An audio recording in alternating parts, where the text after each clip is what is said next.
Dear God, please don't let me relapse and return to the evil that men do. Father God, I pray and ask that you help me to have mercy on others the same way I would want you to have mercy on me. Father God, I also ask that you help me to be quick to forgive and slow to get angry.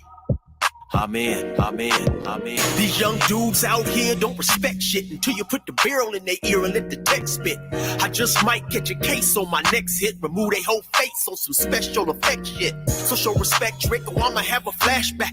Digging through the dresser like, fuck it, where my mask at? The mash back with the banger and damage shit and say fuck everything I learned in anger management. Hop back on some east side manning shit and push a nigga's top back when I let the cannon spit. Start planning shit, premeditation. I'm in love with the streets again, rededication.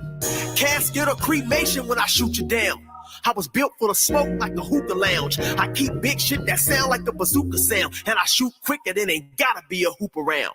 Dear God, please don't let me relapse and return to the G-Ride, 3 straps, ski mask with the case, squeezing keys apps, spraying everything from a nigga's brain to his kneecaps. Dear God, please don't let me relapse and return to the G-Ride with the 3 straps, ski mask with the case, squeezing keys apps, spraying everything from a nigga's brain to his kneecaps. Gun on me, it ain't never for show, homie. I'm far from a bully, but I'm never a hoe. Get out of line, my Beretta will blow. Real talk, we can take the beef wherever we go. I bring it to your front door like I'm Uber Eats. I guarantee you listen up when this Ruger speaks. Plus I maneuver through these streets like a ghost, and I'm handy with the heat. I cook a nigga like a roast. On me, homie, this is not a boast. I will still come through, boy, and stop a nigga's post. Play him close, man, Eric will ease it. Quickly off the waistband, man, and Eric will squeeze it. Leave you niggas laid out dead or paraplegic. Niggas playing in these streets while I'm very strategic. I come to your house dressed like the gas man. Shoot you 9 times, leave you stretched by the trash can. Dear God, please don't let me relapse and return to the G-Ride, 3 straps, ski mask with the case, squeezing keys apps, spraying everything from a nigga's brain to his kneecaps. Dear God, please don't let me relapse and return to the G-Ride with the 3 straps, ski mask with the case, squeezing keys apps, spraying everything from a nigga's brain to his kneecaps. I don't put shit on Facebook, I just holler in person. Put the pistol in your mouth while you holler in cursing. All that shit you kept rehearsing and put on your live, got your clap with the big 4-5. You bitch nigga, if you tell me to pull up, I'ma do that. That nigga who was woofing, first nigga that I shoot at. Ski mask on my face, bystanders be like, who that? I ain't with the talking, bitch, boy, I thought you knew that. Leave his brains where my shoe at and bounce like I'm on a trampoline. Leave you laid out, nigga, like you camping on the scene. If you want something sweet, grab a peach or tangerine. Niggas won't smoke, well fuck it, I'ma let them handle steam. AR with the beam, you see the red dot? We tug on this trigger, nigga. It'll make your head pop. Blood pouring down to your shoes, call it Red Sox. Your brains hanging all over your shoulders like some dreadlocks. Expect the gang of dead off if they ever cross the line. The Lord said in the Bible, oh, revenge is mine. So I'm just trying to find a righteous path between the two. Before I lose control and do the shit I used to do. This being humble shit is new. I'm trying to turn the other cheek, but I ain't never been a bitch, so watch your mouth when you speak. Your mercy's what I seek, so I pray on bended knees. Don't let me get the K with the extended clip and squeeze. Lord, please. Dear God, please don't let me relapse and return to the G-Ride, 3 straps, ski mask with the case, squeezing keys apps, spraying everything from a nigga's brain to his kneecaps. Dear God, please don't let me relapse and return to the G-Ride with the 3 straps, ski mask with the case, squeezing keys apps, spraying everything from a nigga's brain to his kneecaps.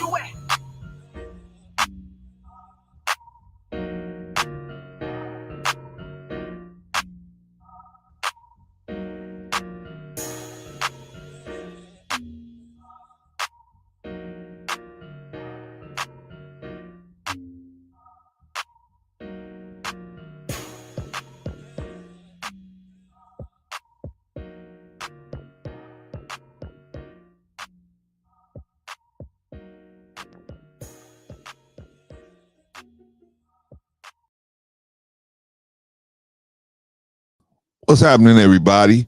What's going on? Good Thursday evening to you all. Man, how's everybody doing tonight? I hope you all are doing well, better than expected, man. Good to hear. I had a little emergency, man. Whenever you see Clarence missing the time, it's because of a little emergency, man. I couldn't find my keys, and they had slipped into a bag, and they had fell in a bag that I was taking out for trash. And some told me, just check that bag, Clarence. Just check that bag. Because I kept telling myself, I know I wouldn't have dropped them in there. But some told me, just check the bag. Just make sure. because I had to call the building owner, right? Because I got the keys to this building. So I had to call the building owner and say, hey man, can you check the cameras? See if maybe I dropped them or left them outside or something. So we was doing that, going through that. And then as something told me to check that bag, I checked the bag and I found the keys, man. So shout out to me and the God of the universe for looking out for your little brother, man. All right, y'all, let's get started, man. Let's first of all, man, you always gotta say thank you to Brother Eric. Shout out to Brother Eric, man. 16 Life. Go visit his YouTube page if you get a chance. Got a lot of good stories and a lot of funny skits and a lot of good interviews and stuff over there and funny skits and music, man. Brother Eric does a lot of music, man. So he's a good dude, man. Plus, he's just a good-hearted dude, man. Don't get it twisted though. Brother Eric will bend you up if you come sideways at him. But he's a good dude, man. Glad to have him home. He was supposed to be in the pen for life, but he got smart and figured out that being tough is for people that want to stay in prison. You know what I'm saying? Being tough when you need to be tough is for people that want to be out on the street, right? You don't have to be tough in every situation, right? So Brother Eric figured that out, man. Started educating himself on what he need to do to actually talk to the parole board like he had some sense in his head. And, missed on the first swing, got it on the second swing. Shout out to him. And he's back home, man. Shout out to him and his family. All right, but go visit it, Brother Eric at 16 to Life over there at the YouTube page, 16 to Life. All right, so that's Brother Eric, man. Let me pull Eric down. All right, y'all. So we here. It's been going on in these YouTube streets, man. What's going on in these YouTube streets? What is going on in these YouTube streets, y'all? Man, we got people out here, man. The people is going bananas, man. Bananas. You know what I'm saying? But see, y'all, I'm going to tell y'all something, man. See, now, I'm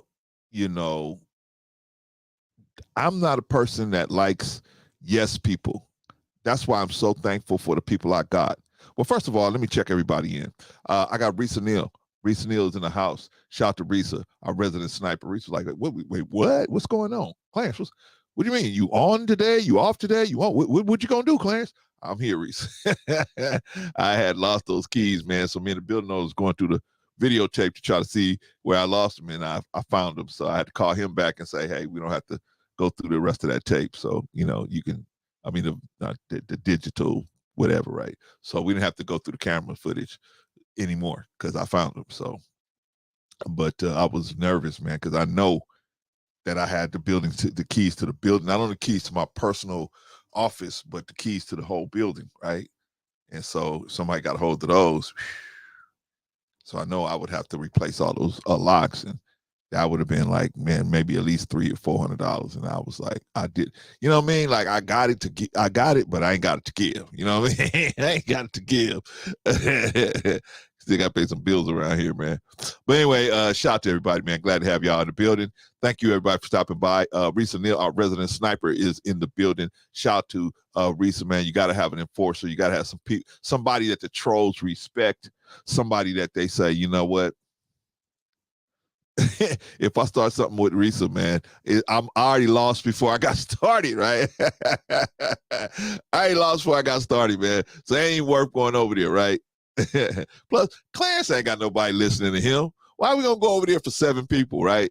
I got to go with somebody who got 500, 200, 2,000 people in the chat, 100 people in the chat, 100 people, you know what I'm saying? Now I control somebody like that, but Clarence only got 7 people. He got them crazy people listening to him. He crazy and then they crazy too. But it helps when you got somebody that they respect, man. Because at first they was trying to come over here. But I guess recent them sent enough of them to limbo, man. They just said, you know what, it ain't worth it going over there, right? Shout out to Risa in the house. Glad to have you in the house, sis. Who else in the building? Brother Von Bryant. Von Bryant is in the building, man. Von Bryant, man. Whew. If you need to get that money, I'm gonna tell y'all something, man. You need to get that money. You need to call Von Bryant, man. Von Bryant will help you get that money, man. I'm there, man. You know, he will He'll come up with all kind of ways to make it happen, right? God inspired young man. But Vaughn Bryan's in the house. Glad to have you in the building, my brother. Good to see you as always. And Vaughn, I ain't long-winded. I'm big bone did it. I'm big bone did it, right? As we used to say in the hood, I'm big bone did it, right? I'm light-skinned it. Well, I'm dark-skinned it. Vaughn, you light-skinned it. At least your avatar, your picture looks like you light-skinned it. Vaughn always tell me, no, I'm darker. I'm caramel, man, just like you, bro. Claire, I said, man, not your picture look like you light-skinned it, man. You like princess and Drakish, right? But shout out to Vaughn Bryan, man. Glad to have you in the building, my brother. What about Sister Annie, man? Excuse me. All right, I'm coming up here. Y'all talking about the Lord? I'm coming up here. Y'all got the word going on? I'm coming up here. Hey, y'all know I don't mess with no Taurus. Sister Annie's a Taurus. I don't mess with her. I say, okay. Yes, Sister Annie. I hear you. Shout out to Sister Annie, man. Good sister, man. Good sister. Just like Risa, man. Just like Patrice. Good sisters, man. You know what I'm saying? Are they perfect? Man, who's perfect? We all make mistakes, man. We all trip over stuff, but I'm talking about the heart where everything starts. There's some good sisters, man. Good sisters. And, they only want good for you, man. But shout out to Sister Annie, man. Glad to have you in the building. She's another valuable person over here, man. Everybody's valuable, man. But some people just, they do different things that really help the channel and for no pay for, right? Because the other people on other channels going to say, that's crazy. Why would you do that for no pay? You know what I'm saying? Maybe they just believe in what we're trying to do over here, man, but I try to give them the recognition that they deserve, but pay, whew, Rico's still waiting on his money, right? Ergo Patrice and Vaughn, right? Sister Annie sometime. So we gotta, these people are over here. They must be over here for something. They must see something that we're trying to do that is, that makes sense. And I appreciate all of y'all, man. Everybody, top to bottom. Then he said, excuse me, I'm coming up here. Y'all talking about the word? Y'all, what? The word? What? I'm gonna pull a car over. I'm coming up there. But City, you driving the van pool. We just gonna pull over right here because I'm going up on Brook Land because they talking about the word. Like, Eddie, I gotta go home. You got a van full of people, right? He's like, nah, we pulling over. I'm going up there if they talk about the word, and that's that. Vaughn said, it's like lightning, my brother. We all both for the same. We all the same complexion. Okay. Vaughn says it was the lighting. We all the same complexion. Okay, we both same complexion. Okay, I believe you, Vaughn. I believe you. Vaughn said, I like that intro. Excuse me. Yeah, man, she's always respectful and nice, but she coming up here. You talk about the word. She coming up here. Right? Shout out to Sister Annie, man. Shout out to everybody, man. You know what I like about us, man, as a group? We all could take a good joke, man. We all could take a good ribbon, man. That's all. It's all the fun, man. It's all love, man. Hey, man, we all, you know what I'm saying? That means if you can laugh, even at your own self, man, that means that God is working on you in a good place. You ain't taking yourself so seriously. There's some people out here that take themselves very seriously, right? There's some people out here that think that they know it all, right? They're like the Lone Ranger. What did Tonto call the Lone Ranger? Shout out to Miss Good M. Mills. Glad to have you, M. Mills. Another enforcer that we got stepping in the door that the trolls respect, right? M. Mills. Shout out to M. Mills. Glad to have you building, sis. We got some people that think, hey, because I'm of this age and I got this nice car and I got this nice house, therefore you can't tell me nothing because I got all these things. And because I got these things, you can't educate me on nothing. right? But let me tell y'all the truth. Things don't mean anything. Intentions, the heart. Thank you, Emils. The heart means something. Your heart, right? Are you coming from a good place when you say what you say and do what you do? Where are you coming from, right? See, I've been around thousands of different kinds of dudes, thousands of different kinds of people, but mainly men. You know what I'm saying? Nation Islam, we don't. I mean, we interact with women, but we don't spend like when it's their turn to have the mosque, they have it. We don't do nothing but maybe the security on the outside, but we ain't actually in the meeting inside in the building. They have that's on them. They talk to each other. So I'm used to that. I'm used to being in the nation where, everybody's separated as far as giving each other information. Like we as the fruit don't give the MGT information. MGT don't come to us and give us information directly, right? Sister captain might talk to the brother captain and tell him, hey, can y'all start doing this or that to help us out in this or that? But they don't, as a group, come directly and talk to us as a group. This don't happen. Shout out to Brother Bolo, by the way. Shout out to Bolo in the Village. If you haven't already subscribed to Bolo TV in the Village, go on over there and get a brother shot. They're out there trying to pull people out of the water, man. They trying to pull people out there. They tell them, hey, come over here and get in the ark. People running and jumping fences trying to get away from Bolo, right? They do not want to hear that truth, man. But hey, man, I say stay on them, Bolo. I say stay on them. Stay on them, man. That's what I'm doing here. I'm staying on them, man. You know what I'm saying? But yeah, so I'm used to being separated. I'm used to not going directly to the sisterhood and speaking directly to them.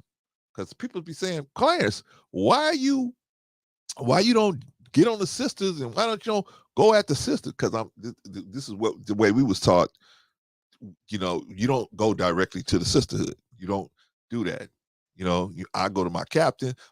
If I have an issue with somebody in the sisterhood, I'd go to my captain. My captain will go to the sister captain, and sister captain will go to that sister. I would not directly go to her and say, I mean, that's the way it's supposed to go, right? You don't go that way all the time, but that's the way it's supposed to go. That's the way it's supposed to go. I'm not supposed to, unless, I got a relationship with this sister, that is, an acceptable looking relationship. You know what I'm saying? But me, just some sister, I don't even know this sister.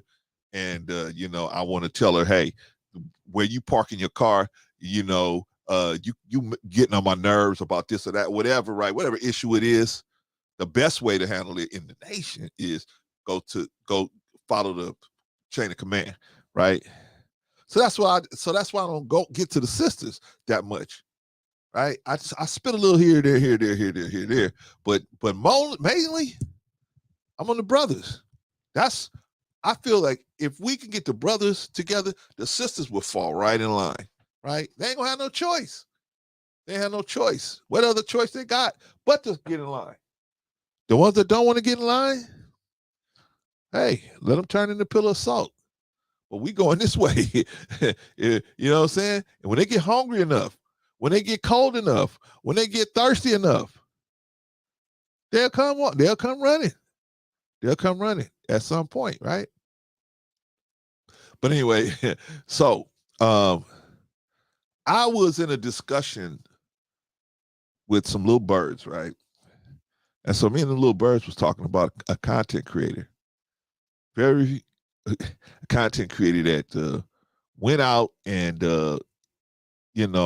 this particular content creator has a reputation for being what's the word I want to use? Headstrong and knowing it all, right? Matter of fact, somebody told me about this content creator. You can't correct that person. This person can't be corrected because they have a brand, right? This person has a brand. You can't tell the truth on this person. You can't say the truth about this person because they got a brand. The brand is what's important, not the truth, right? So I realized that. So I said, okay, all right. I'm not going when truth is not the paramount issue, I don't deal with this person. I don't deal with this content creator. I leave them alone, right? I listen to people, man, when they tell me, hey, God is not my father, right? That's hey, they try to tell me like they try to tell the people like they tried to tell Jesus, right? they said what you talking about, man? We wrong. They said God is our father, right? That's what the Jews told Jesus, like God is our father. He said if God was your father, then you wouldn't hate me, but you hate me and you trying to kill me. How could God be your father and you love him and hate me when he's the one that sent me? They was playing games, man, but they thought they had a dummy. They thought they was working with a dummy. Jesus was a brilliant man. Brilliant. I mean, not just filled with the Spirit, but just a brilliant thinker. He was a brilliant thinker, never at a loss for work. Why? Because his whole philosophy was truth. And when your whole philosophy is truth, you never at a loss. It's when you lying that there's going to be gaps in what you're talking about because you lying. But you go look through the New Testament and see if you find gaps in what Jesus said. You don't find no gaps there. Why? And I'm just using Jesus as an example. There's many other people in the Bible we can use as an example, but Jesus is the most polarizing person. I'm using that as him as an example. Truth. So what am I saying? What you saying, Clarence? Like I told y'all, the last live stream we did that YouTube ghosted, right? I'm still editing and breaking that up and releasing a little footage of that every couple of days, right? Shout out to Von Eric, man. Shout out to Brother VE. Good to see you, man. Yeah, man. You gotta watch who you listening to, right? Because some of these people profess to be, what's the word I want to use? They profess to be these know-it-all people, man. They can tell you how to fix your life, and their life is in shambles, right? Their life is in shambles. Has your advice worked for you? No. Listen, man, you shouldn't. If somebody can't tell you how their advice can work for you, has worked for them, they can't just break out a testimony for you. I'm gonna tell you, God is real. Is he? How you know, Clarence? I got several different instances where there is no other explanation for what happened to me, right? A lot of us got that, right? Where there's no other explanation. Nobody's that lucky, right? Nobody's that lucky. Nobody's that good looking. People don't like you that much, right? It's got to be a God. It's got to be God. I know I was dead. I was literally dead. I was in the hospital every other weekend. I was dead. Yet I live. I've been resurrected. Clarence, how you been resurrected like Jesus resurrected? No, I'm talking about I've been resurrected spiritually, mentally, physically, right? And when I say resurrected physically, I mean out of the hospital bed, right? I was dead minus the coffin, minus the funeral. Other than that, I was pretty much not living. I was just existing. And if you can't guide your own footsteps, are you alive? You're just here, right? That's why if God wanted you to be a slave, God would say, as soon as you get done reading Genesis, go run and be a slave. Go find you a master. Right? But he wants you free. He wants us free. He wants the people that want to be free. And the people that want to be slaves to be taught by the people that's free so that they can want to be free. because he wants everybody free. Because if we're all free, we can then start to walk toward. We can all sit down at the table of brotherhood, right? But you can't sit down at the table of brotherhood when somebody wants to take advantage of you. You can't do that. They're not gonna let you at the table of brotherhood, or they're gonna make sure you eating something different than they're eating. Right? Something at a lower caliber than what they no, we all at the table, we all gonna have the same meal, we all gonna have the same, we all gonna give thanks to the same God. We all gonna pray, we all gonna discuss our issues, and we all gonna leave that table in brotherhood saying, I'm gonna do my best. I didn't know you had that issue with me, but I'm gonna do my best to try to resolve it. And we gonna all do it. We all gonna have the desire to do it because I see that man as my brother. I see that sister as my sister. The reason why our people can call each other call our women 304, you don't see her as a sister. You see her like the slave master. She just a piece of sexual meat. Because I got a story that Patrice sent me today that we're gonna get into that. Black women are at the highest risk for violent crime. Yet, they're the lowest population. One of the lowest populations, but they are the most at risk for violent crime. They're 4 times as likely to be involved with violent crime than any other woman. But why? Well, we're going to get into that. But I'm telling you, brothers, we got to think like this other person that's my brother. So why am I going to talk to him and as if he's like I'm so much better than him, right? Can we remember somebody who did that? Somebody said, I'm better than this person. I made a fire. I got a business. I made a fire. I got money. I got a big bank account. I got a house. I got a Maserati. I made a fire. He's made of dust. He got this old raggedy YouTube page, right? Got this old raggedy YouTube page. I made a fire. You cannot talk about me, even if it's the truth. Because I made a fire. You made a dust. Look at you. You only got 7 people in there. Call yourself a YouTuber.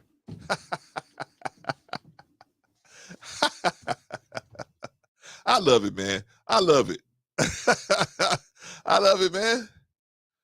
I take these same 7 people, man, and we give 50 backpacks to the community out here. I don't care. I don't care. As long as we trying to do something to help, man. But let me get back. Let me don't go on a tangent. Let me get back. So in to close out that situation with this particular YouTuber that's had this issue, and if y'all want to talk about it, y'all come up here. I'm not naming no names, of course, obviously, but I'm just saying, y'all gotta watch who y'all listen to. Qualify these people. Even me. Qualify if I say something to you, go look it up. A cat like Von Erich will say, Clarence, nah, man, that ain't, and I'm cool with it. I love that. Because see, the minute you get to the point where you got just yes people and they saying yes, just yes, or I got dudes like Vaughn, Rico, Bolo. Bolo will say in a minute, well, Clarence, this is actually how this go. This is, this is actually what this is. I'll be like, okay. Or we agree to disagree or whatever, right? But the point is, he ain't scared to tell me, no, Clarence, this is the way I see it. This is the way I see it. And I respect that. Okay, this is the way you see it. Same thing with Vaughn, same thing with Rico. Nothing but love for you, black man. Nothing but love for you, man. But nothing but love for you, man. Nothing but love for you, man. But hey, man, I got a question for you, Black Man Unfiltered. I really got a question for you. Can you help me? will you come up here and answer this question if I ask you? Because I don't want to jerk your chain, man. I really respect you as a content creator. You know, some of the things that I see you talk about, I go, I was watching your last stream, and then I was watching you and another content creator, and I had a serious question. Okay, I'm gonna bring you up, brother. Hold on. I'll put the link out here. I want to ask you this serious question, and maybe you can help me with it, because I'm struggling with it, man. I'm struggling with it. Shout out to Black Man. If you haven't already subscribed to Black Man Unfiltered, man, give this brother a shot, man. Go on over there and check him out. I was watching Mandrill last night. Yeah, man, good channel, man. You know what I'm saying? I always go, I need to ask Black Man about that one. But I'd love to have you come up here, BMU, because I got a question. I got a question, man. What's going on? Yeah, what's going on, man? What's going on, big brother? Good to see you, man. Glad to have you in the house, man. Guess what, man? What's that? What you got for me? I was watching you and another content creator. Okay. I'm not gonna say the content creator's name because I don't want to cause no issue and have this thing get pulled. But I'm gonna say I was watching you, and something that content creator said struck me the wrong way, man. So maybe you can explain what this person meant. Okay. I heard this person say that we need poor people. Do you recall that? We need poor people. This content creator said that we need poor people. Not only it was on my channel? No, it wasn't on your channel. It was on another content creator's channel. Okay. You was sitting in. You was at McMahon that day, right? You were just sitting in. But this person said we actually need poor people, and I thought that was strange. But they never clearly defined who the we is, and they never clearly defined what was meant by this need for poor people. So I'm asking you, maybe backstage or something, that person defined this to you so you can help me understand it. Because I ain't that smart, man. I just try to figure this thing out, man. Yeah. I wish that, you know what I wish, Brother Clarence? I wish they would have said it better. I think it should have been said in a different way. I think that it should have been, and this is what I said to that person. It should have been said, all people are needed. It shouldn't have been characterized as poor people. Because you need somebody for everything, right? You need somebody to drive the bus, you need somebody to come pick up the trash, you need somebody to build buildings. So you can't just characterize people and say poor. I think that was a poor choice of words. Okay. Right. And so so when it comes when I'm not going to try to depict what they said, but what their meaning is that everybody, no matter what their job is, you need it. It can be the person picking up the trash, it can be a car wash place, it can be any small, minute job, it can be at the dollar store, whatever. All of those things are needed, no matter where you are in life. Everybody's needed. If you're out here in the work field and you providing a service, you're needed as a person. So, but I think the wording was wrong, Brother Clarence. The wording shouldn't have been poor. It should have been, we need everybody, no matter what position they play. Okay. Now, I'm going to ask. Now, I can get with what you just said. How do we need poor people? Where's the need for them? Well, oh Lord, let me see. Let me. So I don't think I don't like, again, the wording is horrible, but I think that there are people out here that are less fortunate than others. Correct. And my heart goes out to those people who are making $20,000 a year and got $50,000 worth of bills. Correct. Right. My heart goes out to those people. Much love to them. But when I think about what you just said in your question, which is a good question, I'm thinking about when we need poor people. I don't want to say poor people because people are people. That's how I look at it. I'm just saying what that content creator said. Right, exactly. They said exactly. Times. Okay. Right. We need poor people, right? No. Yes. We need I'll say we need the rich people, the middle class people, and we also need the less fortunate people who are living lifestyles that they going to work 4 times a week, 3 times a week, part time, sometimes full time, and not even tipping over $25,000 a year. Why? Why? Why do we need them? Yes. They provide because they provide. Okay, so say for instance, during I don't know if YouTube's still tripping about it, but say the C-19. Remember that happened? I remember that happened. During C-19. Everybody talk about poor people. Everybody talk about the less fortunate people. But who was bringing you your food? Who was preparing your food? When you had a mask on and you had to go through a drive-through, you weren't talking about those people then, right? You weren't talking about those janitors then who were cleaning up your area, or those trash men who would come to pick up those, infected blankets or masks that you threw in the trash because you was infected, right? They was appreciated then, right? And they're needed. They were needed in the area during C-19. No. Black man. Yeah. She said we need poor people, and you're you are combobulating people that are working and that may not be making a lot of money with poverty, and I that to me it wasn't the same thing. To me, she said we need poor people that are not able to earn a living, not able to live at a basic standard of life. She said we need people like that, and so that's what I'm talking about. I'm not really talking about people that less money than you. There's always gonna see. Let me give you a full let you know that I have an understanding. I'm not just crazy. I know that there are always going to be poor people. There's always going to be poor people. There's always going to be these sections of people based on their income, right? I get that. So, but what I'm saying is, do you think we need people to be living in poverty and misery? Do we need that? And who is the we that needs that? Hell no. Hell no. That's the way I took it when it was said. Right. And I'm on your side. Okay. No. Yeah, I'm on your side. So no, I don't think that we need poor people to be out on the streets and not having nothing. Thank you, Black man. I appreciate that. Thank you for being real with me. I appreciate that. Thank you. Absolutely, yeah. We don't need nobody like that.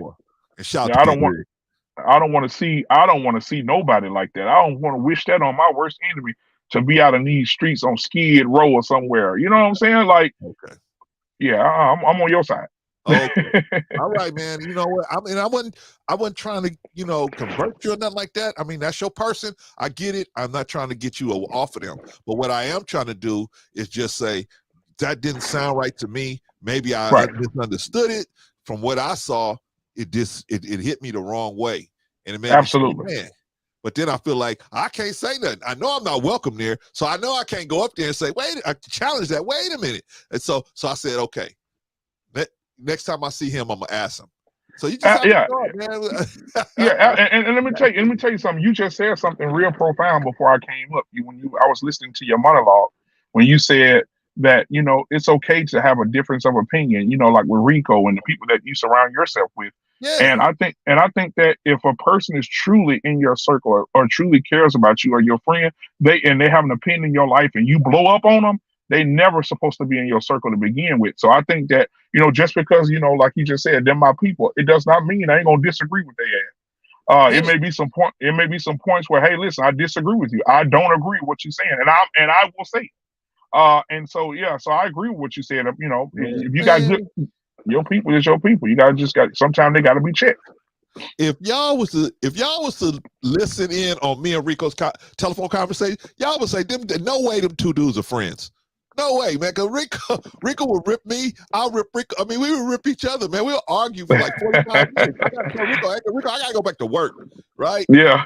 But the point is, I appreciate that keeps me honest, Black man, in my opinion, that keeps you honest when you got people around you that will tell you. And Rico ain't the only one. Rico just come the hardest. I got Vaughn, I got Patrice, I got Annie, I got Risa. I got a lot, almost everybody in that chat. I got these people that will tell me, hey, Clarence, man, I didn't see it that way, man. Maybe you could do it this way, do it a little better. or maybe you could do this, or maybe, you know what I'm saying? So, or I didn't see it that way. Can you kind of look at it this way? And sometimes I'll change. Sometimes I'll say they right. Sometimes I hold my line, or sometimes I'll just say, hey, we disagree to disagree, right? So, Absolutely. you know, and do you think that's important for a content creator to have that kind of circle? Yes, I think it's important for them to have that circle, because if you're around a lot of yes men, it clouds your judgment, and you think you're more than what you are, and you're not. And so you need to have people around you say, "No, I don't like that." You know, like the other night, man, I would have loved to have you on the other night. I meant to send you the link. The other night when I did a show on, I heard some people talking crazy, real crazy, Brother Clarence, What talking about marriage don't mean nothing. Marriage is trash, and it's a setup. It's a burning building, and all we doing as content creators is getting people to run in a burning building. And so I did a show Tuesday. You know, I did Tuesday. Throw away the Bible, F them vows. Yeah, I watched a little bit of it. I watched about an hour of it. Yeah. And we have to have that conversation, because you know we can't throw away the foundation, or the balance of the foundation of what we believe, just because the world changing. We can't conform, Brother Clarence. We cannot conform. And so we have to have these conversations, man. And Brother Clarence is getting to the point, everything is in reverse now. Because I heard somebody say it yesterday, a woman saying that I heard a young lady say men are working too much. They need to be in the home with their families. Right. And we're gonna talk about that next Tuesday, right? Because I'm trying to understand what these people are thinking. A man needs to work. A man needs to provide for his family. They're looking at the rappers, and the rappers make it look like they live in this luxurious, free lifestyle where they just don't have to work, or they don't have to put no time in, and they can just say no to everybody and still make millions of dollars every year. See, that's not the reality. Reality is like they quote unquote the high value man. That dude, if you making over 150 a year, you're probably not going to be going to work at 8 and getting off at 5. Those dudes are putting in a whole lot of time, and then they got to put in some overtime and everything. So you can drive that big SUV, so you can have that big house, and so he probably not going to be home that much. That's why you have to have somebody that can understand that lifestyle. That's why it's very difficult for these athletes to find a good wife, because, you know, that guy's going to 83 games a year plus practice, plus traveling, plus endorsements. You're not going to be home that much. Yep. But I agree with you, man. I think that you need to keep doing those shows on marriage, man, because we try to do a couple of them over here too, because a lot of the people, man, they just don't get it, man. And unfortunately, our people are running away from the responsibility of marriage. They want the sex, they want the casual sex, but they don't want the responsibility of actually taking care of somebody who you having sex with, which is, you know, Adam was given the responsibility of not only the sex, but to take the responsibility of taking care of this woman. He was a caretaker. He was supposed to take care of not only the garden, but this woman that he was given, right? So he's supposed to take care of these women, man. And you know, go ahead, brother. No. I was going to say this, because I think that right now, Brother Clarence, it's sad to look at the statistics. It'll bring a tear to your eye to understand that our women in our community, having babies, our women right now, the majority of our women having babies by 21, but they're not getting married to the 31. And the percentage of them getting married at 31 is very low. So they're choosing motherhood over marriage. And I think, no, we got it. Because back in the day, if you got a young lady married, you finna marry her. You're going to take on every. Oh, yeah. When you talk about the 40s and the 50s, if you got somebody pregnant, they just expected you was going to accept that responsibility, right? Absolutely. Now the rappers have come out and said you can have all this free sex without responsibility. And on top of that, you can disrespect black women. You can disrespect them. Black women are free game. I'm going to talk about this today. Black women are more likely to be assaulted, brutalized, arped. Black women have a bigger chance of being involved with violent crime than any other race of women, right? But yet they're a small population compared to the overall number, right? So why is this? Why does And it ain't just black men assaulting them. It's all kind of different men assaulting them. It's mostly black men, but it's all kind of men assaulting them. Why? Why do we think of black women as where we can assault them and nothing gonna happen? Well, I think that the world sees black women as having no value. There you go. If you look in Washington, D.C., over 1,500, 2,000 girls come up missing a year. You don't never see it on CNN, MSNBC, Fox News. You don't see it.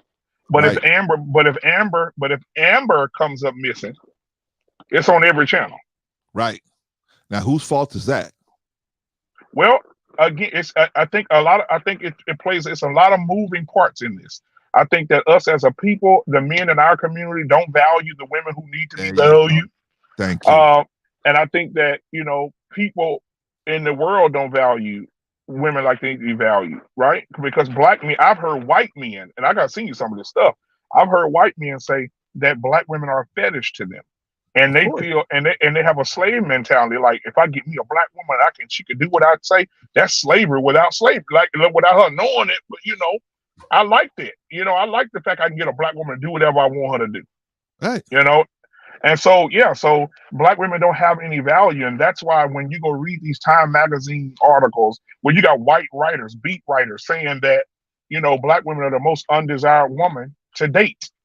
They're writing things like this. They're the most undesirable to date. They have attitude issues. They have mental illness. 40% of the black women are on anti-meds for their mind, like mental health medications. That's a pretty high number. I don't know about that. And I watched the whole. I ain't gonna say the name on it because I don't want for your channel, keep the channel safe. But I'll send you him. They call him Coach G. I'll say Coach G. He put those statistics out there, and I'll send them to you, and so you can read them and look at them for yourself. But yeah, it's really bad, man. Everything about it, and then on top of that, the image of a black woman now is, hey, listen, we got to keep up with everything else everybody else like. And so we're going to do whatever it takes to do it. We're going to go get BBLs. We're going to go have surgeries that can kill us on the table. Just like, this girl just passed away, got millions of dollars in the bank account, and you went and died on the table trying to cut your body up. Well, see, now here's the thing. Now, why, see, and I'm going to bring Vaughn in just a second, but white women are getting more BBLs and they having all these issues too. But why are they promoting us? They promoting our issue.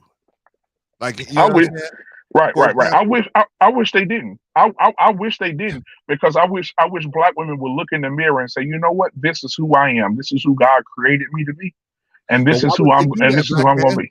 Why would they do that if black men are so look at them as pieces of trash? Talk to them like pieces of trash publicly, call them 304s and everything else publicly.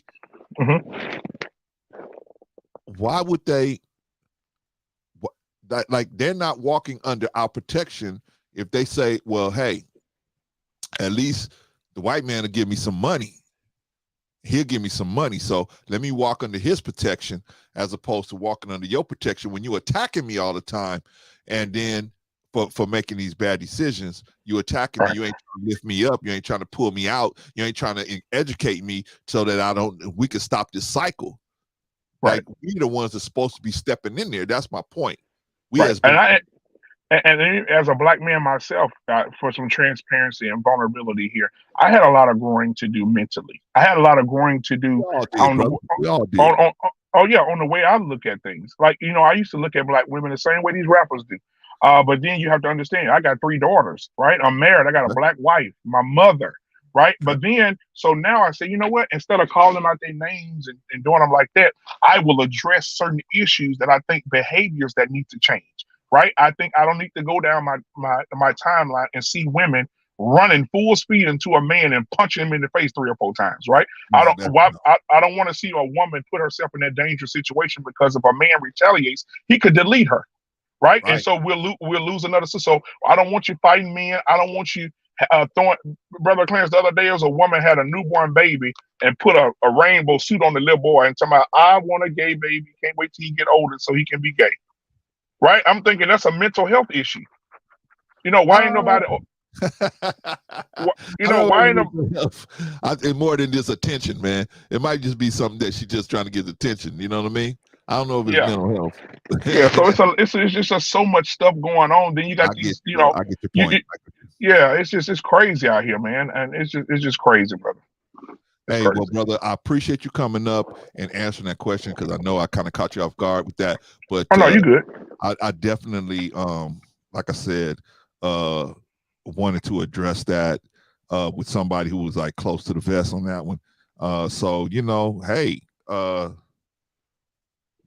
I just think that you know we got to watch who we listen to and question everybody, even me. If I say something that's crazy, I know these people around here, especially the man down there, they will question me. Claire, what is that about? What were you talking about that situation? These people. Wait.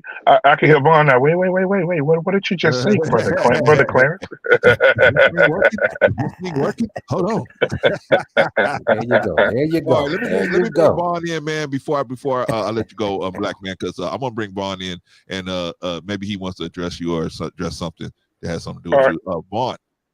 Yes, sir.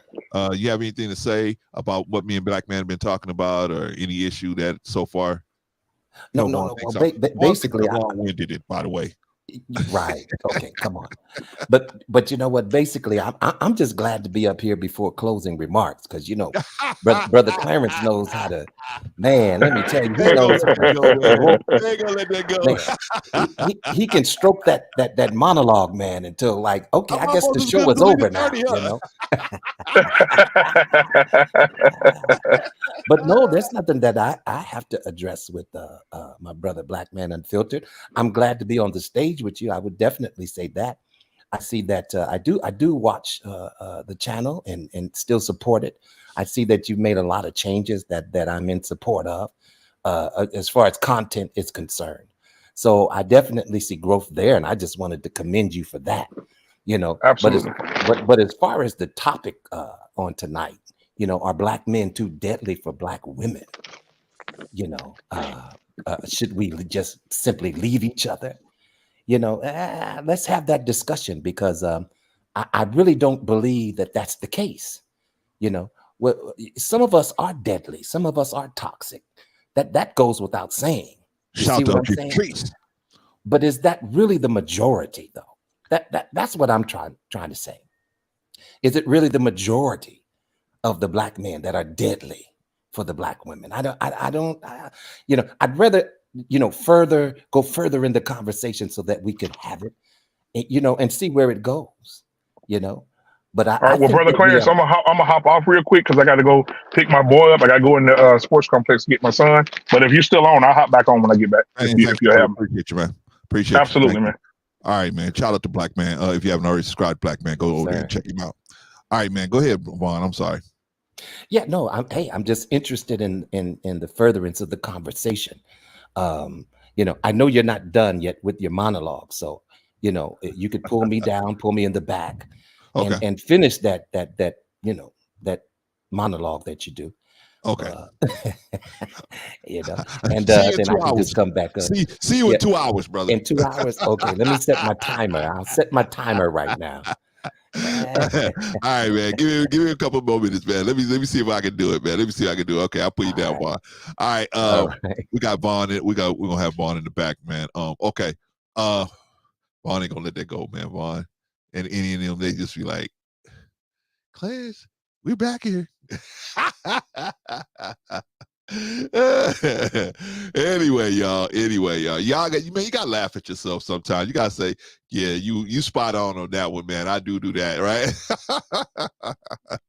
we gotta be able to laugh at ourselves. But anyway, getting back to Black Man. I want to thank Black Man for coming up here, man, because I know I caught him off guard, man, but that really disturbed me, man, when I heard and I saw him sitting next to somebody that said that, and that person never got no pushback from nobody on the stage at no time. And I was like, but he said that, you know, maybe inside he felt the same way. He said it was worded different. He said he felt like it wasn't worded right. He said, right. He explained the way he saw it, right? But the way I saw it was a little different. But Hey man, shout out to him. Shout out to that situation. Anyway, you heard when I said I said I know I ain't welcome there. He didn't say, "Oh, Clarence, you welcome there." I've talked to them. They said you can come on over. Ain't nothing. Black man said, anyway. Shout out to Black man, man.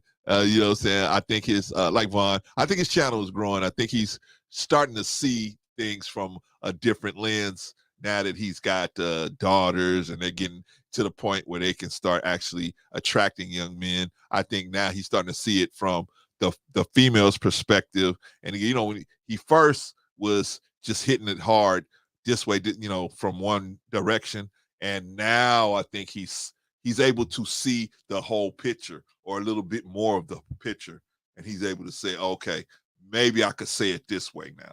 Maybe I can approach it this way. So shout out to Black man for that. All right, y'all, we gotta get going, man, because we gotta get started because I gotta show y'all a video that Patrice sent me.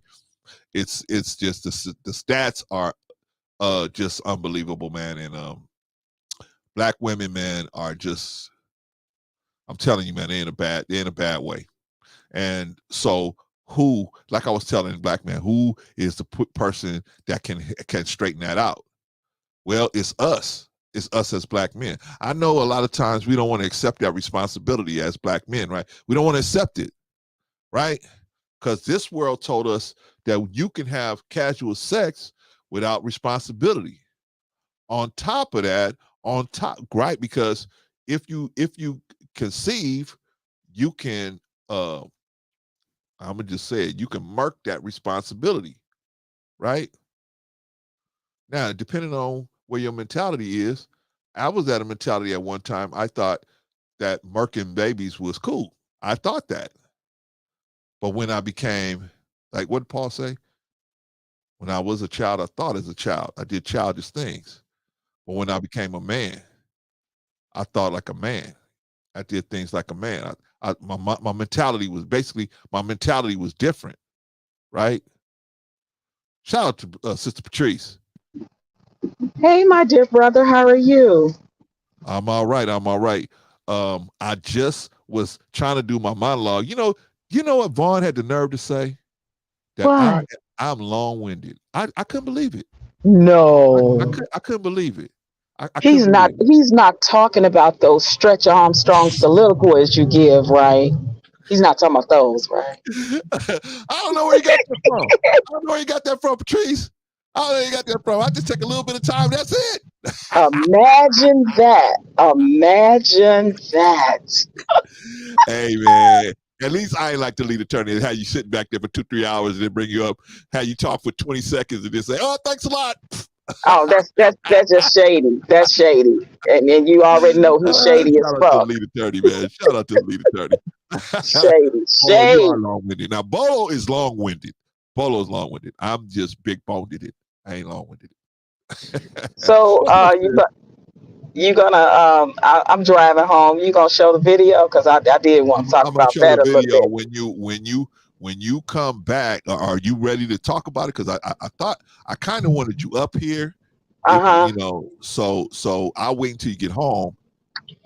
How long is it gonna take before you get home? Because I'll wait until then. Yeah, I'll be home in about 10 minutes. Okay, let's 10, wait 10 until 15 minutes. Yep, you can wait then. till then. It's Okay. all good. I'll just listen in the back. I'll stay in the back. Okay. All right.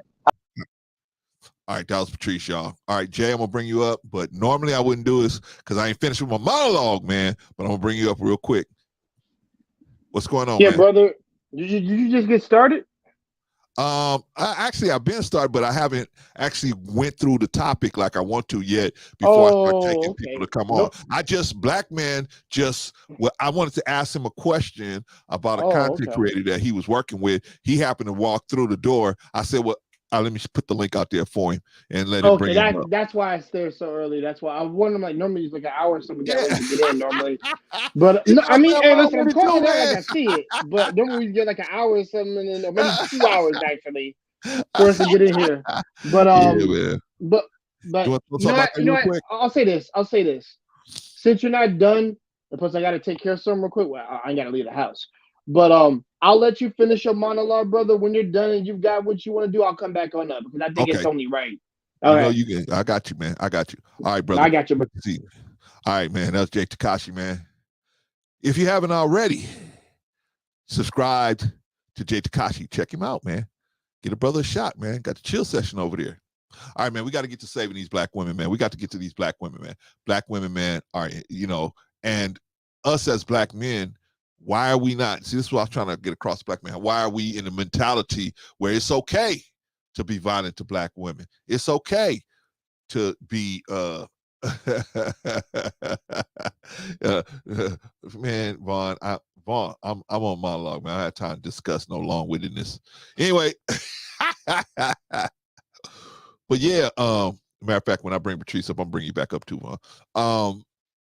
When why are we in a mentality where we think it's okay to, and everybody thinks it's okay. Everybody thinks it's okay. I'm gonna try, Patrice. I'm gonna try to play the full video. What happened? That's how they pulled the last stream down. Because I played the full video of that TLC stuff. So I don't know if they're gonna, let me play the whole video. I might, but this one might be ghosted. So y'all need to hang in there now. They may pull it down. Patrice telling me play the whole video. All right, I'm gonna play it, but I'm just telling you, they snatched the last live stream down because I played the video, right? And I think that video was probably like 12 minutes, not even that long, right? Anyway, black women. Who thinks black women are valuable? Not a lot of people, right? It's unfortunate. I had to go through the Nation of Islam to get taught that black women were valuable. I mean, I thought, my mom and my auntie and all like that, but I thought everybody else, they're either on the list or not on the list, right? That's the way I thought about it. I didn't think about them as people, right? We had to learn how to think about women to, okay, I will, Patrice. We had to learn how to think about the sisterhood. Why? Because so much bad information had been put out, right? So much bad information had been put out about black women.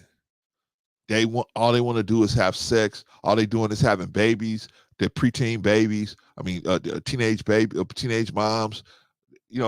And shout out to Sim, by the way. Glad to see you in the building, Sim. Thank you for all that information you gave me, man. I appreciate that, brother.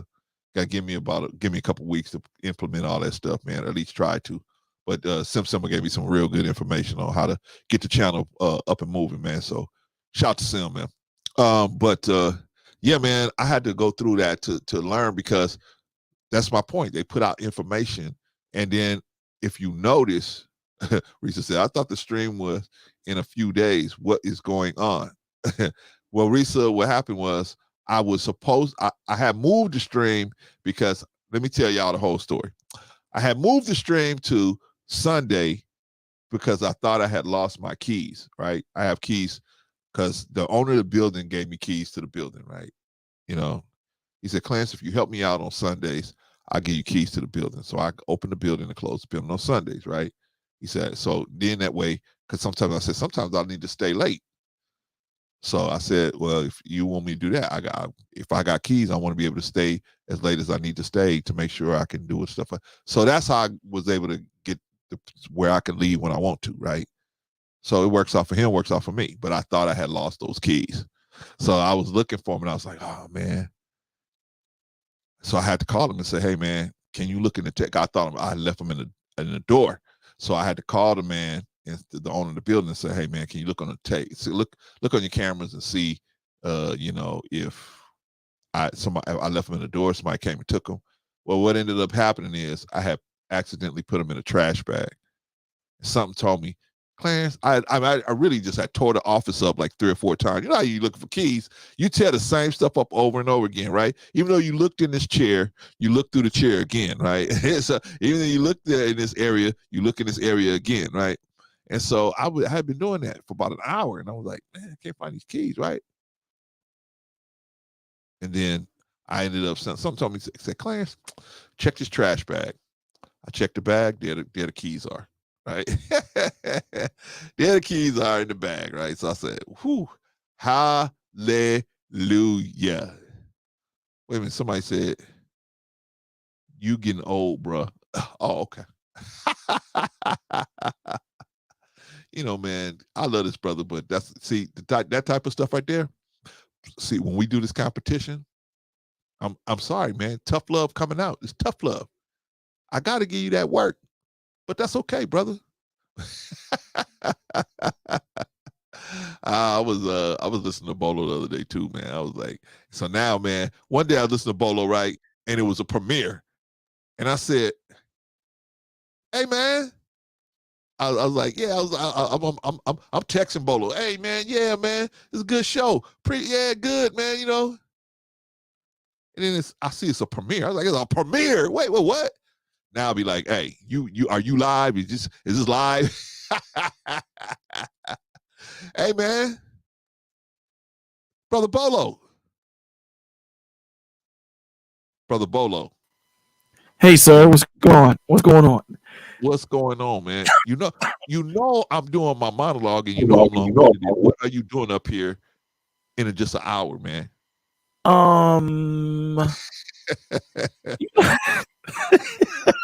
I'm kind of doing what you do to me in text. I got you. I got you now. Okay. I got you now. Okay. I get it. Because I can't call you early in the morning. I get sent I to, got you. you know, I get sent to voicemail. So I gotta do something, man. Come on. I got you. Well, you lucky, man. It's always good to hear from you, boy. Because I'm like, man, 4 o'clock in the morning, brother.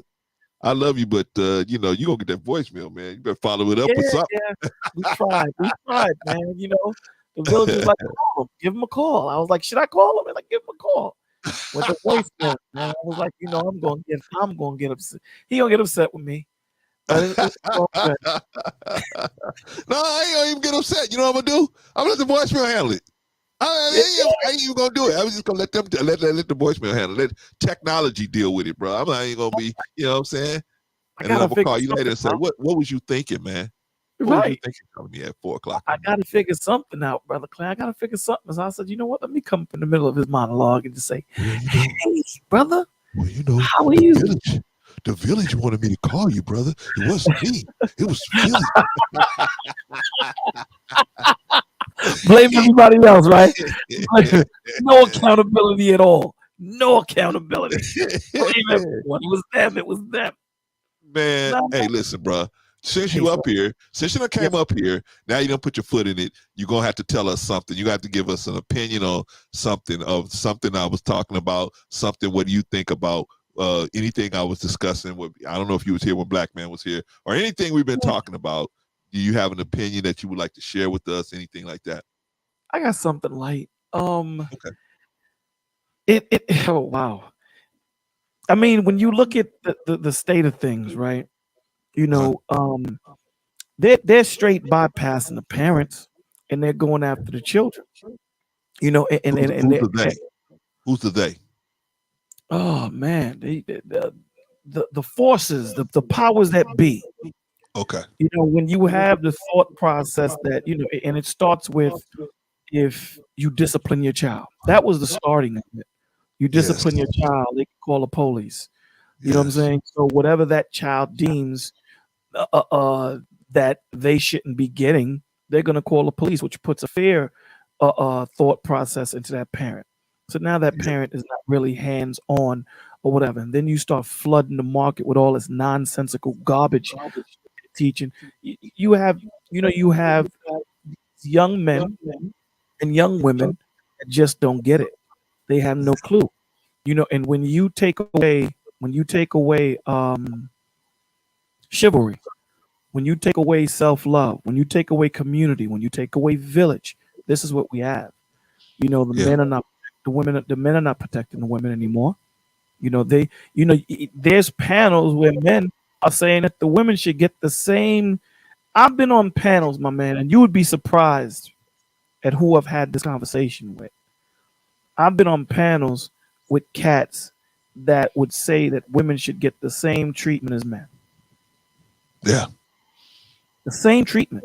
And I'm like, are you guys out of your minds? Are y'all serious? Yeah. This is what it is now?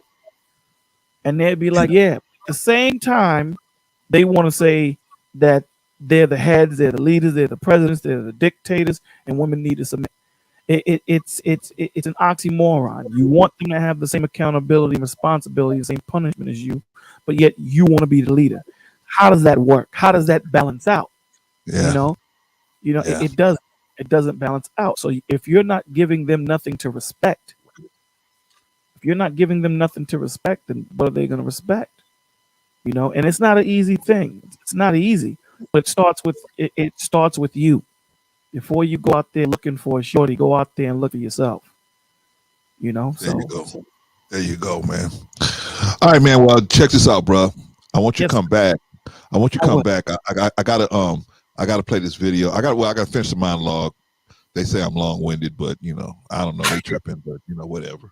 You know what I'm saying?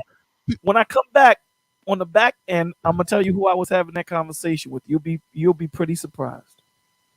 I promise I would love to hear that. I'd love to hear that, man. Okay, man. Just hang tight, man. I'm gonna I'm bring all you guys back, but I have to have this conversation with Patrice and do this monologue. But you got a seat here, brother. All right, man. All right, love you, bro. Peace. One. All right, that was Brother Bolo.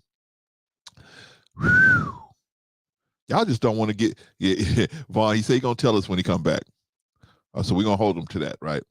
All right, man. I'm trying to get through this monologue, man. See, this is how come I'm long. It's y'all fault. Y'all make me long-winded, right? Y'all.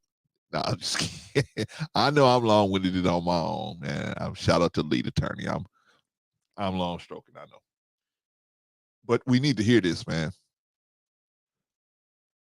And a lot of black women. I'm gonna talk about black women very quick. A lot of black women. Did you know a lot of black women have been involved in nefarious situations where they have been victimized and they didn't say anything because the offender was a family member or a close friend or a boyfriend or a love interest or a school principal or some type of figure of authority. Some type of figure of authority. Did you guys know that? A lot of black women have been assaulted and molested and or at least they tried to do it, attempted to do all this stuff. But many of this, man, it said there's a statistic out there: 75% of black women will have this type of situation happen to them. 75%. And most black women don't even say nothing. Why? Because it was a family member. It was a person of authority. It was a close friend, a boyfriend, a husband. I'm talking about serious violence or even sexual violence. No, brothers and sisters, we gotta see this situation with black women is out of control. And I'm talking about their safety. See, the feminist movement told black women, if y'all join us, we're going to go to the courts and have the court system view you like they view us. And the court system will view you like that. And when somebody steps on your toe, just like when they step on our toe, they get the maximum sentence. When they step on y'all toe, they'll get the maximum sentence with you. But that didn't happen. That didn't happen. Why? Because a certain segment of black women. So you say all black women? No, a certain segment of black women allowed themselves to be they allowed themselves to be used by the devil to promote the funkiness and salaciousness of a wicked world through the black woman. The black woman became the face of a wicked world where you can accomplish any weirdo any weirdo objective you can. If you got enough dollar bills in your pocket, you can hand them over to a black woman and you can accomplish any greasy goal you got. That's what's being put out. That's what's being promoted through these rappers, right? Girls is players too. Girls is players too. Girls is players too, right? That's what's being promoted. And unfortunately, those sisters, they don't see the damage they're doing to the community. They see the money that they're able to spend. Where, like we was talking about the other day when we did that show on fixing your financial situation. You think somebody rich because they got, a nice car and a nice house and all that, but they just as poor as you because they up to their eyeballs in debt. They can't do nothing with that stuff. Well, some of our sisters, man, by the time they figure out what they've done, and then on top of that, we as black men, we don't shame them. We push them all away. And we say we Christians. We say we Muslims. I am a Muslim. I believe in Allah Akbar. But we don't have no mercy for nobody. The Quran calls God the one most often returning to mercy. God is the one that's the most merciful. The most merciful, the beneficent. Right? Most, that means he's the most. He's the most merciful. But we supposed to be following God, and we ain't got no mercy. We ain't got no mercy. We ain't got no mercy. Why you think you was given these books of God? Because somebody had some mercy on you. They saw what was coming your way, and they trying to help you get out of the way. Because there's going to be a reckoning one day. There's going to be a reckoning. And you want to be in that number, right? When the saints go marching in. Clarence, does that mean you're going to be a saint? It's saying I'm a be a saint. You just want to be in that number. You want to, when the saints go marching in, you want to be in that number, right? But I ain't no saint. I'm just a regular dude trying to be a better person than I was yesterday. And then the next day, I'm going to try to be a better person than I was today. That's all we can do, ladies and gentlemen. We're not going to go out here and do something grandiose, right? It's just one day at a time. One day at a time for all of us. But getting back to black women, let me go to the chat real quick. Susanny said, if I have to come up there, it'll be to mentally stare you down and remind you will not be doing 5 hours.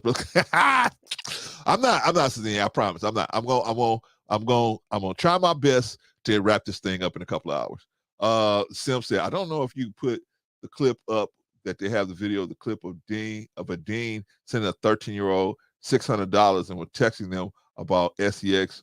Mom goes to the school just to talk while the dude holds the camera. Nah, I didn't see that, Sim. But if you could send that to me, man, I appreciate it, man. Wow. But you guys know, I just did a story on Sunday, the hit parade, right? The high school English teacher, the head of the English department, got arrested, man, for sent a 17-year-old girl 8,000 text messages. What the heck is a 54-year-old man got to text a 17-year-old girl for? That's of any good. But see, man, we like I said, we so crazy, and sometimes we get possessed. See, we don't talk about this because nobody want to talk about how you can get taken over by demons. Are you talking crazy? No, I'm not. You can get taken over if you open to it, right? It's like how they can hypnotize you, and then next thing you know, if you open to being hypnotized, they can go through your head and see your memories, right? And you can recite your memories clearly. Likewise, if one of these demons get a hold to you, they can go through your desires and make you go after your desires in a bad way. Sip says hands, you know, man, hey, crazy, man. And then Patrice said, you'll be surprised and amazed at the sports and entertainment that are major offenders. They are. It's a lot. I was telling my son this morning, we driving to work this morning. He's like, man, there's a dude that lives around the corner, man. He's a, you know, RSO, registered guy, you know. We need to go over there and do. I was like, man, leave that dude alone, man. Make sure your daughter don't go over there. He's like, nah, we need to jump on dudes like that. I said, man, please, you got somebody in your crew right now that's doing stuff like that. You just don't know about it. No, nobody. I know. I said, man, please. These dudes are everywhere. And this world is so evil, man. People that ain't never even did nothing like that, they can get triggered just like that. Next thing you know, they in a... I'm telling you, man. Y'all need to go watch that movie, The Corner. Go watch that movie, The Corner. This man, he had it all, man. He was buying houses. He was working for the post office. He was flipping houses. He was doing, he had it going on. One sniff of cocaine, 4 or 5 years later, man, this dude is living on the streets. Sold his house for $200 or $300 just to get some cocaine. I mean, just bad. Anybody can get caught up. And that was a good-hearted dude. He was a good-hearted dude. It wasn't like he was a bad dude. He was treating people bad. He was good-hearted dude. But he did the one thing that God really hates. He led someone else down the pipe. It's one thing when you take yourself down the road, down to destruction. But when you grab somebody else and grab their hand and drag them down to destruction. The man got his wife hooked on cocaine. That's how twisted his mind was, because that cocaine had got him. Those demons had taken over his brain. What do you mean, Clay? How can demons take over your brain? What are you talking about? I'm talking about an entity like a virus that can go into your head and control the electrical impulses in your brain. That can create pressure when they want you to follow a thinking process. They can put pressure on you, and then because you want to relieve that pressure, you will advance that cause, right? The demons put pressure on you, right? You going to your wife send you to the store. Clarence, go get some bread. Well, I got to go down Figueroa to get there, right? So I go down Figueroa. I see these prostitutes. Me and my wife ain't been romantic in a couple of weeks, a couple of days.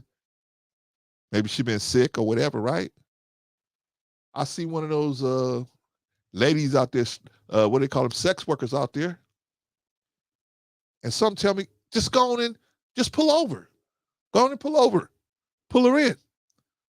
You can fix this quick. And what happens? You get that headache. You get a headache because the demons put pressure on you. They don't talk to you in English. These demons don't talk to you in English. They use pressure to force you to follow a thinking process. And if you follow the process, they release the pressure. Because what they want in your brain is conflict, because they feed off the electrical energy. With all this conflict, it has residual electrical energy that they can feed off of. That's what they're looking for, is to create conflict in your brain, and that's what the demons are looking for. If you always on point, you ain't no fun. The demon ain't gonna stay there. No, they need you. These demons need you always in constant chaos mentally, because that, I told you guys the other day, when you lie, your brain is full of water. When it has grooves in it, right? When that water hits the grooves, that's when your memory, it flashes your memory. Okay. But when you lie, the water naturally flows forward. But when you lie, you're forcing the water in the opposite direction. And you altering those grooves in your head. Actually does damage to your brain. This is what I've been taught. Clarence, I don't agree with that. Okay. I'm just telling you what I've been taught, right? If you can disavow, if you know what I'm saying, if you can use it, use it. If you can't, don't. You know, if you disagree or you can prove it wrong, I'm sitting here waiting. Anyway, the pressure. So now now we have a world that's full of demons, entities that just like a virus, they don't have to knock on the door. Clarence, I'm willing to come in. I'm ready to come in. It's me, Mr. Virus. I want to come in. Does a virus do that? No. Demon don't do it either, man. Why? Because demon just a collection of electrical, just a collection of electrical impulses, which we all are when we get down to the root. But they can slip in and out of us just like a virus, right? Slip in and out of you. And they go right to where they want to go to work, right? Virus goes right to your heart, right to your lungs, right to your throat, right? And they set up shop. Demons do the same thing. Go right to your brain. They want the chaos in your brain, the residual electrical energy that's going to be coming off of the water going this way and the water going that way, fighting each other, and all of that chaos, that electrical chaos, that's what they want to have happening, right? That's why when you start trying to get your life together, they make you feel sad. When you say, man, I'm tired of being out here and being a 304, right, for our sisters. Or you a man, you say, I'm tired of being out here, even a man.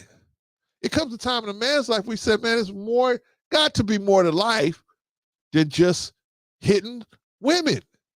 Got to be more for those of us that have a higher calling.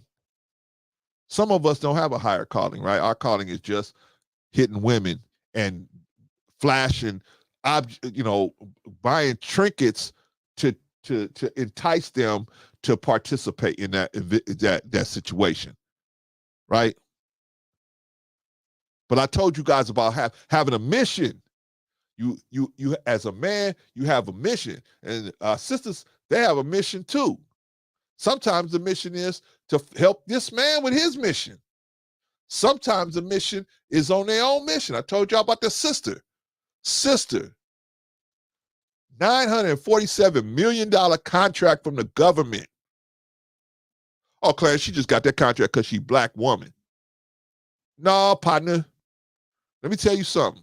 Okay, 100,000, 500,000. Okay, they might give it to you because you're a black woman. They don't give you no $1 billion just because you black, bro. You gotta be exemplary qualified for them to give you $1 billion. Sister was an ex-rocket scientist. She knew her ish. Shout out to HJ, glad to have you in the building. She was an ex-rocket scientist. But she had a mission. She had a goal. She had a mission. Her mission is to build this company, help the government get some things accomplished. That was her mission. Maybe her mission ain't being a wife. Maybe her mission ain't being a mom. Maybe that's not her mission.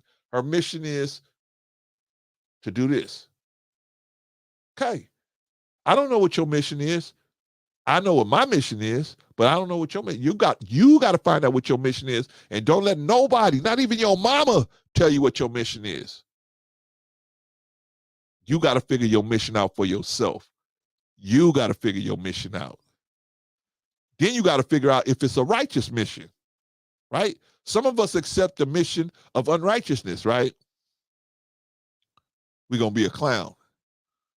We're going to cause difficulty, harm, and shame to other people, right?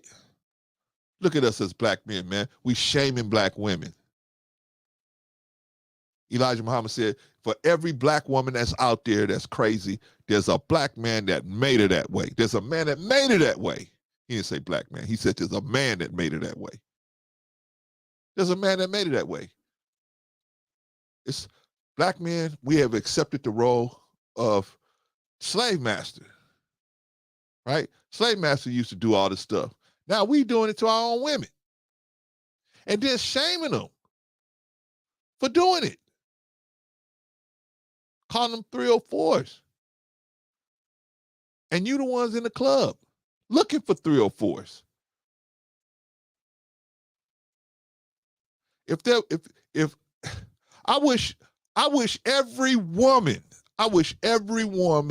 that goes to the bar, that goes to the corner club, that goes to, I wish women would just stop. I wish women would just stop doing that. Don't go to no club, don't go to no bar, just stop. Where these brothers that calling you 304 is going to be there. Just stop it. Absolutely. Absolutely. The most disrespected the woman in the world is the black woman. The most violated woman is the black woman. And the one that keeps it to their vest the most is the black woman. Like I said, black women, they run around out here, they got, man, you see that? Listen. Black women have so many stories to tell, man. If black women told their whole story, they break up the family. They literally break up the family. They break up marriages. Black women have to go to family functions and act like everything is A-okay. And they know they've been creeped on by somebody at that thing, and they still have to try to keep it together and be around that person. So many stories. You're right, Cindy. So many stories. But what they do, they look at this person's children and they say, man, he may have done this to me, but if he's taking care of his kids, he's in a different place now. Maybe I'll let it go. Because I don't want his kids to suffer for what he did to me. Unfortunately, they find out later they weren't the only one, right? There's other people out there. And sometimes the man is still on it, right? Sometimes men grow out of it, right? But sometimes they still on the case in their 40s and 50s, 60s and 70s. But black women, they done kept so much stuff to the vet and still tried to make you feel like a man. They still try to make you feel like a man. Even though they see you. And what do we do? What thanks do they get for it? A lot of times. What thanks do they get for it? Getting shamed. Right? Getting shamed because they did something. Now, Clarence, are you saying they shouldn't be corrected? Of course not. Of course not. Everyone needs correction every now and then. My boss put me into the office today. He said, Clarence, I know the way you're doing it is this way, but I need you to do it this way. You know, I told him, thanks, boss. Appreciate it, man. Me and my boss, I made sure we have a relationship where he can, anytime he needs to tell me something, he can just tell me. Ain't no beating around the bush, right? He said, Clarence, I know you been doing it this way, but this is the way I need you to do it. I said, done, boss. Cool. No problem. See, I ain't out there, well, you want me to do that, then I can't do this, right? Because you want me to do that. Nah, man. So we got to be open to criticism. And we as black men, we ain't open to criticism, right? We pushing this hard. Black women ain't ish line, right? I mean, if you're going to be with a white woman, go be with a white woman. But don't be with a white woman and then talk about black women. Say, I'm with a white woman because of black women. No, you with a white woman because you want to be with a white woman. And that's okay. That's okay. The problem is when you say that there ain't no good black women. That's the problem. Because there are good black women. You just don't want to take the time to deal with them, or for whatever reason, you think being with a white woman is going to be somehow superior to being with a black woman. And I say to you, women are women. Women are women. And men are men. I don't care what race, what color, what religion, what language they speak, what part of the planet they're on. Women are going to be women. And eventually, they're going to scope you out and see if you really as masculine as you pretending to be. And if they feel like you're not, they're going to try you. Right? At some point, I think a woman want to be with a man and she don't know what he going to do if a threat develops. She want to know. She want to have at least the confidence think that if something threatens and happens, this man's going to take some type of action. You don't hear me. Y'all don't hear me, man. Why would a woman want to be with a man that she thinks she going to have to protect him? She'll have to step in front of him if a bear shows up. If some muggers jump out, she going to have to protect him. No, I don't care. Even if she knows some type of martial arts, she ain't gonna want to be the one that's, well, she might want to help, but she don't want to be the one out there in the beginning, knocking people out the box. She want to know that a man's gonna be a man, just like we want to know a woman's gonna be a woman.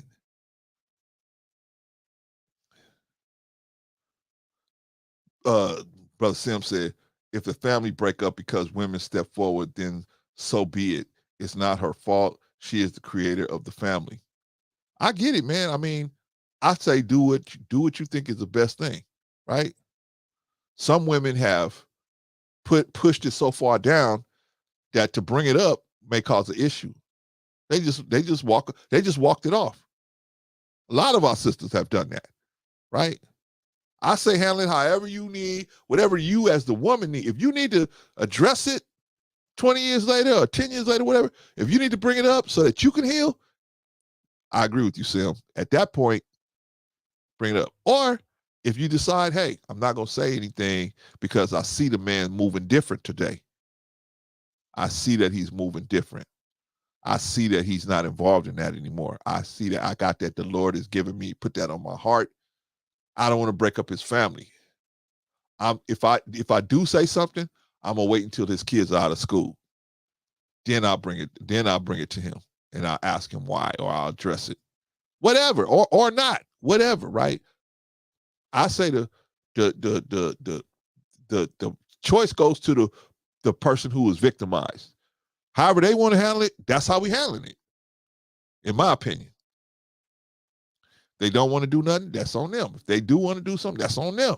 However, the person that was victimized wants to deal with it, that's what we should do. Patrice said there are families that are divided right today because of nefarious family secrets. Yeah. Vaughn said many Black women have become bitter as a result of improper treatment. Many have become unruly and almost impossible to deal with. This is unfortunate. As Black men, how can we change this? I'm glad. You know what? This is why I have Vaughn here, man. To ask some of these good questions, right? How do we change the fact that Black women don't feel safe bringing their issues to Black men? How do we change that? Because that's part of the bitterness, right, Vaughn? That's part of the bitterness, is they don't feel safe coming to us. They don't feel like we're gonna address it properly. Because look at what we're doing. We call them 304. We saying that nobody wants to marry them. Nobody wants to do this and do that to them, right? We out here. I mean, if somebody came from another planet and they start talking to us about Black women, man, they would say, God damn, I'm never going to go around none of them, right? When in actuality, they're some of the most beautiful people on the planet, right? But we cherry picking the ones that are not in a full thinking process, and we saying, oh, we really letting those people represent the whole thing. Now, my question to y'all is, well, let me ask you a question, Vaughn. We as Black men have to change. We have to change. If we want Black women to change, then going to Black women to get them to change without us changing first is never going to work. That's how come this is not going. That's how come all these content creators that come up here and they tell y'all this, hey, Black women, Black things ain't gonna change till Black women change. They ain't never gonna change until the Black man change. But I know how you can help Black men change. Stop going to the bars. Stop going to the clubs. This weekend, females, sisters, just the Black women, because they talking about you, right? Okay, make a stand this weekend. Don't go to the bar. Don't go to the club. Let them dudes be up in, let it be a sausage fest up in there. Why go? Right? Why go up in there? Okay, Vaughn. Why go up in there? Not this weekend. Vaughn said, not this weekend, man. You got some. Vaughn got to get out there. He said, not this weekend, Clarence. This is payday weekend. Clarence, what you talking about? Clarence, I got to help somebody go to college. I got to be like Rico. I got to help one of these women go to college. I'm going to help her pay for her books from the top balcony.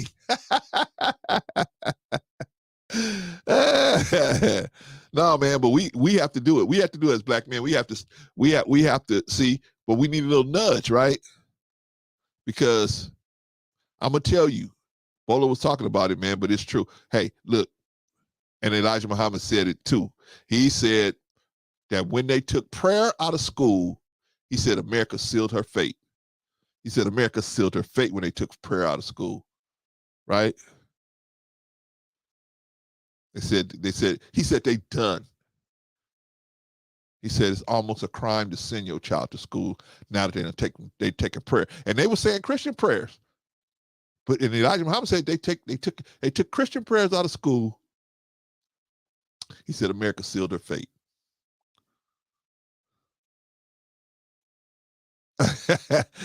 She said, Vaughn trying to make it rain. Yeah, Vaughn's like, man, what you talking about, man? Clash, shut up. But I'm just telling you, man, you know, the sisterhood need to make a stand. The sisterhood, okay, y'all calling us 304s? Okay, F y'all. We ain't going to be no 304s. Now you got to come correct.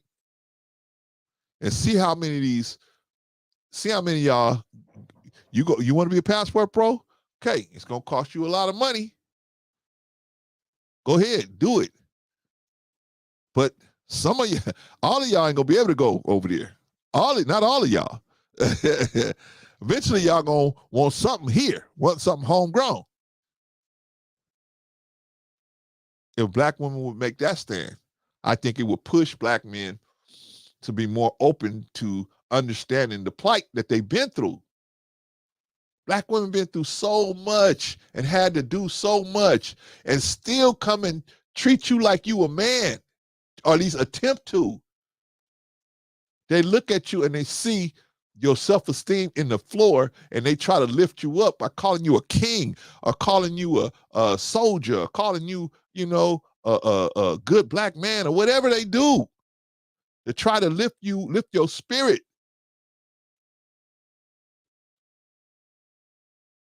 And we out here. What are we doing, man? We out here. I'm talking about as a group. There's some of us that try to acknowledge the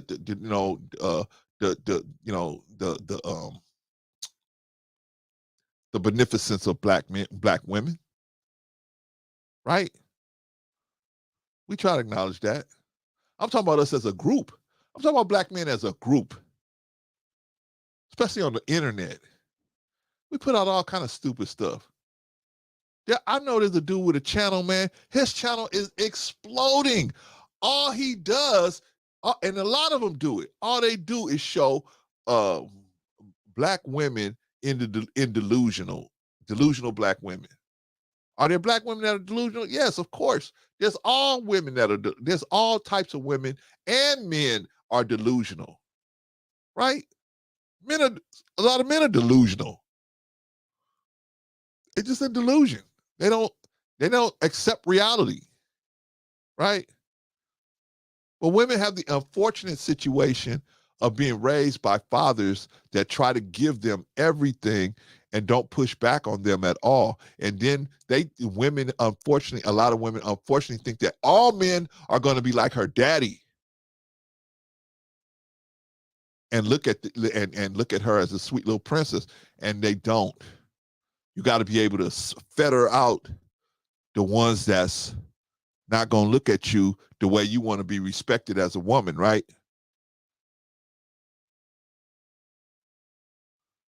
But some of us, see, we're being led astray. We're being led astray by the workers of iniquity. We're being led astray. All right, y'all, I'm waiting for Patrice, but hey, I'm going to just have to start playing this video because I'm not going to stay on here a long time. I want to get out of here. I'm so happy I found those keys, man. God is the greatest. Let's see here. Sim said, I encourage Black women to expose anybody who damages their life because they've been the scapegoat for far too long. We have to be an example of what we want. Hey, Sim, I encourage them to do what's going to heal them. If bringing it out is going to heal them, hey, bring it out. Now, the only time I say you got to say something is if you feel like they still doing the same thing. If you feel like they still involved in it, you got to say something.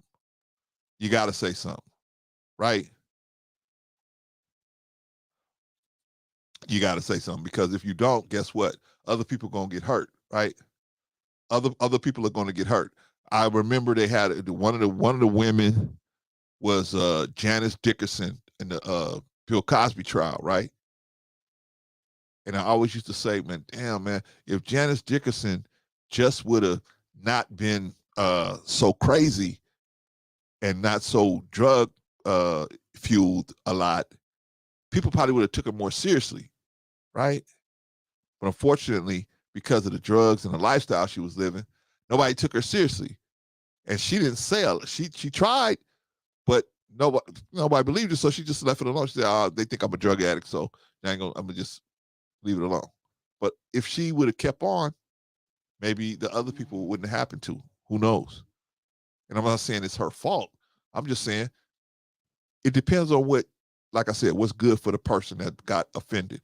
If you got offended and you need to say something, say it. I'm talking about when it's family, right? I'm talking about when it's an ugly situation, right? Sometimes you gotta say it, right? I was listening to this one sister was talking about how she was like, I think her brothers was molesting her, her father was molesting her, and she didn't say nothing. And then she thought it was just her. Then she saw that they was trying to, when she got a little too old, right? She got like in her late teens, they started leaving her alone and started messing with the little sisters. And that's when she had to blow everything up and tell everybody what was going on. It blew everything up. Everybody's in foster homes. Everybody's gone. Police involved. All that. But that's what she had to do because she saw it was still going on. Anyway, y'all, let me get this video. But while I'm getting the video ready, what's going on, Patrice? Hey, brother, just listening. Good content, good conversation. I think this video is absolutely necessary to be seen, heard, and talked about because I see so much of the other side of the coin where Black women are being just drugged for filth on panels, and I'm kind of tired of it. Seeing this video, yeah, it definitely hit home for me. You know, number one, it's from my hometown. Number two, you know what I mean? I know so many women, family members, friends, you know, that are or have been in similar situations of some type of violence, be it physical or sexual. But yeah, and I think that if people really see the substance of this video, hopefully they'll have a different perspective about the way they portray Black women and the reason why a lot of things that Black women have gone through or go through or are still going through to this day. Sometimes you see a woman and you wonder why she's so broken. You wonder why she's an alcoholic. You wonder why she's a drug addict. You wonder why she's even a prostitute, you know, or prostituting herself. It's because of some form of abuse that she had probably been through. But I'm gonna land the plane right there until we show the video and have the conversation. All right. Let's watch the video and then you guys can comment on it as we're going along. Hey, Brother Clarence, while you're playing it, can you hear me? I'm sorry. Yeah, I can now. Yeah. Yeah. Well, while you're playing it, just, you know, intermittently, you know, stop it, make a response, because maybe that's why they try to take your stream down. You know what I'm saying? Yes, sir. You're doing a reaction video. So play so much of it and then respond and then go back to it. And then give a shout out and credit to the content creator and the Okay, channel or that's whoever right. behind the video as well. Yeah, I'm not whoever. saying that's going to work, but let's Black let's Girl try. Unlost. Okay. All right. Well, we'll try. We'll try. Okay. The content creator is Black Girl Unlost. Go check her page out. I'll put it in the description. But let's watch the video, y'all. Let's see if we can find out what's going on in Chicago. Of all the victims, Black women are the most at risk. It's not fair. Unfair because that 67,000 means 25% of crime victims are Black women, but they make up only 16% of Chicago's population. And when the CBS 2 investigators kept digging, we discovered even more disturbing data. The stuff is buried in like statistical reports that come out every year. But it's here, the latest, pages 79 to 81. You got batteries, you got robberies. Ramos combined the crime data by day of week, by location type, with race, sex, and age from police reports. It was surprising at how consistently Black women in particular were over-indexed in relation to the population, like year after year after year.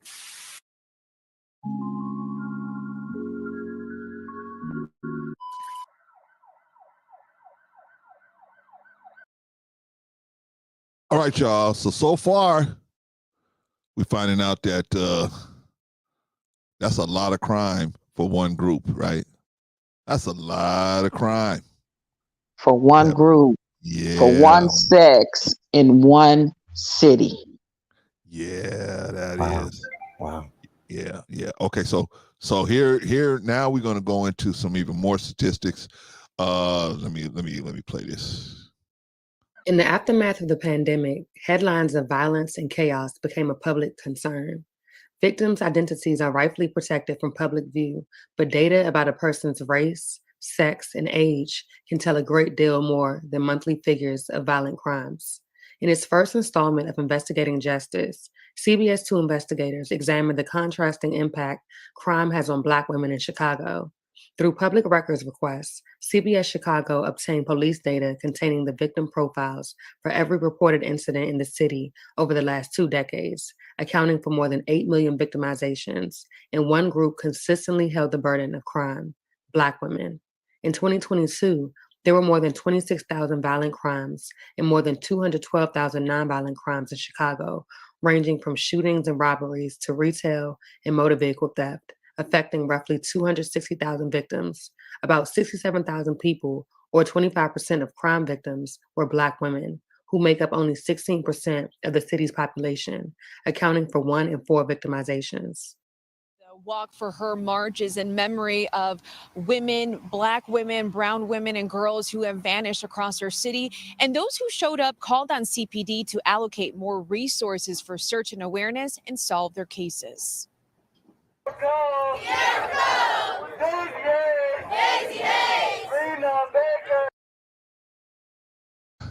Now I didn't know this. I didn't know this part. Like Black Man was talking about. I didn't know Black women were just disappearing. Yeah. I didn't know that. It's over 60 some, maybe 70,000 Black women that have disappeared in the United States and counting. Yeah, just gone. How does that happen? It's just Black women. Yeah. How does that happen? And you know what? And you know what? Before a while back, it was going unnoticed. You see what I'm saying? It wasn't even mentioned. How does that happen? Just crazy, right? Yeah, man. I mean, but I just think that we don't value Black women like we should. Because, man, it was a time if somebody went missing, there was some family coming looking for them, something, right? Now, man, people just go missing and that's it. And I don't understand why. Especially female. Man, if my granddaughter didn't, man, I can't even think about it. And Bro Clarence, we don't get the media coverage like our white counterparts. Correct. We don't. You know? Correct. And you know what Patrice is saying is definitely correct. You know, what was the little white girl's name? Ramsey. Remember her when she went missing? See, there were a lot of other little black girls that had gone missing, right? But not mentioned. They weren't mentioned. You know, and it's just sad, man. When it comes to us, it's like we are just so, put in a position where we're unseen. But is it that the media is not putting it out there, or is it that the black family has broken down so much that we're just not I don't know. I don't believe that.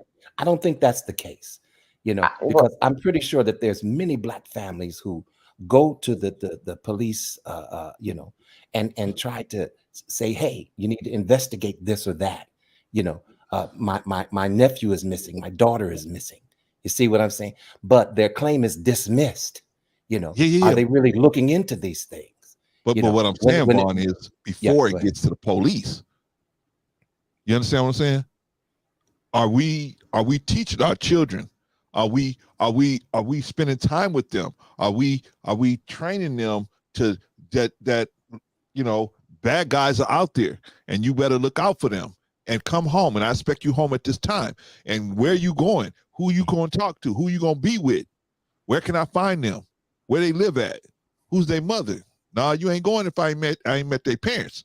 What are we doing that still? But listen, excuse me. Listen, we've gotten away from that.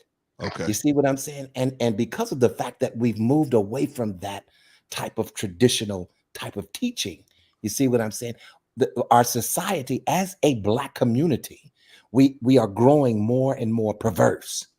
You see what I'm saying?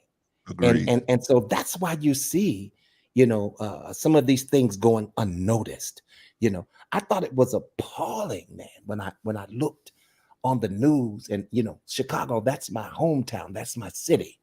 And when I seen how the young people went down in the Magnificent Mile and just tried to destroy different areas and different things for whatever reason it was, but it was just unruly, man. It's like, and then people are questioning, well, where are their parents? Why are these children out in the street? Why are they being allowed to do this? You see what I'm saying? But that's my point. Social media, and gaming and all of these different things have taken over. And it has caused our children to become unruly. There's not enough discipline in the home anymore. And because of that fact, it's like, wow. And now, listen, do you realize, Brother Clarence and OG Patrice, that a lot of these parents are even scared of their own children when they become teenagers? Absolutely. I And definitely let me had. tell you something. I swore to myself I would never be one of them parents. Me either. I don't care if I'm limping on one leg. I'll take you down. I will take you down. Yeah, me too, brother. And I think a lot does have to do with, the different era and time and the way parenting is being done, or the lack thereof. I think it has a lot to do with, of course, social media, so many other influences, music, reality TV, just the slow degenerates of a culture as a whole, right? And it's gonna get into some of the root of our problem too in this video. But when you have poverty, when you have violence, when you are amongst your own people and peers, that's why our crime rate is so high with us against each other. I don't like to use the term black on black, but it's proximity and opportunity that causes these things. And one of the main reasons is the poverty that is happening a lot in poor communities, in Chicago and other major cities, New York, Detroit, California, Baltimore, Boston. You hear so much of it. And for this to be one specific city alone to have a rate out of if you put 4 girls together, every 4 girls in a pile, one of them, at least one of them, have been in some form of assault in some way, whether it's domestic violence or SA or something, some type of trauma or traumatic situation. 1 in 4, that's a lot. And for Chicago to only have what they say 16% of the Black population of females and 25% of the violence against females. Now, again, those numbers, 16% of Black women within a certain age group and 25% of violence. That's almost double what the number is. A percentage of the age group of the Black women they're talking about. That's very problematic. Okay, well, let's get to the brass tacks, because there's a lot of stats in here, right? A lot of stats in this video, and it's alarming. It's actually very alarming. And it really is, bro. It really is. The sad part, this is only one city. It's only one city. It's only Chicago. The stats, and the sad part, Brother Clarence, is that we don't really even support each other anymore. It's terrible, man. Yeah. And we see these things occurring. We see these things happen right before our eyes. Yeah. You see what I'm saying? But we're not even helping each other. We have such a low regard for each other. Well, I want you to. How do we turn this around? How do we turn that around? We got to get more involved as Black men. We got to get more involved as Black men. There's no other way around it. If you look at this, Brother Clarence, a lot of us say, hey, as Black men, listen, I'd rather just get on a boat or a plane and go to another area because I don't want to deal with this situation right here. See what I'm saying? I've had enough of it. So give me my passport. Right. So I can transport myself to another area. Yeah. And hey, I don't have no issue, but don't say Black women put you on that plane. Don't say that. Say the kind of women that you was looking at, the Black women that you was interested in, put you on that plane. But don't say Black women as a whole, that I can't find no good Black women. No, don't say that. That's my only issue with that. You got the right to have any preference you want.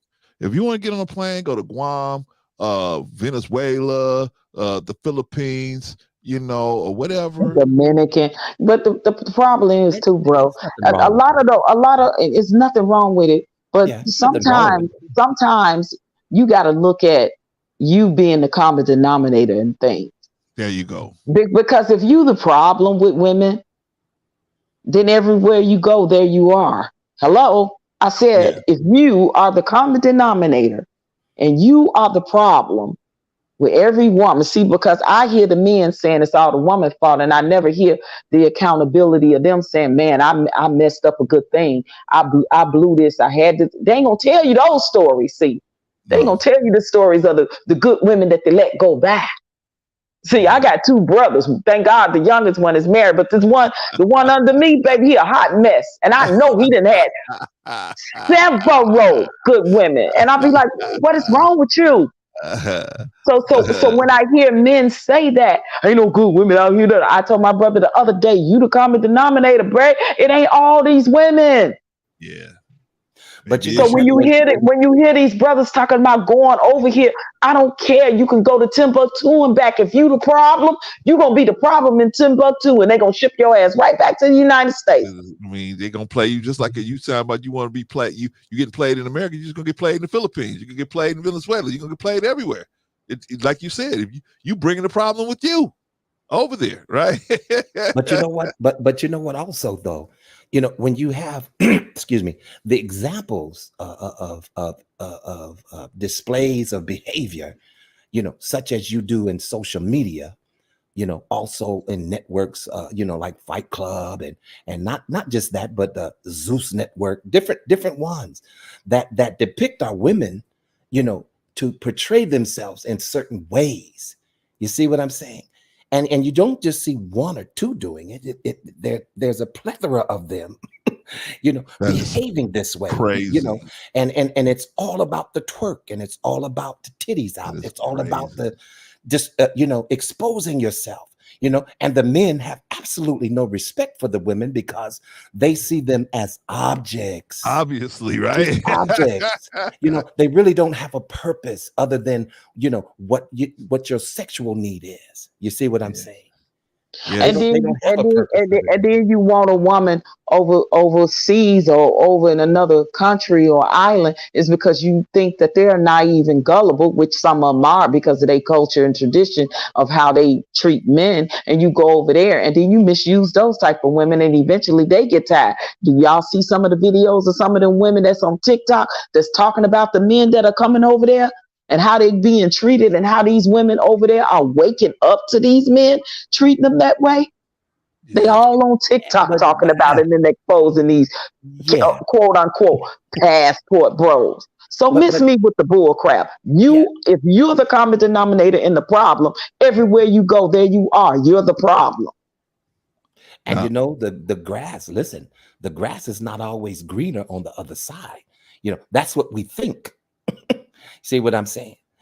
We peer and we look across the gate because it looks like the grass is greener over there, but it is faded just like the grass in your present neighborhoods. You see what I'm saying? Well, if you water that grass the same way you take care of that grass the same way you take care of this grass, it's gonna get brown too. I mean, you know what I'm saying? Like you said, it don't matter if you go over there. If you take the same problem over there, pretty soon that grass is gonna be bad. My point, exactly. Excellent. You have to move to another house, right? I concur, sir. Let's finish on with the video. Listen, I know that we will get some flack or pushback, as they call it, because of what we're saying. But at the same time, I really don't see anything wrong, or out of order about what we're talking about. These are things that we definitely have, looked at and observed, right? Right. Have we not seen some of the behavior just on social media alone, just on these YouTube platforms, just on Instagram, just on TikTok, just on Facebook? Have we not seen this? In real time. And OG Patrice. Listen, our young people have access to looking at these things. That part. Even though they have parental guidance and all, you can do all this on your phone, but you never know who what child or what young person has a phone that's showing your child something on their phone. You see what I'm saying? Exactly. So they can always get the information. You see, but what's going on in social media? Come on, listen, and on some of these networks, it's setting it's kind of like it's setting an example for our young ladies. And that's why they want to twerk on the tables. That's why they want to pooch their asses, up in the air every 5 minutes, because that's how they need to be identified. And they think that we need to change that.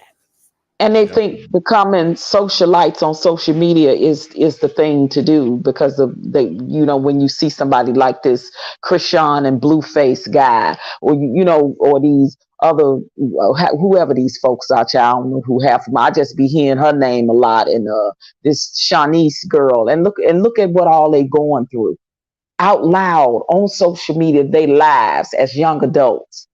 The nefariousness that they're doing and what they're going through on social media. And then you take reality TV and these young women and these young men thinking that if I can get to that status, that's the status that you want. You want to be that.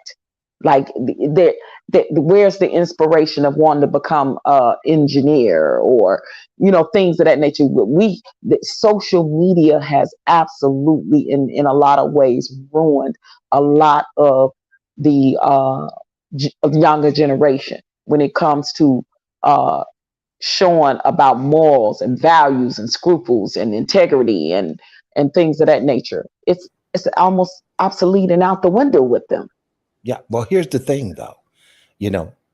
What possibly could be the solution now? Because I know we can talk about a thing. Now, I agree. Okay. I don't know if agree. you can hear me. I don't know if you could hear me, but we could talk about a thing for like 5 hours. And you know, Brother Clarence loved these 5-hour streams, right? But we can talk about it for a minute. But what solution could we come to? Like, you know what I'm saying? What how do we change this? How do we turn it around? You know, but I do believe the first part of turning it around is acknowledgement. Of course. We are not treating our women the way that we should, regardless of their plight.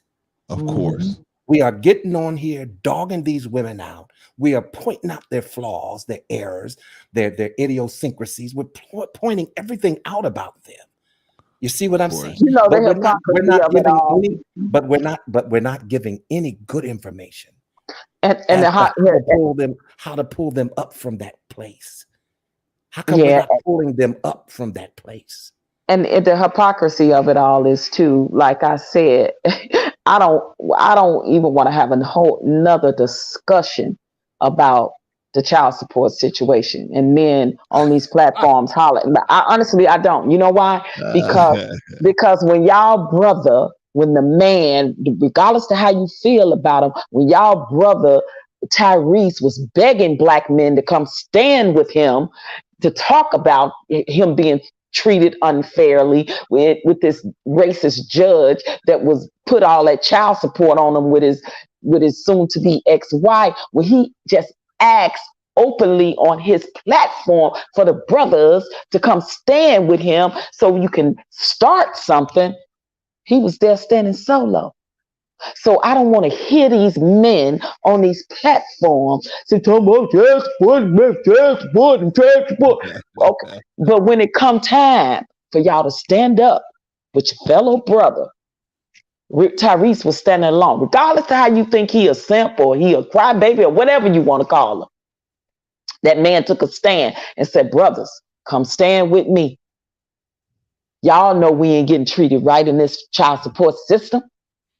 Maybe if they see men all standing together and united saying, hey, okay, enough is enough. This is unfair. Maybe that would have started a snowball effect. But he was in that court alone in Atlanta, standing alone. And I know it's a lot of brothers, black brothers in Atlanta that's on some child support. Shoot, I was surprised I didn't see brothers flying from all over these social media platforms that always talking about child support. It's one that got a whole platform, ain't nothing but about child support. Right, child support, right? Yeah, you know what I'm saying? Where were they? You know what? You're right. I think they wear a hat, right? Don't they wear a hat that says? Right? You feel me? I ain't trying to talk about nobody, but I know this thing. Hey, it is what. Listen, I'm saying.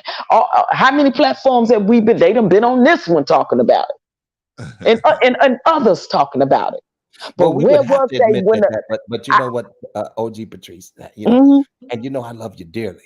But we would have to admit that whole setup of child support is cockeyed. It needs to be revised. No, absolutely. And I'm not trying to say that men should run away from their responsibility. Exactly. But the system is cockeyed. They don't leave space for the man. That's why they should have give a been lot there. of favoritism toward the woman. Absolutely. Leave the man out. And I think and they should have been there with bells on. That's why I'm saying what I'm saying. They should have been there with bells on, Bro Vaughn. That's why I'm saying what I'm saying. That's why I'm saying. But I didn't see no content creator that complained about child support even show that video of Tyree and that call out he was calling for all his black men, his brothers. Actually, he was calling all men. He didn't care what color you was to come and stand with him and unite with him. But he was there solo. He was there solo. So please miss me with the bull. But most men, I mean, man, me and Rico have done so many. I think we did like 3 videos and we broke child support down. So, I mean, we broke it down where the money goes, how you even get on child support, what that money is going to, what happens when they actually get the money, what happens if the mom is on public assistance. I mean, we broke down all of this stuff, right? So but most of those guys don't even know what's actually happening with that money. They think, oh man, it's just a con game. Somebody put it in their pocket. but a lot of it is not. So what you want is to be paying a fair amount. You don't want to be out there paying an exorbitant amount where you paying $50,000 like Sean Puffy Combs paying $50,000 per kid. I mean, and now I'm hearing that girl is with child. What's the Young Miami? Now I'm hearing she pregnant. But I mean, when you billionaire status, I mean, you got it like that. You know, he can afford to take care of them kids. But that's beside the point. But you know what I mean? We're talking about your average, everyday men that are on these platforms crying about child support. We're not talking about the Puffies. We're not talking about the Nick Cannons that got all the money in the world. And even Tyreek got a little bank, right? But let's be real. Even for him, $10,000 a month or more. That's a lot of money. That's a lot of damn money for one kid. And he got more than one kid. But see, they want to fight at the wrong time. That's not the time to fight when you're getting brought into court. You need to be fighting at the ballot box, because it's women that's voting these judges in, because men don't vote. True that. But taking a stand with him at that courthouse would have been a start to possibly been a rallying cry. Exactly. For men to start getting around and seeing. That's what I'm saying. Is at the ballot, because that's what I'm talking about. These judges are more sympathetic to the people that voted them in. If most of the voters are women and the women voted this judge in, who is this judge going to be more sympathetic to? Obviously, the women. The women. Exactly. If you want things to change, then more men have to vote. And listen, and men hold the power to have the conversations with their baby mamas, with the wives, with the sisters, with their mothers, with the aunties, with all these people that got children, to have these type of conversations to say, we got to change this narrative, because let's really realize where this money is really going to. Right. Let's really break it down for what it is. But see, like I said, my brother Tyree was flying solo. Yeah. So especially these black men in these spaces, they can miss me. They couldn't get on a plane, get on a bus, get in their car and take a ride. They could have did a show about it, right? They could have did a live stream. Like you see, moms was the word. Lena Turner could have went there and did live stream, right? You can hear a pin drop. You can hear a pin drop. They wouldn't talk about how Tyree was talking about how there was too much money and how that racist judge, how he was treating them in his divorce, as a man going through a divorce and child support. Come on. Yeah. Well, but Patrice, let's not get off let's don't get off the subject. Child support is a very important issue. Let's pull it back in. Let's pull it back in. Let's get back to our black women.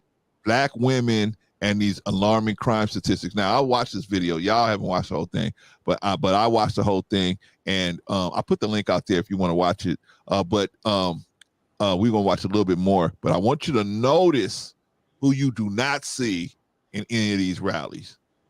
There's a particular person you do not see here, right? You see a few black men. Well, I'm just saying it's black men.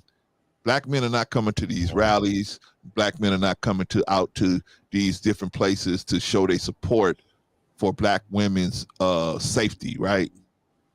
And so that might be so, Brother Clarence, do you think it's because we've, basically given up on our black women?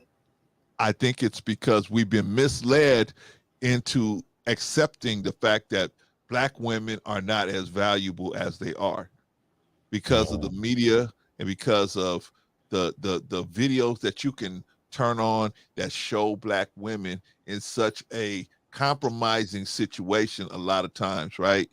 Where they and unfortunately some of our sisters have taken the bait where they said promiscuity is strength.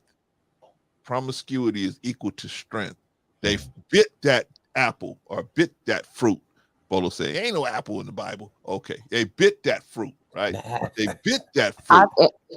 And I think that a lot of it is, like I said, the ones that's portraying the crime on the black women are our black men, unfortunately. Most of the time, right? Most of the You time. know, like 99.9% of the Yeah, time. most of the time. Okay, now right. now see, here's where I need a little more information, because I need to know where those statistics come from.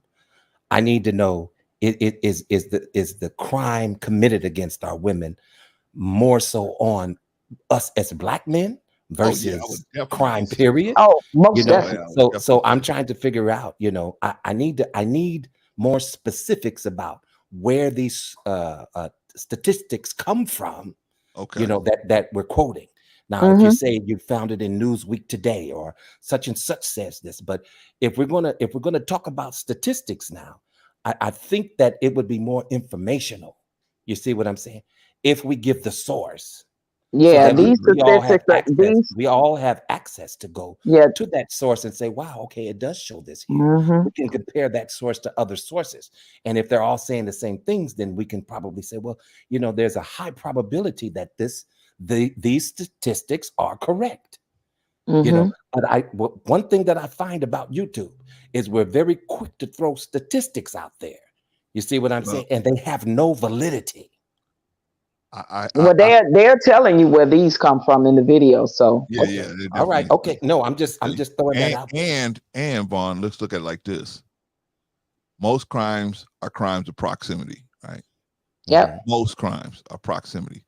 So since we're probably living around each other, we're probably more apt to commit crimes. Commit the crimes against each other. Yeah. And listen, without a doubt, listen, you know, we as black men, I can definitely say from what I've seen, is we have definitely become cruel, you know, when it comes to our women, you know, and abusive, actually. You see what I'm saying?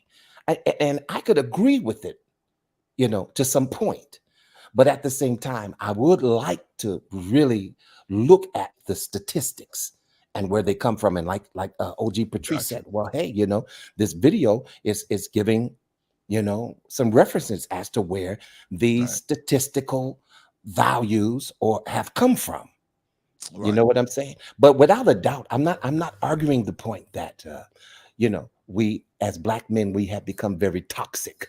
We're not talking about toxic masculinity. We're just talking about toxic, period. You see what I'm saying? Right. You know, a lot of us are going through our own struggles, and we find a way to take it out on our families, on our woman. See what I'm saying? Because we didn't become whatever it is we tried to do. You see, a whole bunch of different reasons as to why we are the way that we are. You know, but that's a sect of black men. So we can't when we talk in these terms, we can't just only say black men, because now we're putting all of us in a particular category. And that's simply not all of us, because a lot of us are doctors and lawyers and love our families. We know that, we know we're not talking about all, because this particular video is talking about an age group of black women within a particular age group. So we're sticking with, because, and it's predominantly mostly the younger generation, because we know, you know, we're older, we in a certain generation. Most of us are either Gen X's or baby boomers. So now we're talking about your Gen Zs, your millennials, and your Gen, you know, your Gen X's. So this is the younger generation, and looking at the way, sex trafficking has happened. And it is sad to say, but unfortunately, a lot of our black men are selling their own black women into the trafficking, or trafficking and being a part of the trafficking themselves. It's sad, but true. I just wanted to give a little push forward, you know, because I don't want to push you back, because ain't nothing back there. But I wanted to give a little push forward as to when it comes to these statistics, because you know, it's like we go by what people are telling us, and is that simply the case? So I wanted to, you know, I made the statement because I wanted to push the conversation forward, and it seems like that's what we're doing. We're moving forward in the conversation, you know. But I would like to get a little more reference as to these statistics. All right, let's do it.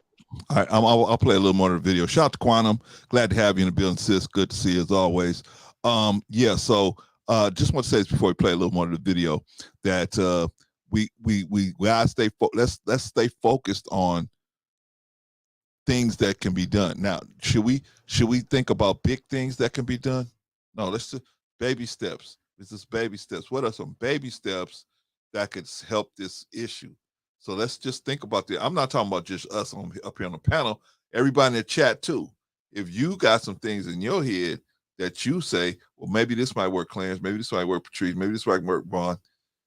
Just let us know. I mean, we all put our heads together. I'm sure we could figure something out, at least a good plan. Now, are Black women going to follow it? Are Black men going to follow it? Most of them, who knows?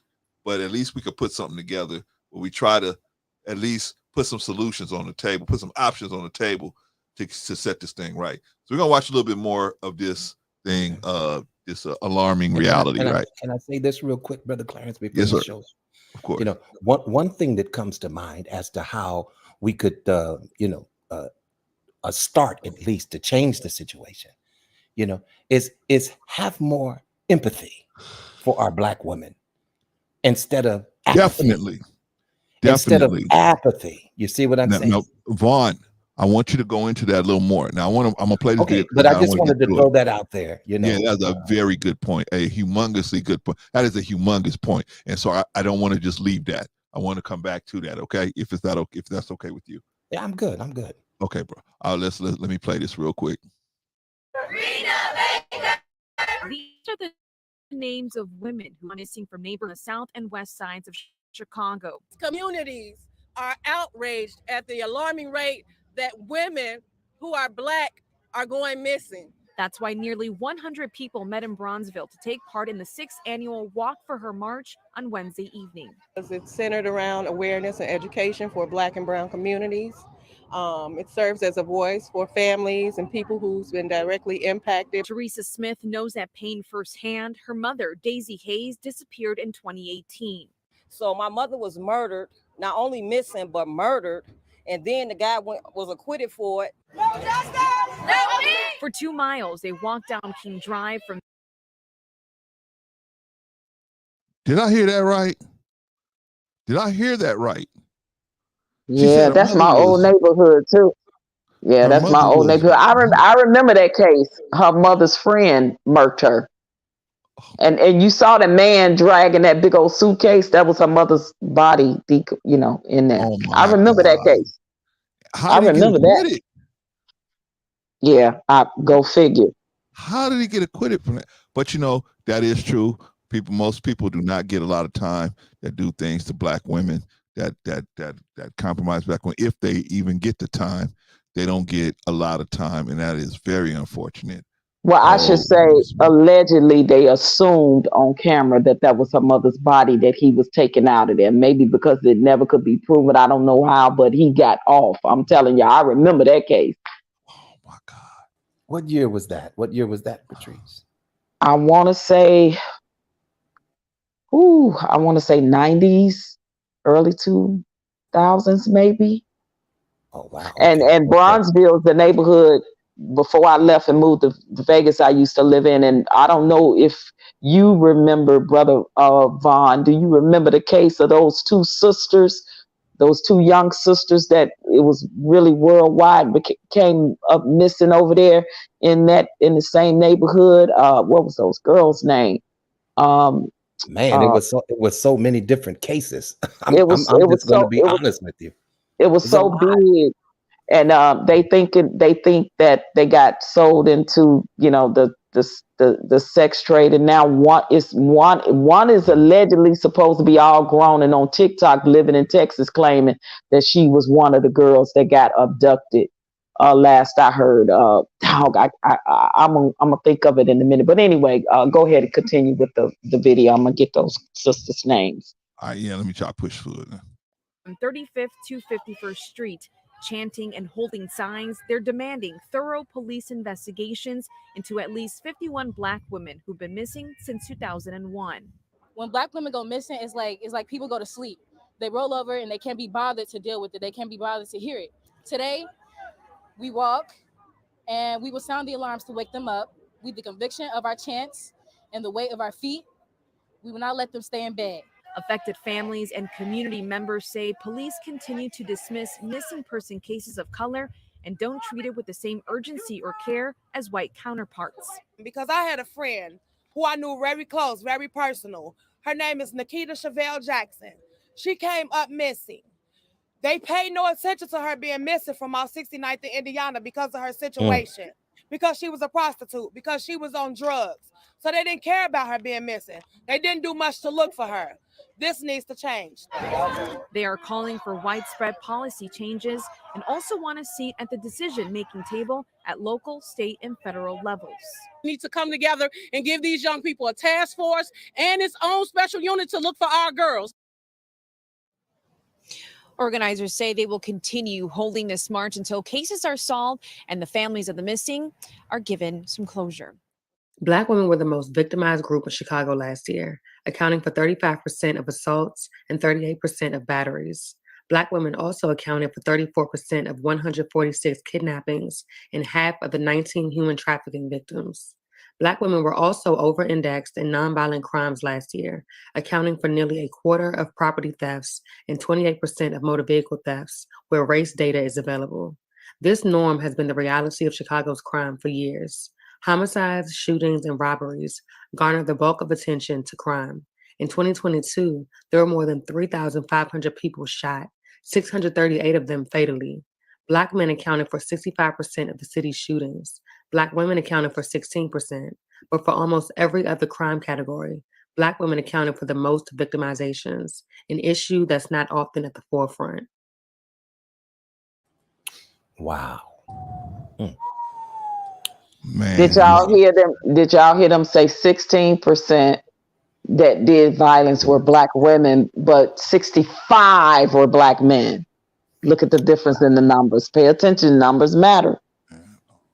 Yeah. But listen, I lived in Chicago and I've been in good areas, bad areas. You know what I'm saying?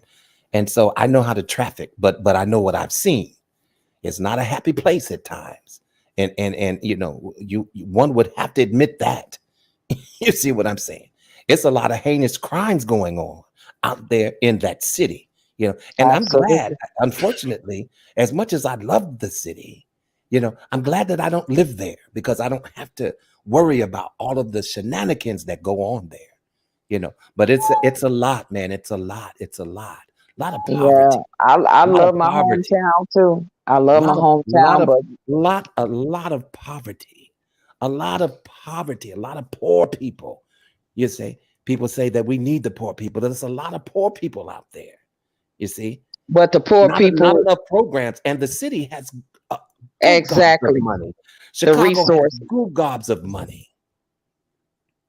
Yeah, they're not putting them back into the communities. That's unfortunate, And just to drive through and see the abandoned buildings, and I know Patrice knows what I'm talking about.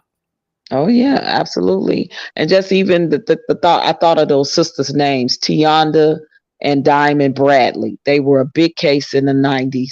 Those two sisters are right down there in that area where they are marching now, 35th. I lived over there during that time when those sisters came up missing. One, the youngest was 3. I think the oldest was 9 or 10. Back in the 90s, it was a huge case all over Chicago. It was it's really sad. And also the children, the death of the children, oh my God, man, come on. The heinous things that I have witnessed on the news just from living out there. Why are we doing this to our own children? And I know Patrice knows what I'm talking about. Oh yeah. They where these two sisters, they suspect, the mother's boyfriend and a friend of his, another guy friend. They suspect them of, selling them into sex trafficking. And now one of the girls, which I think was the baby girl, that is now a grown woman, is supposed to be in Texas. Wow. She was on TikTok claiming to be this little girl that was kidnapped, and she was talking on TikTok saying it was her and how she was sold into, trafficking. So I guess they investigating that now because she don't know where her sister is or something like that. I don't know how true it is, but it was alleged. And this just happened over the last month, you guys, that it's alleged that one of the sisters was found after all of these years. So yeah, it's really bad. Well, I put the link out if somebody wants to come up, Jay Takashi wants to go. Jay, you got to get your stuff straight. Yeah. But anybody wants to come up, discuss anything and its issues, we're here. You know, it was a part where they were talking about the black men. I wanted you to play that because black men need to see the importance of how important they need to be in the lives of their children, especially, you know, their sons and their daughters, even if they're not with the mothers, how important that they play a role in stopping a lot of this crime. You know, fathers play a major part in, you know, a lot of this, and if you're out there doing the work as men and as fathers, then you're not out there doing the crime as men. Good point. But like I said, the problem is we got we got so much fugazi because most of us are not in our right minds, if I could say it like that. Not in our right minds. So we're out there doing everything. And before we know it, we all caught up. Then the children lose. Everybody loses. Jay, hold on. I'm gonna play a little bit more because I see these stats. I want to jump to the part that Patrice was talking about, but I'm gonna play these stats real quick. Black women are the most at risk. It's not fair. Unfair because that 67,000 means 25% of crime victims are Black women, but they make up only 16% of Chicago's population. And when the CBS 2 investigators kept digging, we discovered even more disturbing data. Black women represented more than a third of kidnappings, 35% of assaults, 38% of batteries attacked and injured, 40% of rape victims. And let this sink in. Black women are 52% of human trafficking victims. Remember, they're only 16% of the population. Oh my to God. have to navigate through life knowing that 52%. you'll potentially become a victim of a crime, primarily because of your race and your gender combined. It's mafia. Thomas survived a rape, This is all the paperwork from the hospital. but she still feels the pain. What happened to me, it won't go away. It happened here, this West Side apartment building, at a friend's party. I did have a couple of drinks, but nothing too crazy. Pictures of a happy, smiling Thomas were taken just minutes before she felt dizzy and went to the bathroom. The police report details the horrors of the criminal sexual assault. I remember being in the bathroom with my the person who assaulted me, and I remember just trying to like get out of the restroom, but I couldn't get out. The car was parked actually right there on the corner, right before the stop sign. Even when it comes to nonviolent crimes and reports where police record race, Black women, I couldn't believe it, like Evelyn Sparks, are targets. Black women account for 24% of property thefts, arson 28%, car thefts 29%. Again, they're only 16% of the population. You could see it out the window. A 2019 Kia. I parked there every day. But in less than 10 minutes, it was gone. Photos of a trashed Kia found by police an hour later. Somebody that takes something that you work so hard for, it just makes you feel very violated. Why are they targets? Because they're, if you want to call it, easy prey. Yes, yeah. Geneva Brown is a professor of criminology at DePaul University. We just had an unfortunate Officer Preston who was killed. She was on her way home at 1:40 in the morning, and she was a target of a robbery disproportionately. Black women are working third shift jobs. Black women are in communities where there is a lack of a middle class, a lack of a economic foundation that would deter. Ay, ay, ay. Wow, man. Ay, ay, ay.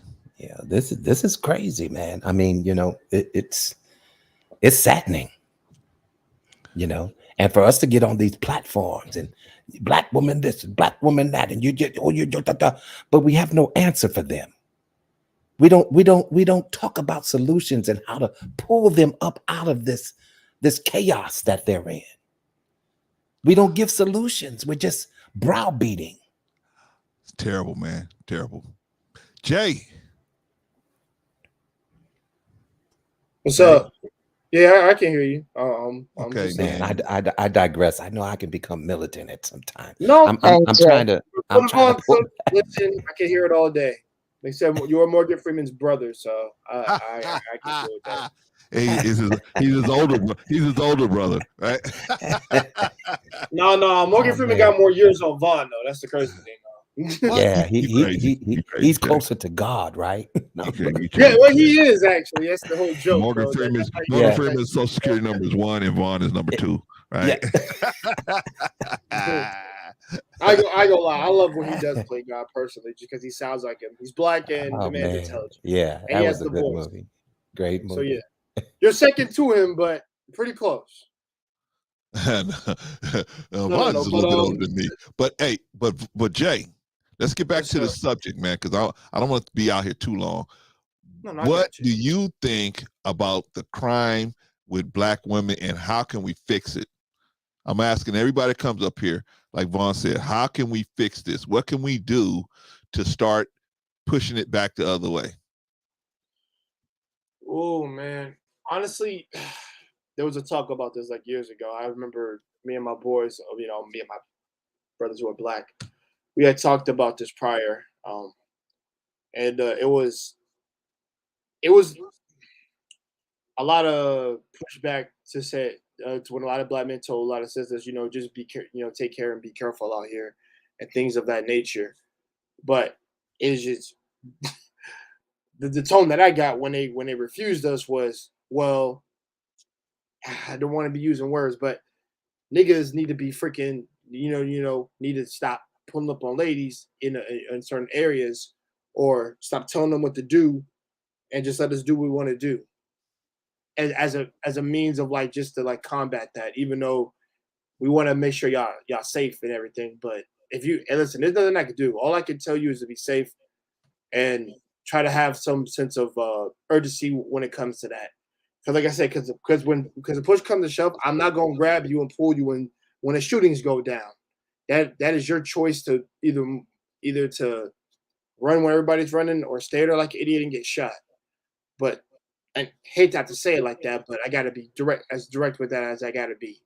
Because the thing is, we don't want our sisters to get shot. We don't want our brothers out here getting shot for our sisters and things of that nature. But because I'm answering your question, and the thing is, I'm also want to answer the title of what you've written down too. And it's just like, I'll say this: what you can do to stop crime. I mean, the crime part is just like I said, let people be aware, and also, as long as kids, you try to make sure not to get the young kids involved as well. They should be safe. They should be number one priority. Ladies, you should be not on the streets, particularly. I hate that I'm telling y'all this, but it's like whatever. You shouldn't be you shouldn't be out on the streets at night, things of that nature. You should also be safe in environments where you're protected. If there's black men around you that know will protect you, then be around them. Particularly, I shouldn't say black officers, but yeah, particularly like people you could be safe with, is what I'm saying. As a way to like deter crime, and also just let people know the heads up of like, yo, this guy's been following me. You got to do something, we're not got to do something, but just keep an eye on him. It'll give us to put eyes on that cat, to make sure he's not gonna do no shady shit, particularly. Sorry, one cuss word per sentence, but I got you. But yeah, so like the things of that nature, because we want to make sure that y'all ladies are safe, and also our young boys and kids. And like I said, I don't like seeing sisters get hurt personally. I don't. But to your title of your stream, it's just like, should we, like, are we too deadly for a black woman? No, I don't think we are. But should we leave each other alone? Hey, listen, it's up to them. I'll be honest. All I can do is give a voice and try to get out the message. It's all I can freaking do. I cannot force somebody to do what they don't want to do or listen to what we tell them. I mean, it's not how it goes. I mean, Brother Vaughn and OG Patrice, and I think you even know this. People are going to do what they're going, or do what they're going to do. And I'll say this in regards to the ladies: if you don't want to listen to us, or when we're trying to at least want to help and things of that nature and trying to bring about change, yeah, I'm going to say leave us the hell alone. Then get out of our way and let us help other people. Is what I'm going to say. Let me help the ladies who do want help. I'll just say that. That way it doesn't come off as insecure or as freaking arrogant on my end. But that's what I think. Because both sides should be heard, personally. But all right. All right. Well, the thing I want is solution on both sides. Now, I'm always gonna hold men accountable first. If you're gonna tell me you the leader, right? If you're the general and you set this whole plan up on how we're gonna attack the enemy, it doesn't work. I'm not gonna go to the privates that's on the front line that followed your work, followed your plan, and it didn't work. I'm not gonna go to the privates and have an issue. I'm going to you as the leadership, right? You can't tell me, well, they're the ones out there. No, you the one set that in motion. So you the leadership, I'm going to you. I'm holding you accountable. Okay, so I'm gonna say the same thing about black men. You, in my opinion, and you calling yourself a leader and you claiming it, okay, now it's time to be it. It's time to be it.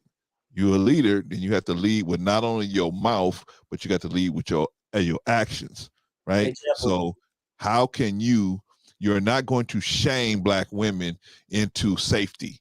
You're not going to shame black women into not being in poverty because they started a family before they prepared. You're not going to do that. Shame, although shame is the weapon that black men use. Now, black women may use it on each other, but that's a different issue.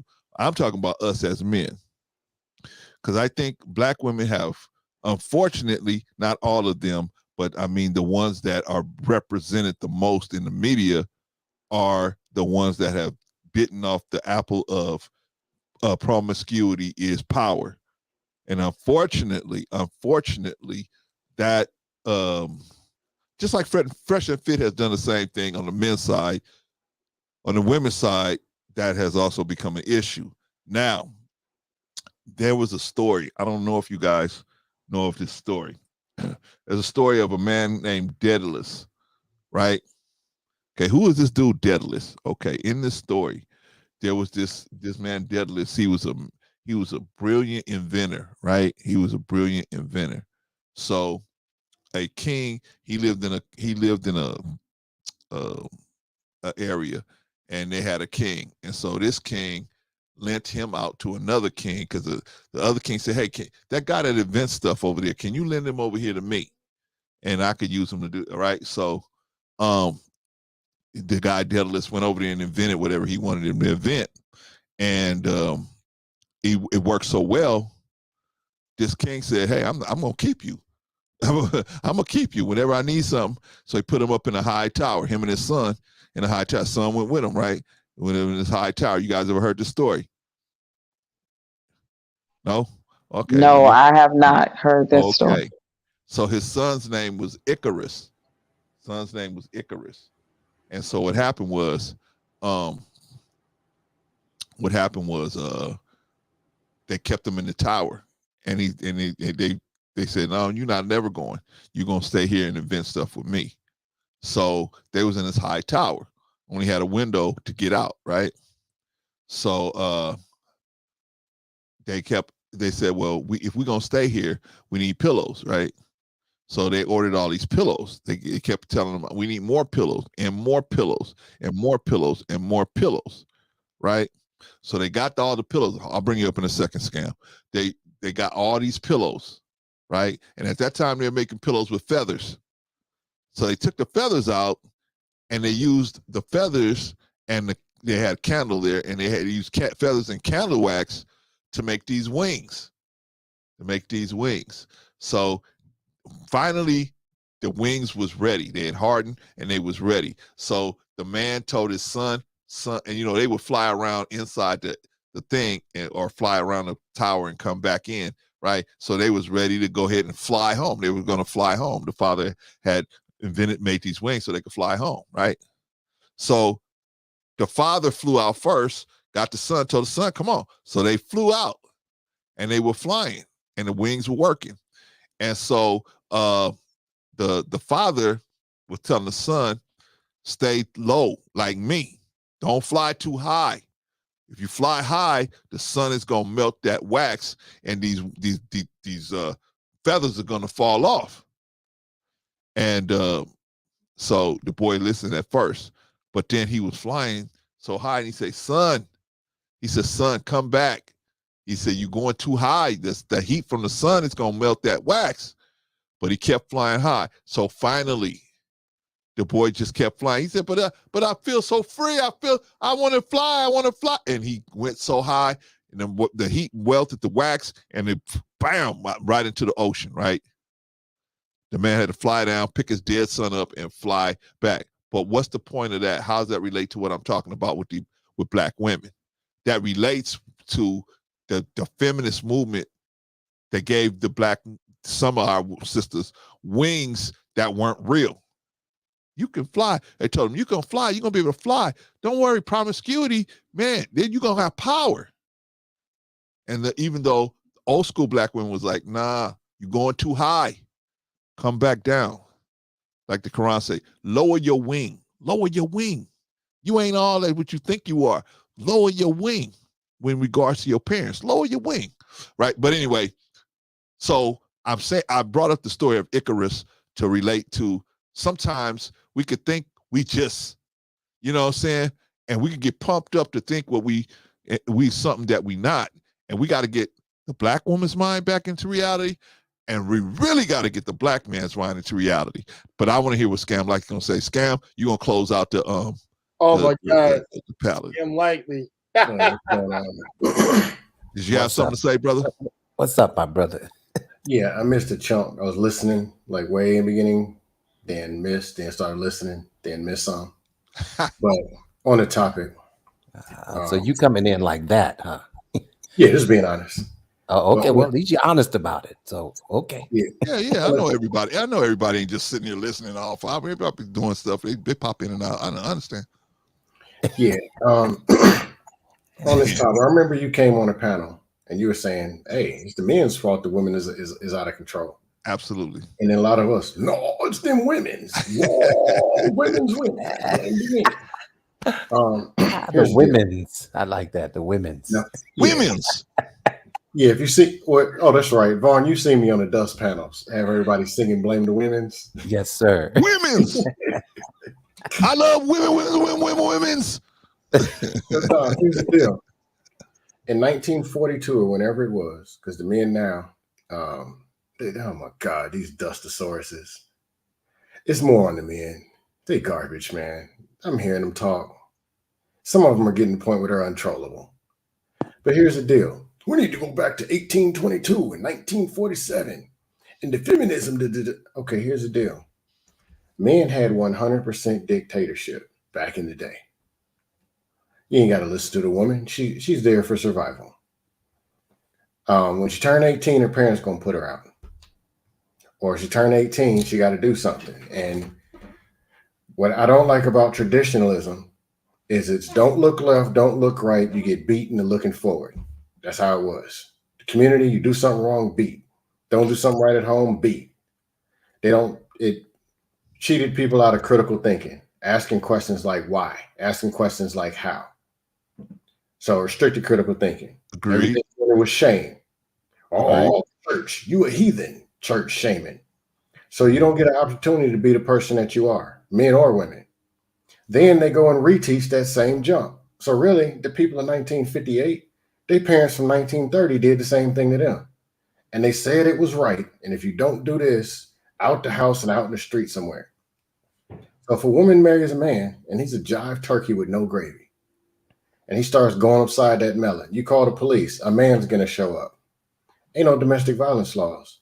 You go to work a job as a woman, they say, nah, I'm going to give it to somebody else because I hate women. Where the EEO laws? They ain't there.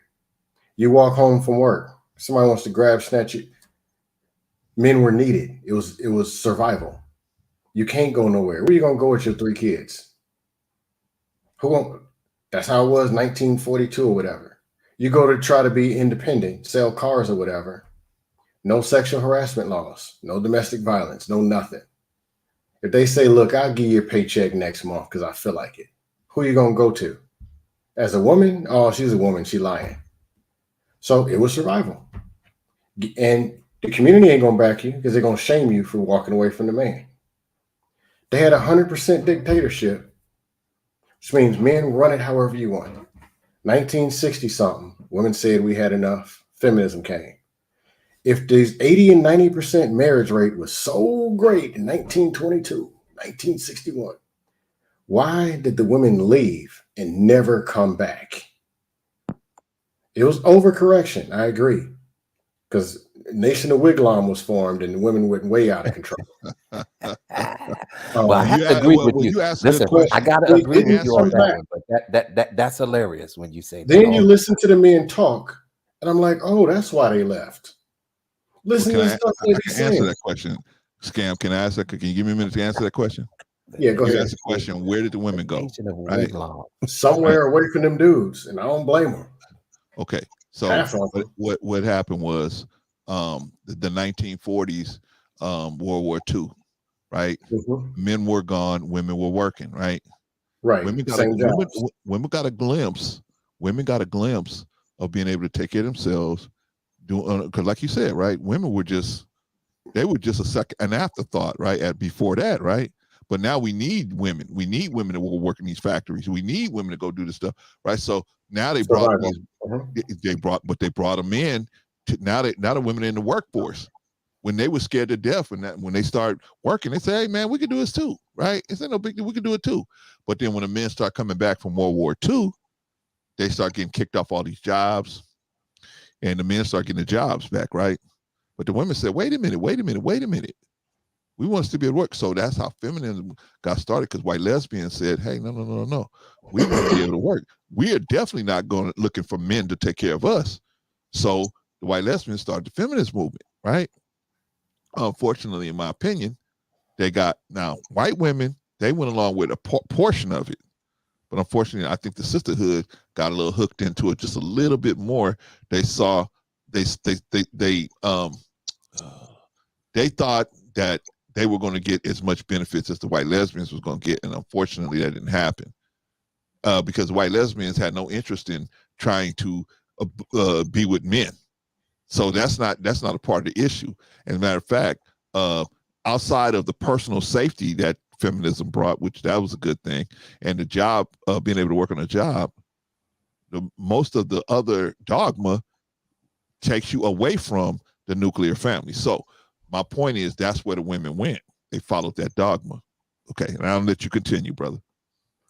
Yeah, what you're saying is true. I'm not separating black from white. I'm just saying women and men, because when they talk about black, a lot of times when the black men say, "Oh, black," go over to the white woman, you're gonna get ragdolled just the same. If you're ugly, ugly is universal. That's true. I would agree with that. Yeah, you can get ragdolled and get your passport and go get ragdolled in another language if you want to. Agreed. Dust is dust. But no, I agree feminism got out of control. But dust got out of control. If you listen to the men talk, a lot of them have nothing to say. The things that are lacking, and some of the older generation, I'm in the middle. I'm 42. Okay. My parents are married. My grandparents are married. There's a whole bunch of married, and I grew up in a black community with green grass, 2-car garages, and adjustable goals. Okay. Not like, I'm just saying that because I'm not a person who's never seen anything before. I also talk to younger people, 25, 22. All three think different. People were not taught relationship skills at all. They weren't. Agreed. Now the talking point mafia is killing people. It's bad. Okay. Protect and provide. Protect and provide. Look, ain't no women going to no karate dojos looking for men.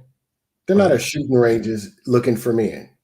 And they're not going to the club looking for the 6'4" bouncer. That protection, they don't value it. Get over it. Agreed. It's providing.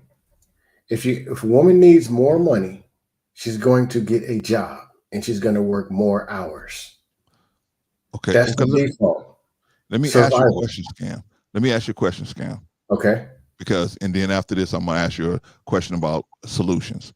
But my question is, do you think that is a bad thing that, because I see where you're coming from as far as they don't need protection because they can pick up the phone.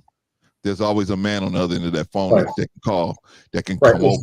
It's still valuable, but I'm just saying, protect and provide is 5 to 10% of that man. But protection is not as much of an issue as it was before, because they can pick up the phone and a man will show up. A man in a police suit or a man in a fire uniform or whatever they need is, you know what I'm saying? Like they're just a phone call away from that protection. So having that man right there is not as a necessity as it were.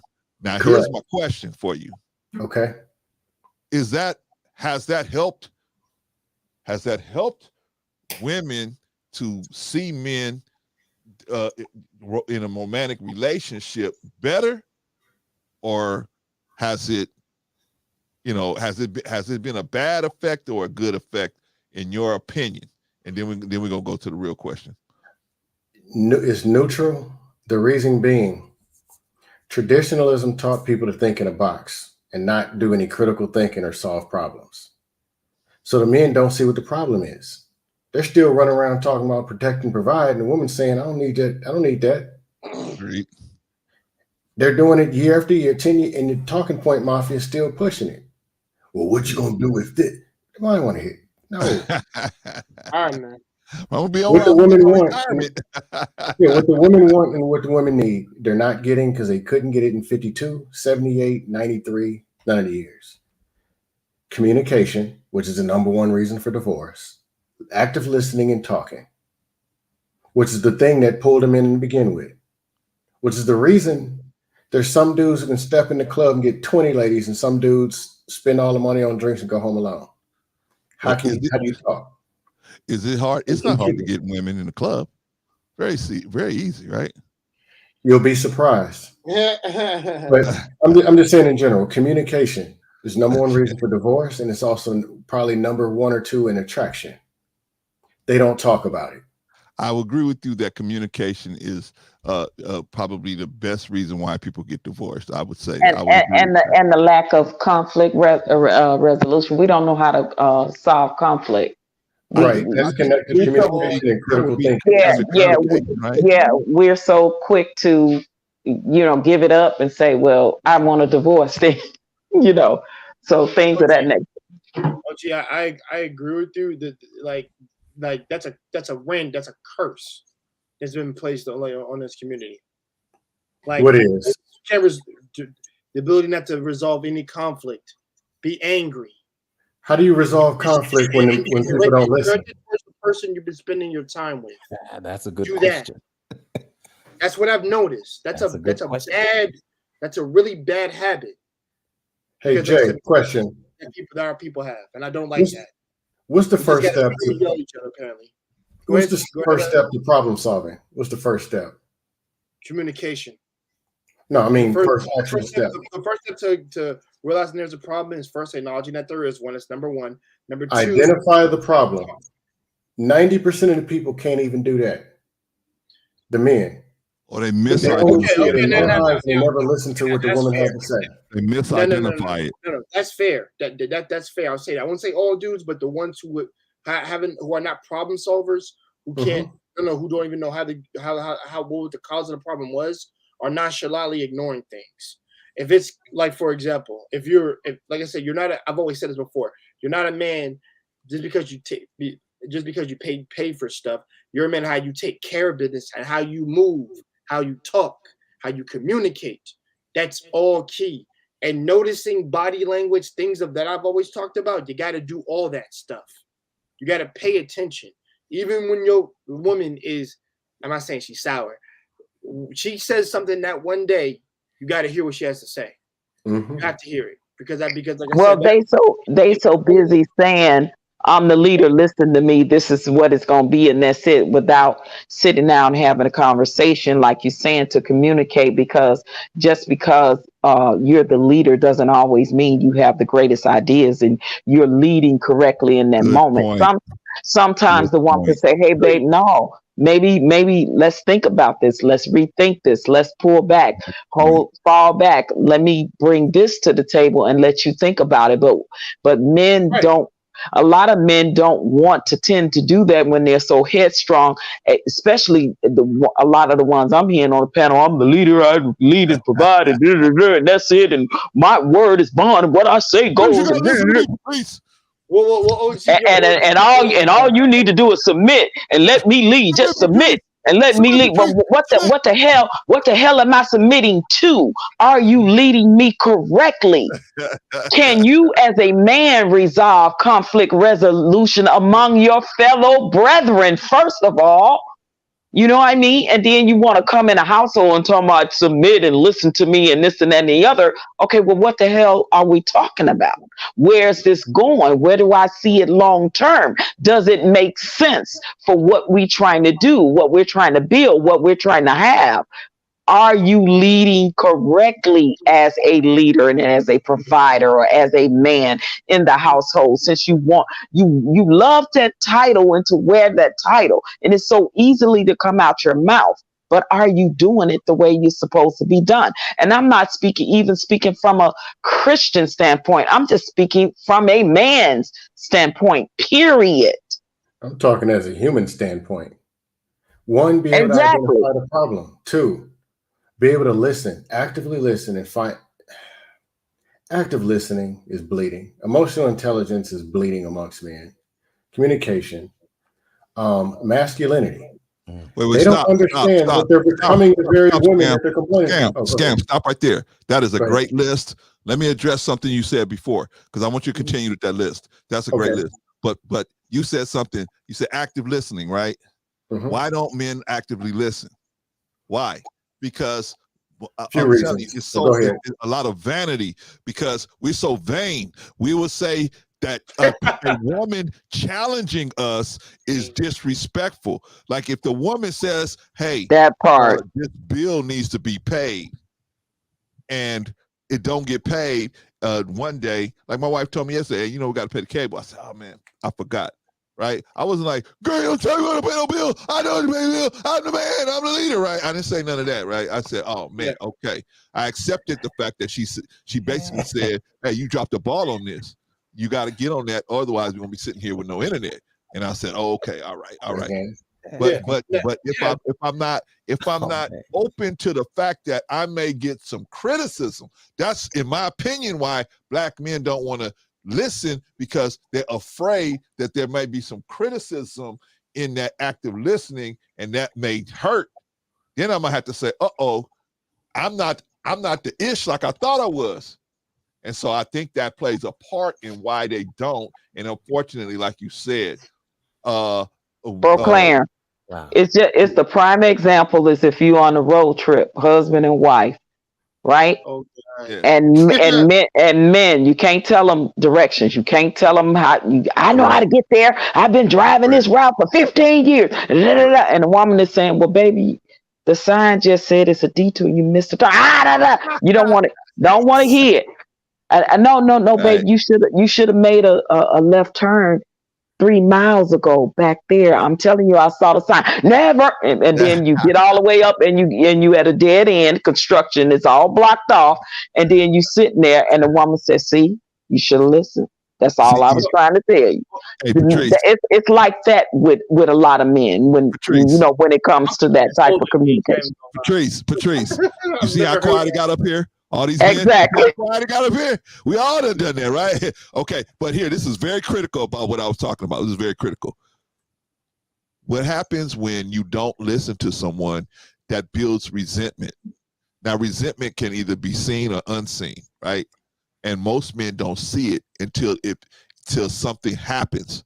Right? You don't even realize that you're building this resentment. That's why I never could get with the Kevin Samuels, rest in peace, when he said, hey, if you just make enough money, you can just cheat on somebody. But when you cheat on people, you create resentment.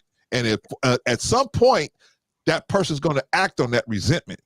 And so I'm saying the same thing about not listening to your partner, man or woman or female, whoever's not doing the listening. If you don't listen, it will quietly build up resentment. And then at some point, that person's going to take action. And let me just say this if I could. Let me just say this if I could. You know, listening is a major part of conflict resolution. Yes. And the reason why that we have such a problem with each other, and I'm speaking Black men and Black women, is because we're not really listening to each other. Each individual is trying to make a point. And if I can just get my point across, then you'll understand where I'm coming from. And see, and no one's trying to really listen to each other. You know, isn't it ironic that if you look at the word listen, and if you use the word, you can also spell the word silent? You see what I'm saying? Look how God does a play on words right there. You see what I'm saying? In order for you to listen, you have to be quiet. You have to shut your mouth and listen. This is why we don't have conflict resolution. It's because everybody's point needs to be heard and nobody is listening to each other. Conflict escalation. Yeah, it becomes conflict escalate. I mean, I say so many things that go in one ear and out the other. Yes. And then the few people who do listen are like, oh my God. For example, they talk about the woman's supposed to get with a man and we're supposed to build. We're going to build. What are you building? Let's be real. The woman lives in a 1-bedroom apartment. She's cool with that. You don't have to have 8 bedrooms. A woman wants you, what you're supposed to build is the environment that she can't wait driving up and down the interstate to get to. And she will probably stay. Good environment. Great point. The environment is right here in your brain. Point. Well, and your body too. Go to the gym. Don't be a fat, sloppy, whatever. But build the environment that the woman wants to come home to and needs to come home to. And she knows she's safe and secure because you got this. Great point. Not a dude with 8 bedrooms, working full jobs, yelling and screaming, get in the kitchen. Men built the world in 1822 and I'm a man. I might want to hear that. I'm going to take your girl. Let's be real. You ain't getting it back. Or she's going to walk out with half your stuff. I mean, come on. Build the environment. The environment should be a place where she can come and she can talk and she can vent. Okay. You get to come home and you get to talk and vent. That's communication. Hold on, Scam. What is the environment? What is this environment that she can come home to? Can you describe it besides the talking, right? What is this type of environment? Do you have an idea of that part? The environment. And for the record, I'm single. I'm not married, so I don't know everything. But I'll take the women who did so far. But I'll just say the women who actually loved me, and I probably should have married a couple of them. They can talk to me. They can count on me. I provided stability. They got a problem, crying, dramatic, whatever. I provided emotional stability. Their emotions are way up, down, all over the place. Great. And I'm easy and steady. You can count on me. I got this. You knew I can come to this dude. He's going to get me in order mentally. Great. I just so happen to be slim trimming in the gym, but we ain't going to talk about that. Not till after 12. Yo, I find it. Yeah, I feel you. But shout out to Jay Takashi. He went to the gym today too. Looks like it. All right. Well, I know the main thing as a woman when we talk about wanting to feel safe and secure when we have a man is absolutely for things of like when things become awry. If a woman is put in a compromising position, she wants to know that she can make a phone call or text or when she's coming home to safety. She's coming home to security. She's coming home to that man that is going to say, I got your back as a protector. You know, I got you. And like, she's not worrying about her safety, you know, being a woman in certain spaces. Because first of all, he's not going to let her be out at certain types of night alone by herself if he's not with her. It's definitely scenarios where when we're talking about this subject where Black women need to feel more safe. And it's unfortunate that these numbers and statistics have shown that we are the least of them all that feel safe and secure. It's sad. You know, you got people that's been married forever or whatever, you know, in their marriages, they pretty much, you know, straight, safe and secure. But I'm talking about the single Black woman that is looking for that in a man and genuinely want the things that, like Scam say, he can provide as a man. and if most men pay attention, if a woman see a man that is building, and he may say if he's young and he's on his way, so he's showing all the potential. He's young, 20s and 30s. That's when you're at your height of your potential as a young man to get the things that you want to get. And a woman sees that. She's not, I'm talking a real woman, a real young woman that's not out here just chasing a bag or just wants some man to take care of her and be the gold digger. She's going to see that in that man, and she's going to want to build with that man, because that's the direction she see him going. It's not just about what he can do for her if she's smart. And it is a lot of women out there that can see that in a man, even if he's older and already set and secure. Now it's about, okay, you got, I got, and now we can have together. I think if we don't look at it, men don't look at it as that the women's just out for this, and women don't look at it as men just out for just this, then maybe we can resolve this conflict in this war that we continuously have. Because why are we on panels constantly talking about people we don't want, when we should be talking about the people that we do want? That's the shit that, for me, I don't understand that. Like, I'm not out here talking about no losers, no Pookies, no Ray Rays. I'm not talking about the damn man that I don't want. I'm talking about the man that I want. Hell, where he at? Mr. Right, round the corner, up the block, down the street. I don't care.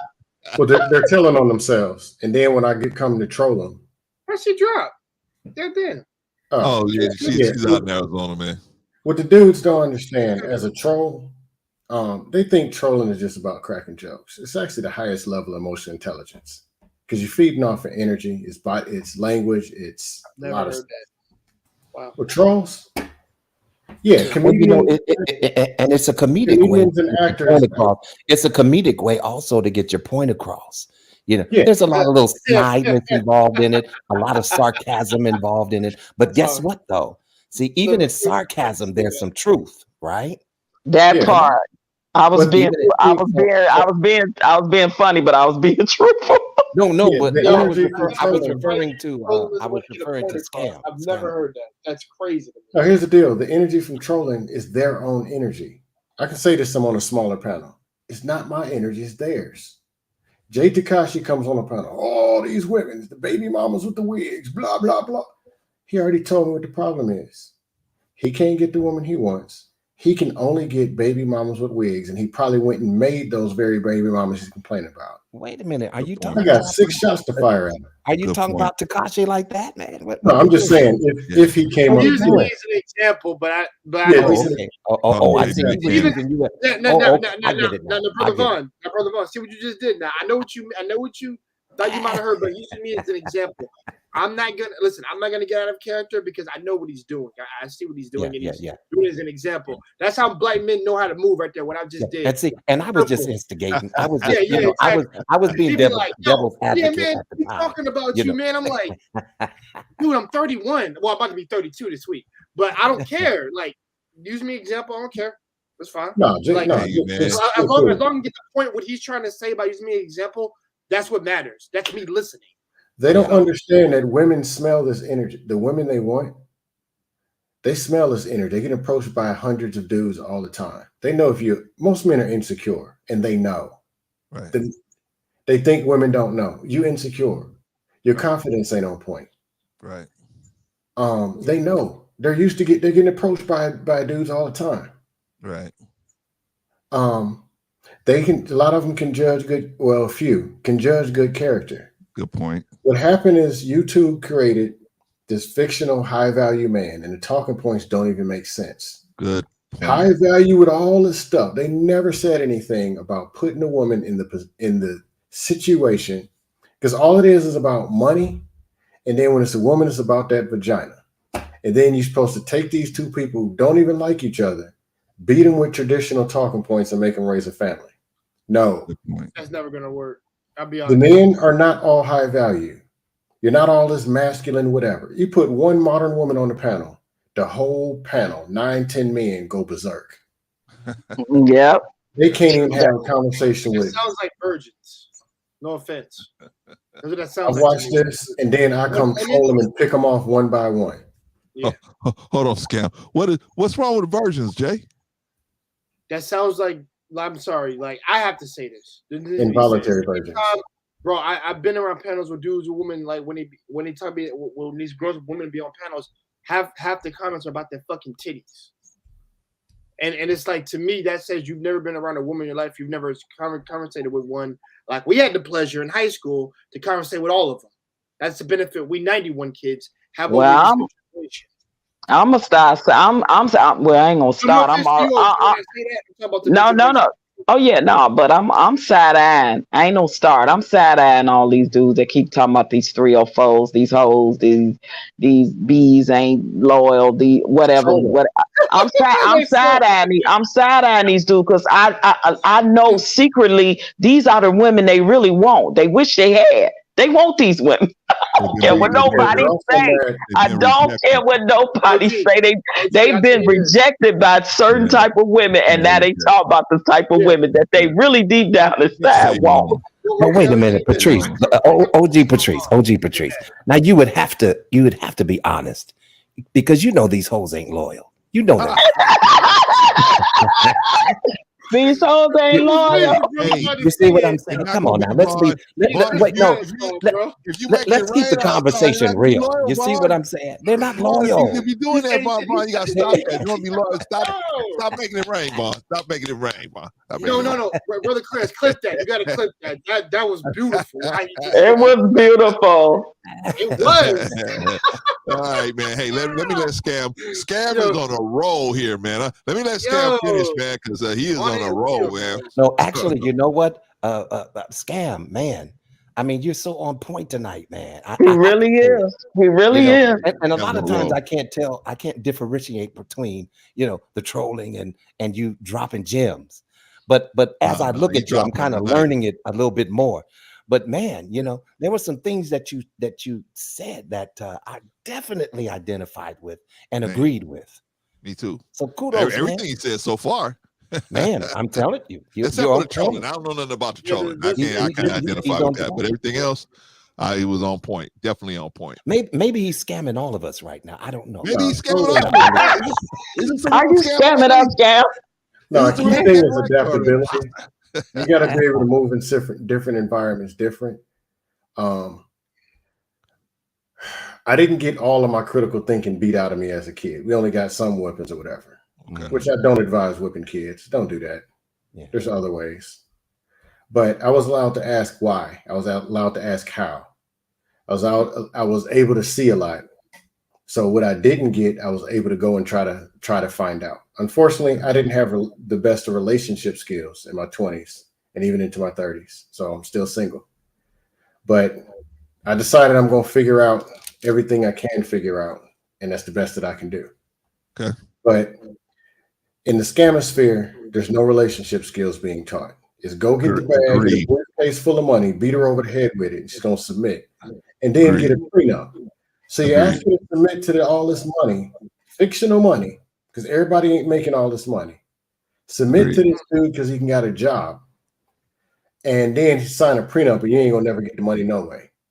Great. Let's be real. And it's about protecting your money. If a dude is that tight with his money, he ain't going to protect you what's the talking point? He's going to go protect his briefcase. But the biggest thing, and then I'll end it here. You're talking about people who do not like each other. If you go out to whatever city you're in and see a couple on a date, one of them 60-70% sure. One of them doesn't even like the other one. The dude doesn't like that chick. He's sitting there for weird. He just wants some booty. I agree with that. Definitely agree to that. That girl doesn't want him. She wants her ex from 4 years ago, who was almost as good looking as me, and she's gonna just nag the tar out of him unless he turns into her ex. You can't have relationships like that. But they keep talking, you can be this and this fit feminine, all these fake standards that people are not and never were, versus critical thinking, positivity, optimism, confidence, direction, problem solving. Actual, and this word, oh man, nobody ever heard. This word called love. Love will make you do things that you didn't know you could be done. Yeah, we talk about love sometimes around here. Stuff out. Nah, brother Cliff, we're gonna talk about that more over here. So I think they fail, so I gotta come control them all. well, this is the thing about love. When we get into love here, we really get into it here. And so it's depending on what you saw growing up. Most people, that's their starting line for what love is. If you saw dysfunction, you think love is buried in dysfunction. But actually, love rises above everything. And so that's love starts with character. You have to have a certain kind of character to love somebody, because when you love somebody, you have to have that. You have to open up yourself and be vulnerable. Because when you think about the first time somebody ever told you, I love you, that wasn't your mama or your daddy or that wasn't related to you, right? An opposite sex person told you, I love you. Right? That is a very vulnerable moment, because even you thinking it in your head to say it, you think about it, the person probably thought about it 2 or 3 times prior, but they didn't say it because of the fear they might be rejected. But when they finally get fearless enough to say it, see, love is fearless. You just say it. This person might drop me. I hope they don't. So we talk about love a lot here, but the groundwork for love is character, because character, you can build on character, right? Okay, so we here now, we just starting out. You got the right kind of character. Okay, brother, we can build trust. Once we build trust, then we can move farther and farther and farther into love. We can move farther in it, but you can't love somebody you can't trust. It's difficult. You can fall out of love with somebody you don't trust, but it's difficult to fall in love with somebody you initially don't trust. That's very difficult, in my opinion. But I think you're right, man. You've been on point, man, Scam. Shout out to you, brother. You've been on point all night. I'm gonna say one more thing, then because I don't want to hog the mic. I guess this will be my final thought. Yeah. Then we're gonna wrap it up. It's something I forget, and I got to remind myself every day, because I talk to some people just dusting and trolling. Some people I talk to in back chats here and there. Then there's some people I actually talk to, like on the phone and stuff. Okay. I'm 42. Okay. Person you see now is not the person you would have saw 5 years ago or 10 years ago. Agreed. Always a decent person with good values and good foundation, but it's stuff I just didn't know or didn't get or wouldn't listen. Right. So I'm talking through these spaces. There's people right now, man, Big Tony, man, Sam and his platform, or man, Charquisha, and it. You'll be surprised what they really are going through, or what they really just don't know. Look at the world we live in. There were no skills being taught. They told us to get a job and that was going to fix the world. And found out it was a lie, and people got ragdolled up and down the street. They told the girls, get a dude with a good job and benefits. And he was raw dog Ronnie and left her in the street. Or he was possessive and locked her in a room. People are screwed up. Some people want to, now some of them just dusty. I mean, just troll them. But some people, remember where you were when you were 37 or 28, whatever. You ain't know nothing either. No. Some of these people in 3 years will be the person that you're expecting to be, and it's just going to take some time. All right. The rest of them, just troll them or send them to me. I'll troll them for you. No, yeah, you troll them, man. What we doing trying to do here, Scam, because I agree with you. Everybody's not where they want to be, and a lot of them are that because of a lack of knowledge. They just don't know. So we want to be that knowledge base that they could come here and they could at least get some information. Maybe they don't agree with us, but at least we open their mind to thinking, maybe those people got something there. Who knows, right? I can at least think about it. Patrice made a little sense. Maybe we can go with her. Clarence and Vaughn, they crazy. I ain't gonna listen to them. But maybe Patrice made some sense, right? So the thing is, we just want to, that's what we're trying to do here. That's why we trying to find solutions for some of these for some of these issues, because it's not that, we just are about Black people. No, we're just about Black people first. if after we take care of this situation, we can move on down the line. But this is a triage situation. So we got to go to the people that's in the worst condition, and that's unfortunately our people. So that's what we're doing here, man. But anyway, let's start doing some closing remarks, y'all, because I got to get out of here. I got to go see my baby. All right. So, both of my babies. My wife is my baby too. All right, you can drop me down. I count it as my closing remarks. All right, thank you, Scam. Appreciate you, brother. Thank you for coming appreciate up. it. Yes, sir. Home run hitting, man. Great job tonight, brother. Great job. Great job. I'm gonna bring you down, brother. All y'all do. All right, man. I didn't expect that. Did y'all expect Strong performance from Scam. Strong performance. I think I got to make a new category for him. I'm a super strong performance, right? You gotta watch some of those. Hey, listen, I don't underestimate anybody. So I'm just saying, you No, never I know know he's where it's smart. gonna come from. Yeah. I know he's smart, but what I didn't expect is him to hit so many home runs in the same show. Man, excellent, man. Hit a lot of home runs. Yeah. Okay, y'all. Let's start wrapping up. Jake, what you think, man?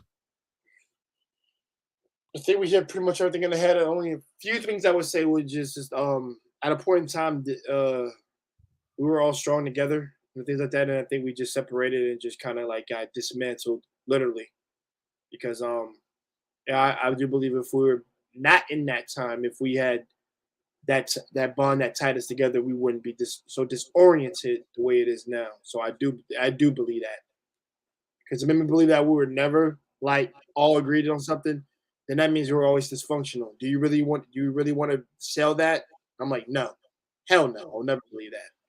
But what I do think is that like I said, people are gonna do what they want to believe, and they're gonna do what suits them best. And I'm like, listen, I don't blame any of y'all. Do what you feel you think is right, just as long as you're not going out killing people. So that's all I care about, particularly, and that you are, hopefully, you are learning from your past and to be better. And it's like the thing that Brother Vaughn and OG Patrice has always said that I've always agreed with. You owe it to yourself to learn from your family's past and your own past, and try to make sure the kids turn out a lot more functional and stable than you did. And because I think that's very important right there, personally, for me. It's not planning on having kids myself, so that's a very important factor we have to hold in. And also, what you said, what is the woman coming back to? She's coming back to a place that she generally wants to make. She truly wants to make a house a home. So you provided that for her. Just let her do her thing there. Which like I said, like you make. I don't like the idea like we've got like slave wives. Like, stop that shit. I hate that. People who put that stigma, they got to stop that. You've been watching too much 50 Shades of Grey. You need to stop that shit. I gotta say that right now. That's ridiculous. What are you talking about, Jay? Not you, brother. Not you, brother. No, I know, but what I'm lost. I don't know what you're talking about. No. I'm talking about people who say who actually like to use the term.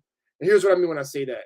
We're like what OG was saying prior, like, submit to me and nonsense. Oh, okay. And I know what she's saying. She's talking about the extremists that are like kind of like dog and chain, which is the biggest extreme. Okay. That said that. Well, I'm not saying black men do it, but men of those higher tier will do that. And I'm like, not all, but those are like, freaks that do that. Okay. That are on who have a pulse control problem. Okay. With that stuff. But the best thing I can say for men out there, if you are seeking a relationship, build yourself up to the best of your abilities. Learn, listen, things of that nature. Build up your character. That is when I got a lot better. Recently, I had an incident, and I didn't get out of hand. I literally controlled my emotions and literally did what I had to do to get it done. I had a conversation with my father about it later on, but other than that, I wasn't mad or angry or ticked. I was just like, try to do the right thing and just try to make sure you take it one day, one step at a time, brothers. Don't get out of character, don't get out of frame, and if you do have issues, talk to your brothers around you. Like I said, they're well equipped to handle those issues. And also, you'll walk away with some decent advice next time an issue like that comes around. Like I said, that's the whole point of listening and getting out of your damn prided ego to listen to another man such as yourself has to say, especially one that's lived life longer than you. As long as he's now some can give you shade advice, some can give you good advice. But that's just what I want to say on the men's side. I can't say anything to the ladies. That's up to the ladies to talk to the other ladies. I can't say anything. They won't listen to my ass. So OG, that's up to you in the sisterhood to get that going. Sometimes, like whenever you talk to the sisters on the streets, like I said, I can't talk to all of them. I can only talk. Oh yeah, for sure. For sure. Yeah, because I feel like sisters won't listen to other sisters who've lived a life, particularly. So let's just keep that as being. I don't think they'll ever listen to any of the men, especially if they've been wronged by like a couple of men and just finally ran into Mr. Right and then said, "Now F that guy." I'm like, okay. I mean, I know I had 2 out of 3, but it is what it is. Did we hit everything? I said, brother Carlos, I think I hit everything right there. Okay. I think last but not least, let's not keep you here too long. Yeah. I mean, hey, listen, you extended it longer, bro. I'm just saying. I know. Now everybody just dropped so many jewels. Everybody started dropping jewels, man. What can I do? It was a great show, man. Great show. Yeah, it's a great show. Great show. Great topic, and I'm glad we do need to. I will say this. Last thing I'll say, we do need to talk things on more insight on love, particularly. I'm here. I've heard less of that. Not here. Not just this doesn't apply to you here. I've heard nothing, none of that. The only time I hear love is in the songs that I freaking listen to now, and that's sad. Nobody speaks about that. I'm not even hearing that. I'm like, yo, you guys are like dead. Sorry I have to say that, but dead, like and morbid. Like that, it's like I never like yo. I need to listen to some like New Jack City's music, man, from Guy. Something like get your energies back. Seriously, why am I rocking old school music, feeling good, and y'all feeling like we just like go bag of bones? Like, go, come on, y'all. I'm not saying anything to Brother Clarence, but I say that's just an example. But hey. He's mad at me. But no, I'm not. I hear you. I hear you. He's mad at me. But listen, thanks for having me, guys. Listen, I will be doing a stream Saturday. I couldn't do one Tuesday. I had to postpone it because, like I said, world stuff came in the middle of that, so I had to postpone that. I'm just gonna have a birthday stream on Saturday around 7 or 8. Okay, and it's gonna be varied topics for whatever you want to ask me, particularly Brother Vaughn, Brother Clarence, OG Patricia. You're all welcome to join me and talk to me on there. I just might play some old school all over there all day. I ain't even gonna lie. I might just do that. But might get me over there. Jay. I've been listening to Mid Condition for this whole week. One of my favorite groups. That's one of my favorite. One of my favorite bands. Well, first of all, let me shout out Brother Anderson. Shout out Brother Anderson the Great. Back in there again, my torch brother. All right. So let me ask you this, because it seems like you're doing like Bolo, man. I'm going on at 7 a.m., 7 p.m. East Coast time or West Coast time. What time zone are you in? I'm sorry, brother. I'm sorry. I should be more specific. I am so sorry. I always forget you asked that now. He asked that last time. I find that funny. I'm going to repeat. Because let me tell you something. I am a really person that likes to be clear. Western. I forgot about that. You're in the Western. Yeah, you're in the Western. I like to be very clear on stuff. So when people tell me something, I want to be clear. No, I got you. So it'll be. Yeah, we're on the West Coast. Yeah, he's on the West Coast. I'm on the East Coast, and I got. I'm on the West Coast too. You are right up the street. Hey, Vaughn, where you at? Yeah. I'm in Pasadena. He right up the street. Oh, okay. Yeah, okay. And he's. I'm gonna say like, yo. Brother Clarence is in Compton, right? Actually, Los Angeles. Los Angeles. I know you're in California. You're in California, so I got you. So it'll be 7:30 around 8, 7:30 around close to 8 around the time I'll try to start it Eastern time, and PM or AM. PM. Okay, PM. Thank you. Not morning. Too early for that. Yo, AM is gonna be like 3 in the morning for you. Yeah, you never know. I'm not partying that. Yo. See, you have to ask, I'm right? not doing that. I got roommates. You cannot do that, bro. Okay. See, I need clarity, brother. I'm not that smart, so I don't assume a lot. So I just say, hey, I just try to get the information. Funny enough, three of them just left actually to today right now. Like they got night shift today, but because I got the house to myself right now, so like I leave early in the morning. All right, right But on. yeah.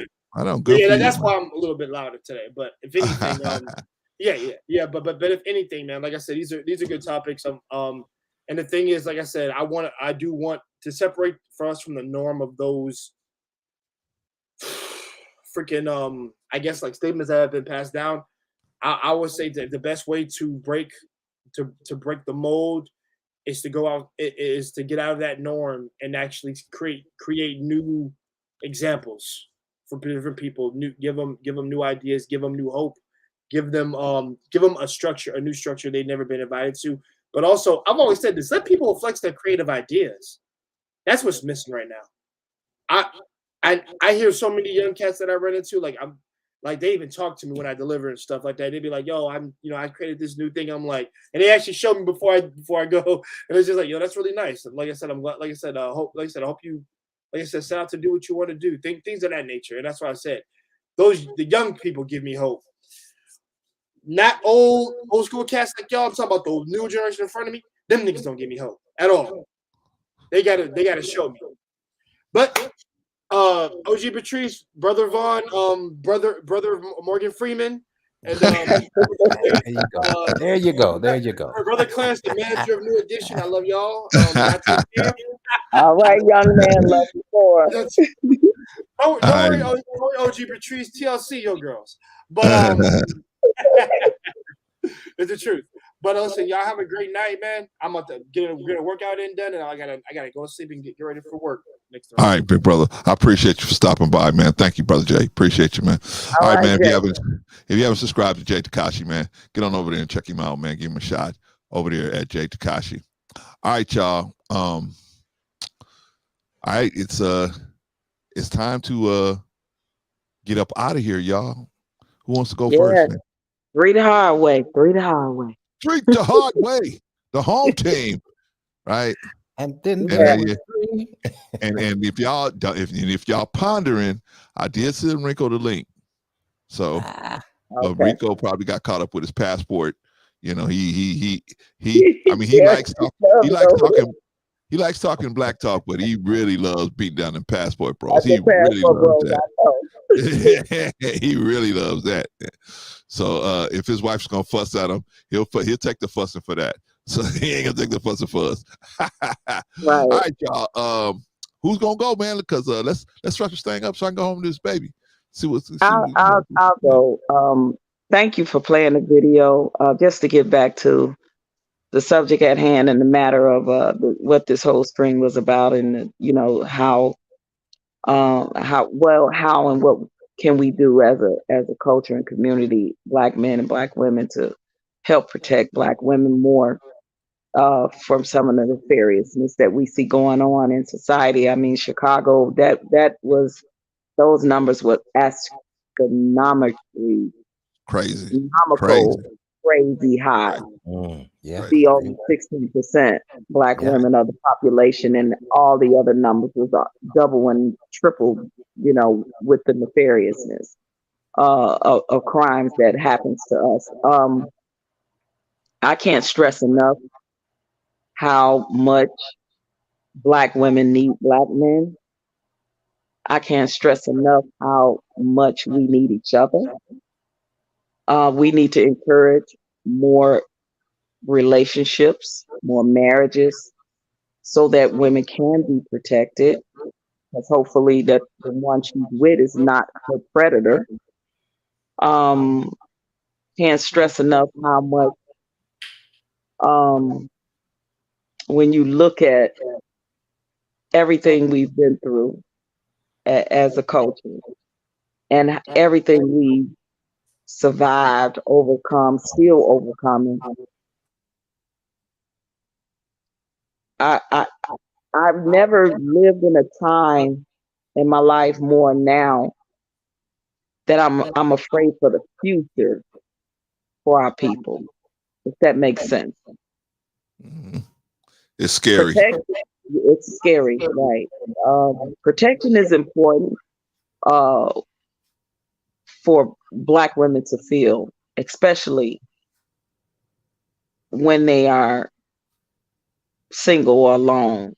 I know I talk about all the time how I have to protect myself. I had to learn, go get training, go get certified, learn, go to the range, because I know it's crazy out here. And it's so many women like me, young, middle-aged, and older, that are by themselves and come and go, live alone. And we are the most vulnerable. We're taken advantage of the most when the opportunity is seeing that we are single women out here alone. It's scary. For the most part, do Black women want to feel protected? Hell yes. Because I know for the most part, we fucking tired of doing it, a lot of it by ourselves. If they really, really, really buckle down and admit the goddamn truth, you get with the right person and you feel safe and secure as a woman with a man, and you make that man's home his peace, his solitude. You respect him. You encourage, inspire, motivate. You love and respect that man. And if you got it good like that, then that's beautiful, because that's what it should be all about in our community. It should not be about gender wars and disrespect and disrespecting our women and disrespecting our men and arguing on panels and coming at each other and doxing each other and lying on each other and exposing each other. Like, what? Like, I have never lived in a time where our people have been more ratchet than the time since social media has come to the forefront. Any type, whether it's YouTube, Instagram, Facebook, Twitter, TikTok, Snapchat, whatever. Reality TV. Reality TV. I mean, it's so much music. It's so much played a part to the detriment of our community and our culture. And we need to wake up and see that. Because nobody's safe nowhere you go. Yeah. Guess what? You ain't even safe at a graduation anymore. Did y'all hear about the young man and his stepfather that got killed at his graduation? That is crazy. I saw that. Virginia? Crazy. He had just walked across the stage. Listen. Wow. We're not safe anywhere anymore, men and women. Because listen, it's a privilege and an honor for Black men to make it to see their 40th birthday. Hell, their 30th. Yeah. That's right. So when they want to come talk smack about us growing older, baby, growing older is a privilege. You better hope you live to see. Amen. Keep living. Just keep living. That's what I say. So it's the disrespect. We gotta stop. It's crazy. Yeah. We need our men. Men, you are the leaders. Lead by example. Make a woman feel safe and secure. It starts in your homes first. Hello? Yeah. Protect your wives, protect your daughters. Yeah. And then you can go out into the world, into the community, and be a protection. Yeah. We need more men to become police officers to protect the communities. It's so many solutions. We are the solution. Yeah. Yeah. We are the solution. We cannot keep continuing the nefariousness that I'm seeing going on. We got to get a hold of our children. These young adults is running a goddamn muck. It's got to be some accountability.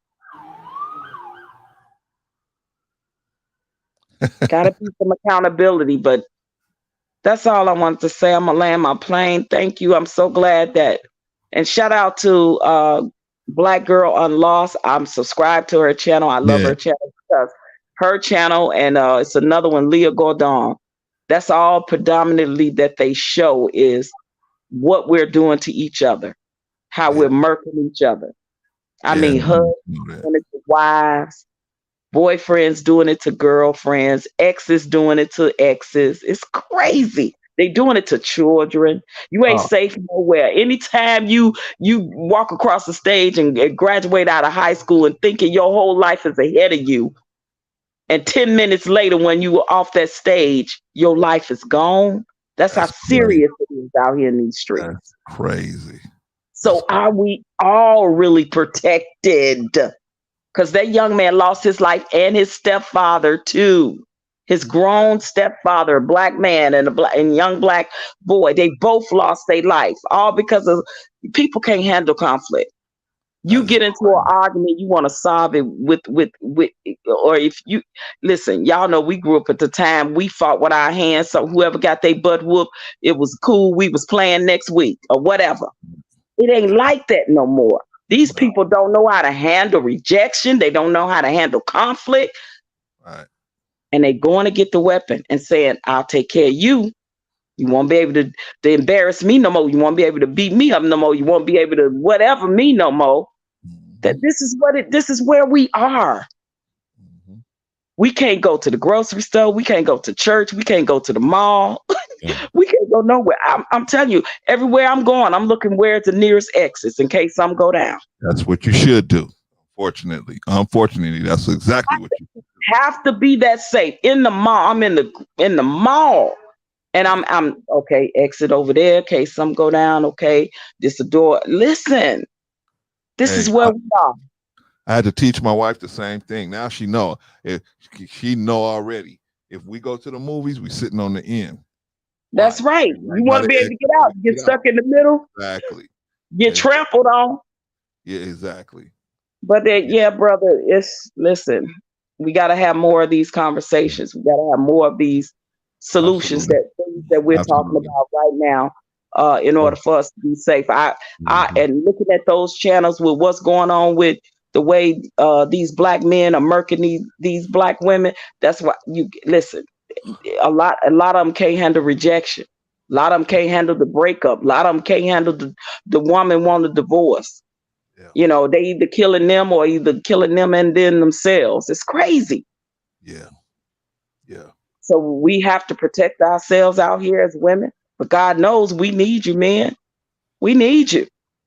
We need the women. Yeah. Absolutely. We need each other. And I land my plane, bro. All right, sis. Anything cooking tonight? Are you good?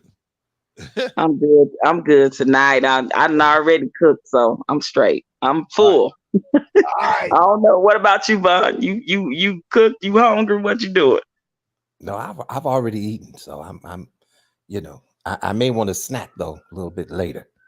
All right. All right, then. Well, I'm gonna put you down, Patrice. Thank you for sending me the article. Thank you for coming up as always, and I'll get you in the rundown. All right, girl. All right, no problem. All right, love you, girl. Peace. All right. Wow, that's my sister, man. We wouldn't have had a show with her if she hadn't sent me that link, right?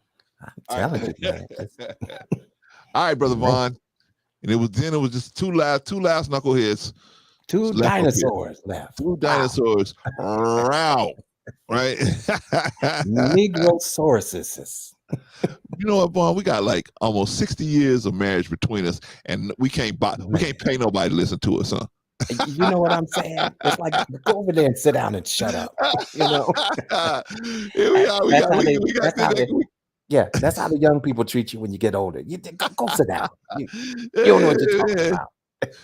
Man, I couldn't pay my son to listen to me. Man, I can tell you, man, what are you doing? You're like, oh, what? Yeah, right. Because we don't know anything. You know, we haven't lived long enough. We don't, man. Yeah, we haven't lived long enough to learn anything.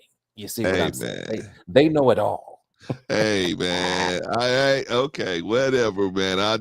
All thing we can do, Vaughn, is just keep, just be leave the key on the back door. As I always used to, as a content creator that I used to always tell, and he used to say, Clarence, I want to change the way I'm doing things. And I said, okay. And I say, here's what you do, right? Give him the solution. He do it for a week and then he stop.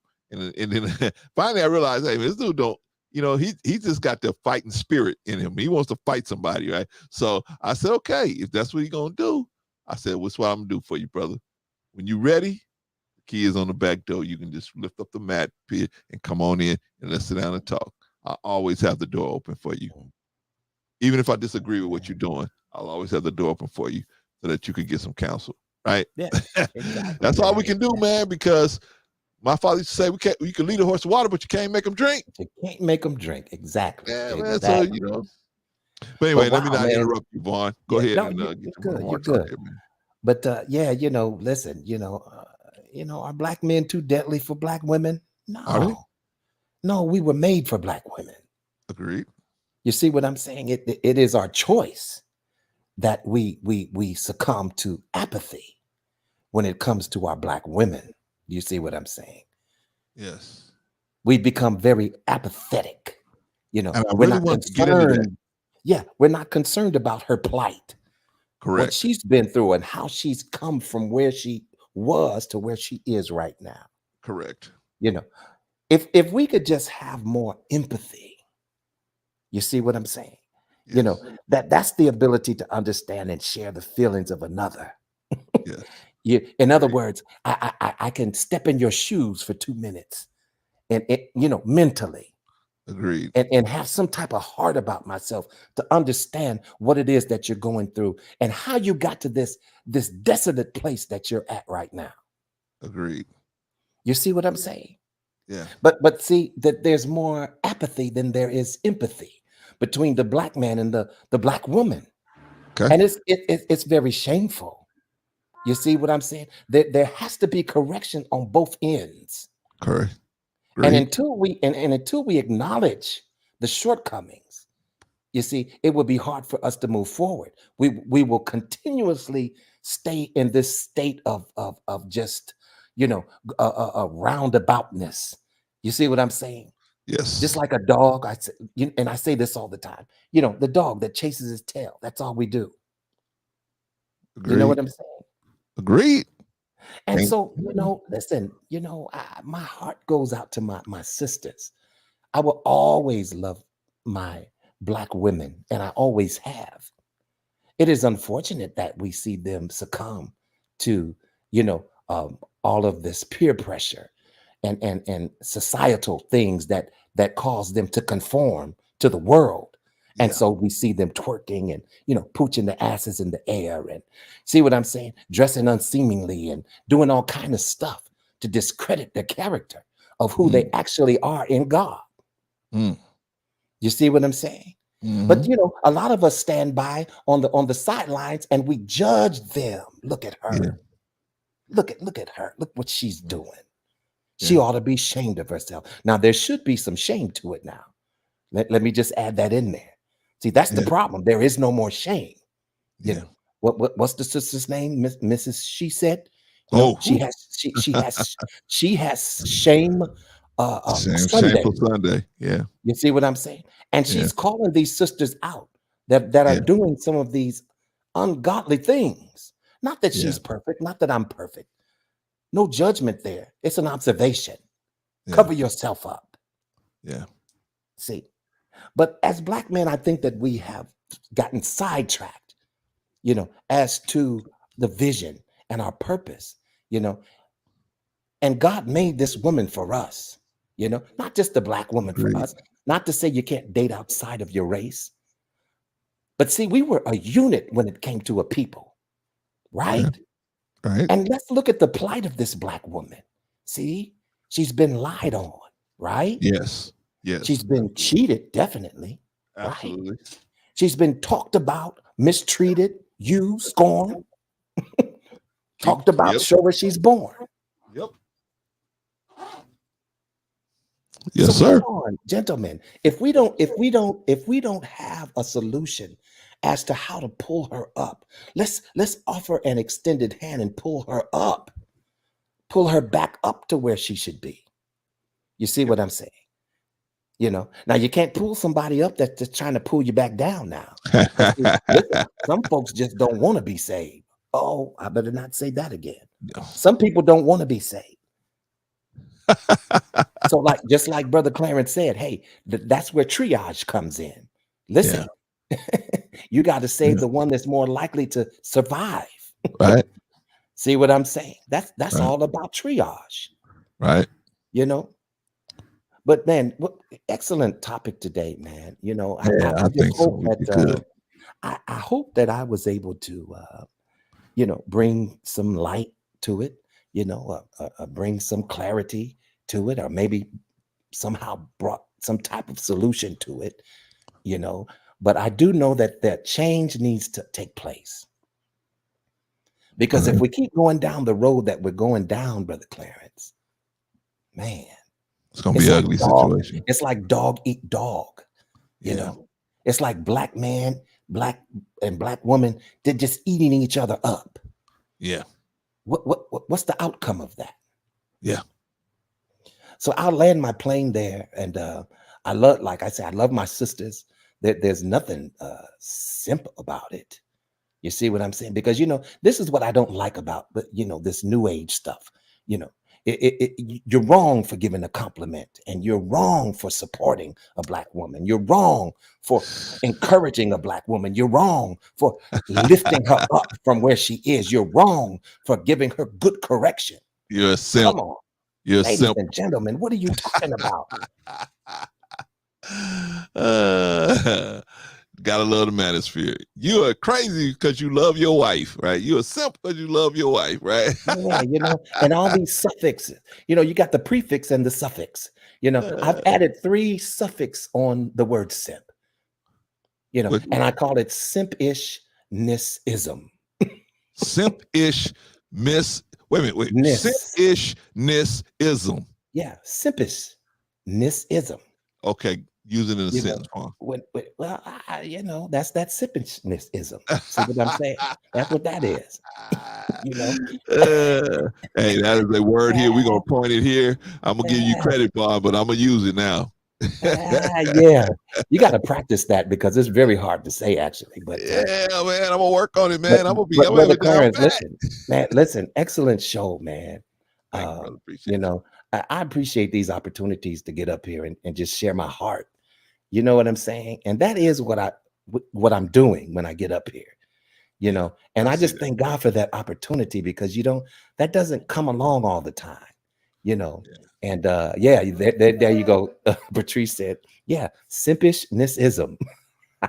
She's got it in the chat. What you know about simpishism, Patrice? See, that's what that is, you know. But if you want to call me that, if you want to title me that way, because you know, I love the black woman, I revere her. Now, I've heard some people say that she's a god or she's God. No. Let's get some correction on that. There's only one true God, and it's not the black woman or the black man. Hello. So, you know what I'm saying? But man, listen, I don't want a long stroke because I kind of get that from you. So I'm gonna digress now. You see how he got me? He got me, and then he blamed it on me for getting me, right? Oh man, Vaughn is slick, man. Well, slick like a wet hen, man. And much love, man. Much love, and much love to you, brother. You and your family, man. May God bless you and your family, and everybody in the chat, everybody who took the time to hang around, and even the people that popped in. May God bless us all, man. You know, man, push us farther than we even thought, right? Shout out to Von Bryant, man. Good brother, man. That's a good brother right there. All right. Well, what y'all think about the show today? Are black men too deadly for black women? Cynthia G says yes. They said, Cynthia G said, black women, if they know that their child is a male in their stomach, they need to get rid of it. I think if you start doing that, if you start doing that on that basis, eventually ain't gonna be nobody to put nothing in their stomach. At least not nothing that's 100% black. Right. But anyway, what y'all think? Do we have a good show today? I think we did a good show. I wanted to go deeper into why black women are the recipient of all this crime. I want to go a little deeper into that, but we kind of got off topic a little bit. Maybe me and Patrice will go back and discuss that at another time. But I want to really get into the whys, because it's easy to say the what's going on. Yeah, this is going on. We got the statistics to show this, but what is the mathematics behind what's actually happening? Why are Black women considered such easy prey? Why are Black women the least protected in the court system? Why are Black women, the perpetrators of crime against Black women, more likely to walk away than any other group? I mean, why? Why is this stuff happening? And why? See, this world has always put out that Black women were just for functional use. They weren't for loving. They weren't for being in a family. They were for just functional use. And that functional use is sex, right? And then on top of that, now we got sisters that come on the internet and say, for $1, I'll make you holler. I'll do whatever you need, whatever you want. If it's enough money in it involved, I'll do it, right? That's a very bad place to be in. And then have younger and younger and younger and younger women looking at that stuff on Instagram, Facebook, and YouTube, saying to themselves, oh, shoot, I'll be like her. I'm be a boss. I don't need no man.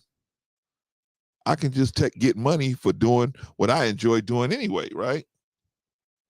The problem with that is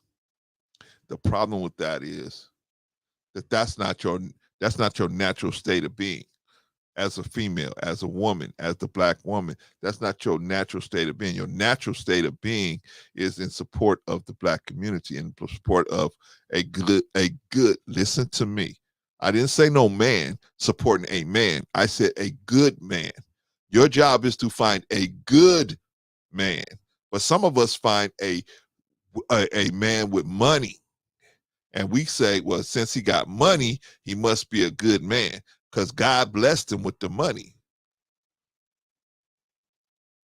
No, God's blessings flow through virtue. And then sometimes you have to learn things through not getting what you desire. That's a test. That's how you build faith. You build strength. You build your character. Character is built through the failure, and then getting back up and trying to apply yourself again, and learning what you did wrong, that why you failed, and trying to and taking care of that, and then failing again, and then taking care of the next thing, and taking care of the next thing, and taking care of the next thing. That's how you build character. You don't build character with soft pillows. That's not how you build character. Let's close that window. Can't build character with pillows. You got to build character with a rod and a staff. So rod and a staff builds character. Right? You know what I'm saying? When God want to change a people because the people are acting crazy, send a man with a rod and a staff. What's the rod and the staff? The word, the teaching. Send a man with a rod and a staff. You don't send a man with a bunch of pillows. Right? Moses didn't come and say, y'all can do what y'all want. God with y'all just do what y'all want. No, he said, hey, this is some stuff. I got some stuff. Right? I got some stuff that y'all ain't supposed to be doing. So this is what to maintain the fact that you to show this God that you appreciate his intervening in your life. You're going to have to live different than everybody else. And here's the things you're going to have to do. A rod and a staff. Wasn't no question about what it is. Here it is. Bam, here's the commandments. Ain't no wiggle room there, right? Almost, by the way, I know I was supposed to cover my friend's wife, but she fine, man. She fine. You know what I'm saying? I mean, I guess it's okay if she fine enough, right? No, ain't no wiggle room. Ain't no wiggle room there, right? Right.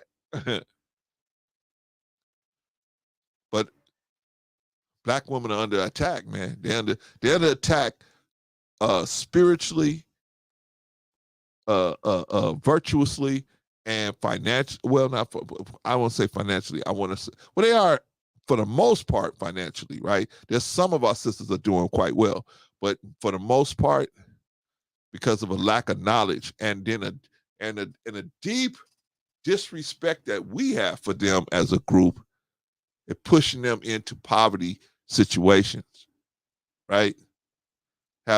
We run raw in some of our sisters, and then we give them a baby, and then we just leave them. We don't even send no money, at least the money, right? If you're not going to be involved, at least the money. But no, we lying, we cheating, we dogging them out. We dogging them out. We make the black women look like they so bad, man. And well, I'll say this, the media makes them look like, oh, they're the leaders of strength, right? Where a nitwit like Maxine Waters could come out and say the WAP song shows strength. That was she's a nitwit. She basically confirmed that song to millions of young black women that it's okay to be like that. It's okay to be like that if you're prepared to live that kind of lifestyle, right? Because that lifestyle is a short span. You can go and do all this stuff if you want to, but guaranteed, the average man gonna look at you like, hey, most men want something special. If they're gonna put their last name on something, they want something special.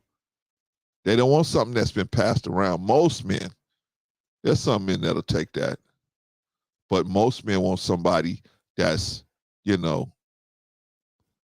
worthy of the issue. So if you're gonna be worthy, you can't be publicly out there just on it.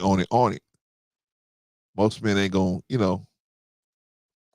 really love someone like that.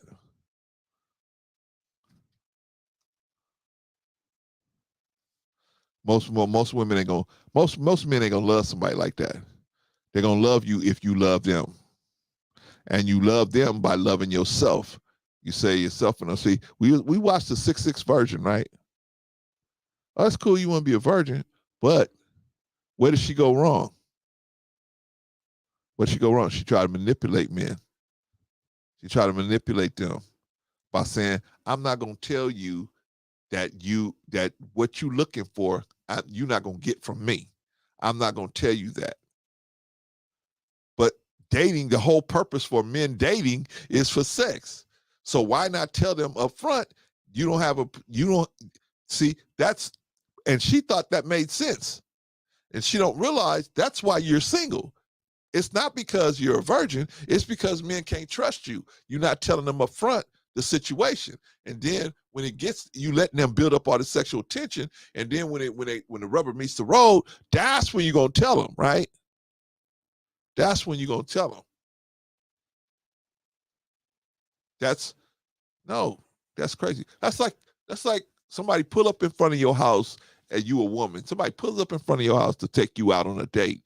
And you sitting in a car and he just start talking and you just like, yeah, man, I can't wait to see the restaurant you're going to take me to. I just can't wait to see where we're going to go. And I think we're going to have a great time. And you keep talking. And finally the guy said, you know what?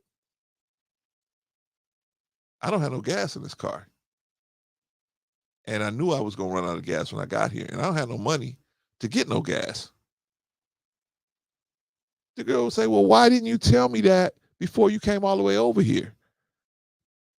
Because I wanted you to like me for me, right? I wanted you to like me for me. See, that's a manipulation tactic. If somebody going to like you for you, they're going to like you for you. If they not, they not. You ain't got to manipulate nobody. But we manipulating each other. We playing each other. And then on top of that, we're going out in public spaces like YouTube, on social media. We're going out there and we telling the whole world how bad each other are, right? The whole world thinks about black women as just sex toys anyway. It's our responsibility as black men to show that they way more than that. they way more. It's our responsibility. Because we supposed to, if people are doing something like that, we supposed to protest them or at least tell them, hey, no, that's not all black women. That's the ones you put on the payroll, right? You're going to always, unfortunately, you're going to always have the Megan Stallions, the Cardi B's, who don't even live that lifestyle. They don't even live the lifestyle that they're telling you, right? At a certain point, they say, okay, I better close down the shop because what man is going to want me twirling around on a stripper pole that's not in his own house, right? What man's gonna want that, right? Not a man that loves me. He might be your business partner, but he ain't gonna love you. I'm telling you, man, if you've never been loved, I mean, really loved by a man and really loved by a woman, you're missing out. You're missing out. That's what you need. That's what you should build your, because a man and a woman that love each other, they may live in a modest home and have, cars, and they got a little bit of money in the bank, but they living way better than, like Scam Likely said, they living way better than these people that got millionaires that live in this big old house. They're up to their ears in debt, and the man is never home because he's always worried about bill collectors. So he got to go to work. He got to work overtime, double time, triple time, and then he got to go work a gig job or whatever, right? So he ain't never at home, right? He ain't there anyway. That's why all these athletes, these professional athletes, when they finally retire, the wife, they get divorced. Because it's a whole different person. Now this person's here all the time. They realize they don't even get along. Right? So I'm just saying, y'all, we got to look out for the black woman. We got to look out for her. Clarence, you crazy. Clarence, you crazy. So you simping for these women. You trying to get sex from them. Am I really? Am I really? What am I trying to get from black women? You trying to get sex, so you trying to get on their side so you can have sex with them. So they'll all come over here and they'll start having sex with you. Really? Look at me. The average black woman is going to look at me and say, hi, grandpa. Right? So that's not me. Maybe there's some dudes out there doing that, right? But that ain't me. That ain't me. I ain't not worried about that, right? Plus, there's a lot you don't know about Brother Clarence. Brother Clarence has done so many different things. I don't need to push sex on nobody. Not at all. I have lived a very colorful life, so I don't have to, chase nobody for no sex, right? I know if I want sex, I can get it. So I'm good, and I definitely don't have to play games on the internet to try to get sex. Some dudes do, right? This is their way of meeting women so that they can have sex with them, right? Whatever floats your boat, man. That's your game. Run your game. We ain't doing that here. I'm not doing that here, man. I'm trying to teach our people so we can do better, right? That's the whole point. We want our people to be able to sit down at the table of brotherhood with every other people and be respected just as much as everyone else. Right now, they got us at the kiddie table, right? They got us at the little, that little fold-up card table that you put out in the garage for the kids to eat at Thanksgiving. The grown-ups are eating at the regular table, right? The kids are eating at that little fold-up card table. You put them out in the garage, right? With the little black and white TV. At least that's what they used to do with us, right? The grown-ups be watching the real TV, the regular TV. We be watching the little black and white TV, right? We couldn't agree on. We had to watch Three Stooges or I Love Lucy or something like that, Gilligan's Island or something. But the point is, man, we gotta step into our natural role as the men and the natural person to match with the black woman. You are the natural match to the black woman. Can they date other people? Of course. Can we date other women? Of course. But we are the natural match to the black woman. She's the natural match for us when she's in her right mind, when we're in our right mind. So we got to help our people get into their right mind by constantly showing them the value of the black woman. That is something that we got to continuously promote and push, not on some cape and stuff, just on some regular stuff, man. It's just It is what it is. It is what it is. You know, Patrice gave us all those statistics from the sisters webpage. I mean, black women are in deathly threat, and if the black woman is threatened, the black child is threatened. And if the black woman and the black child is threatened, the black family is threatened. And if the black family is threatened, the black community is threatened. And if the black community is threatened, then it's a free for all. It's a free for all. Right? It's a free fall. It's like when Samson was pushing down all them boulders, man. It's just a free fall. Everybody running every different direction. But they all want to blame the black woman. The black woman, the black woman, the black woman. We're going to stop that, man. We at least here, we can control that here. And so we're going to try to find solutions. All right, y'all, we got to get out of here, man. My wife is blowing me up on the phone, man. She's like, where you at, man? Baby wants to see you. I know that's what she's going to tell me. Anyway, so I got to get out of here. What y'all think? We had a good show. Let's do the rundown and let's get up out of here, y'all. And happy Father's Day to all the fathers out there, man. I don't know if I'll be here on Father's Day. I know I won't be here on Saturday because I got to go visit my father-in-law. But maybe Sunday. Maybe we'll do something Sunday. We'll see. We'll see how it goes. But anyway, happy Father's Day to all the fathers out there. If I don't see you. Anyway, what was I gonna say? Oh yeah, let's do the rundown. First of all, let's always acknowledge the chat. The chat is where it's at. The chat is where it's at. Shout out to the chat, everybody that showed up in the chat. We appreciate y'all. Even the people that popped in and popped out, whatever. I know you guys got things to do, man. So I don't expect everybody to sit here for 3 hours or 4 hours or whatever, man. I don't expect that. So I appreciate you popping in and popping out and popping in and popping out. I appreciate that. Just to have you acknowledging us, give us a little like. I appreciate that. Okay. The chat's where it's at. Shout out to the chat, everybody in the chat. Shout out to our resident sniper, Risa Neal, M. Mills, another sniper we got. So, hey, we try to have a chat in a place where our people could come in and we can discuss things intelligently, right? That's what I want here, man. We got a situation where you guys could come and you could talk about it. You could ask me my opinion, or I could ask you your opinion, right? If you feel like coming up on the stage, come up on the stage, right? I mean, when Risa Neal came on the stage, man, I said, man, if Risa could come on the stage, there ain't none of y'all that can't come up on the stage, man. Risa came up on the stage, did an excellent job, right? Come up on the stage, right? But until then, I understand, sit in the chat, be where you're comfortable. I ain't trying to force you to come up on stage, but you're definitely welcome to come up on stage. Brother Anderson came on the stage one time, right? So we got, I mean, you know, Sister Annie comes up here every now and then. Excuse me, y'all talk about the word, I'm coming, right? Patrice, we got to get Crowbar to get Patrice off the stage, right?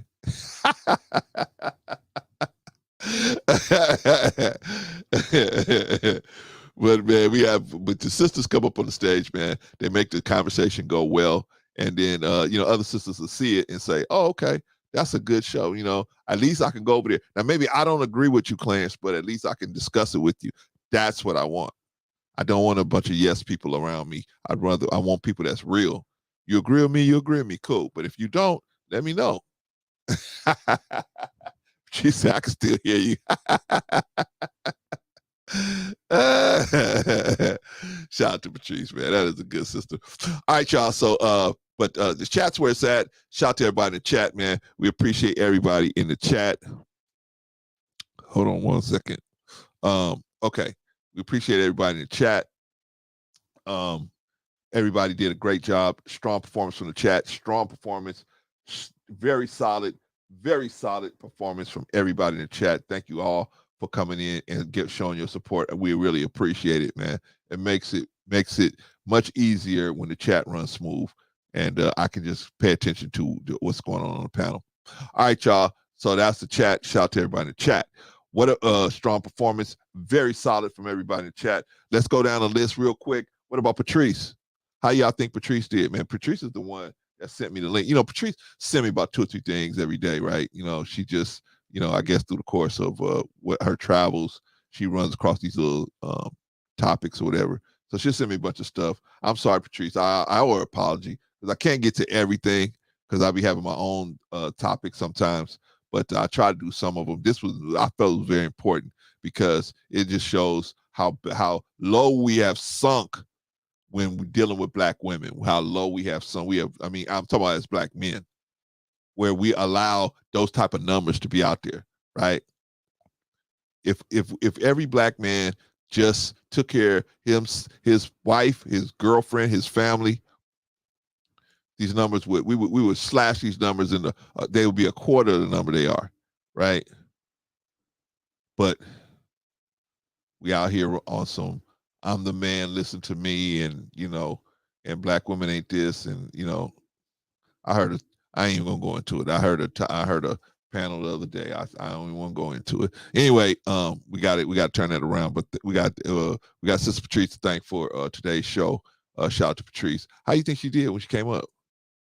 Very solid, very solid. As always, very solid, very strong performance from Patrice, as always. What about Vaughn? What about Vaughn Bryant? Right? Vaughn Bryant came up as usual, man. Very supportive. Man, and always dropping knowledge, man. I gotta try to tell Vaughn. And man, it's don't get frustrated, brother, because they're just not gonna listen to us, man. And then at some point, every blue moon, there'll be somebody say, man, you guys are geniuses. Why you only got 800 people in your 800 subscribers? Because nobody want to listen to us, man. We ain't juicy enough for everybody. We ain't enough juice here, right? You gotta go to these other places where they fighting and kicking each other and screaming at each other and everything. That's they get a lot of juice out of that. It's hard to get some juice out of the truth, right? But shout out to Vaughn, man. Very solid performance as always. Very strong performance. What about Black Man Unfiltered, right? He came up, man. Shout out to Black Man. I gotta give him credit, man. I just kind of caught him off guard, man. Threw that curveball at him, man, and he caught it, man. Right?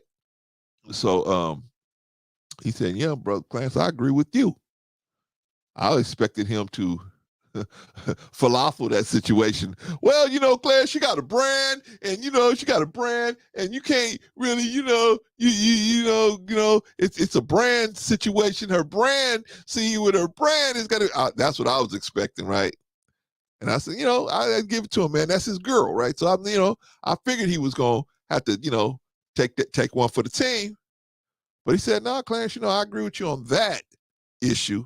She could have said that better. I appreciated that. I appreciated that because I felt like, man, but even he didn't really clearly define the we, right? But that's okay. That's okay. At least I got an admission, or I got somebody to he basically tried to explain what happened, right? What the meaning of that situation, right? That just hit me the wrong way. Because I don't think anybody should be poor. I don't think anybody should be. There are always going to be people like that, but I don't think that we need the people to be that way. I think we could have a decent lifestyle without all these poor people. I think we could. I think there's enough money floating around where we can have a decent lifestyle if we educate the people. But see, the people, they don't want to educate the people. They want the people dumb.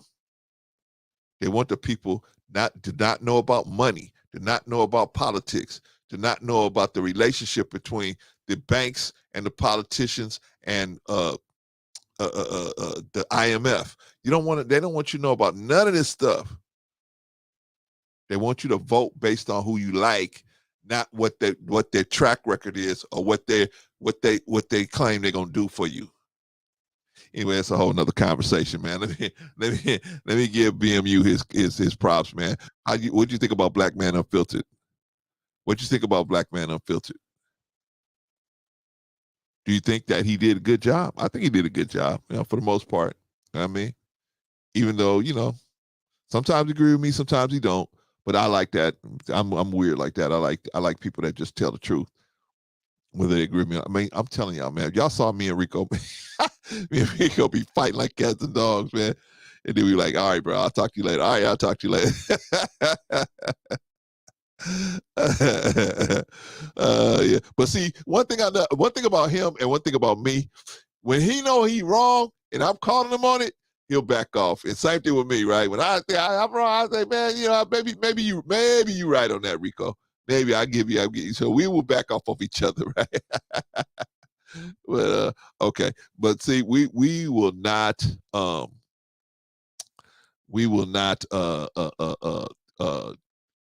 do each other wrong by telling each other what we want to hear.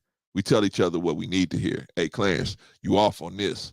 Clarence, don't do it. Clarence, and I do the same thing. Rico, shouldn't have said that.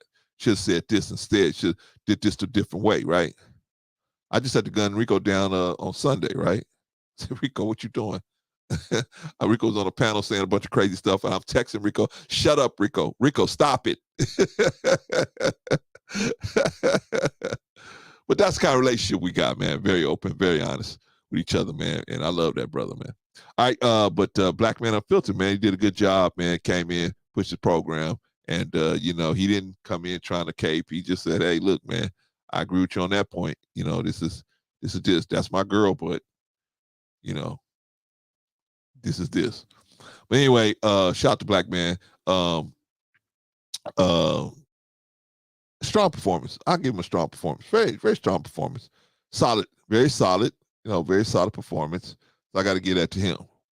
What about Scam Likely? Oh my God, man, Scam Likely. I was very surprised. You know, I thought Scam Likely was coming in to kind of just, you know, typically I notice about Scam is he will say a lot of different, he'll state a lot of the problems. But today he has some solutions, man. I got to give him very strong performance, super strong performance for Scam Likely, man, because he fooled me, man. I didn't think he was going to be solution based today. I thought he was going to be more just here's a problem. You know, mostly, you know, Scam Likely's a very minimalist type dude, right? He's just like just do this and just do that, right?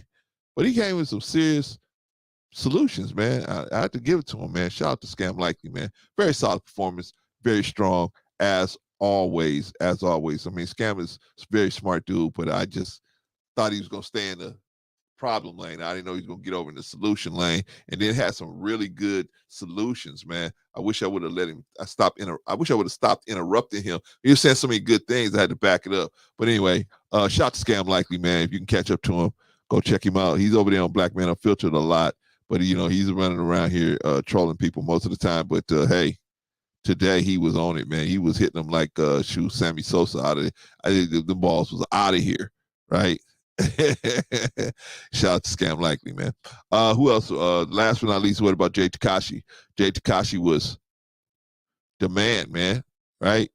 Came in, man, said, you know, and Jay, he always comes early saying, where's the link? I'm like, Jay, you know that we're not doing that, right?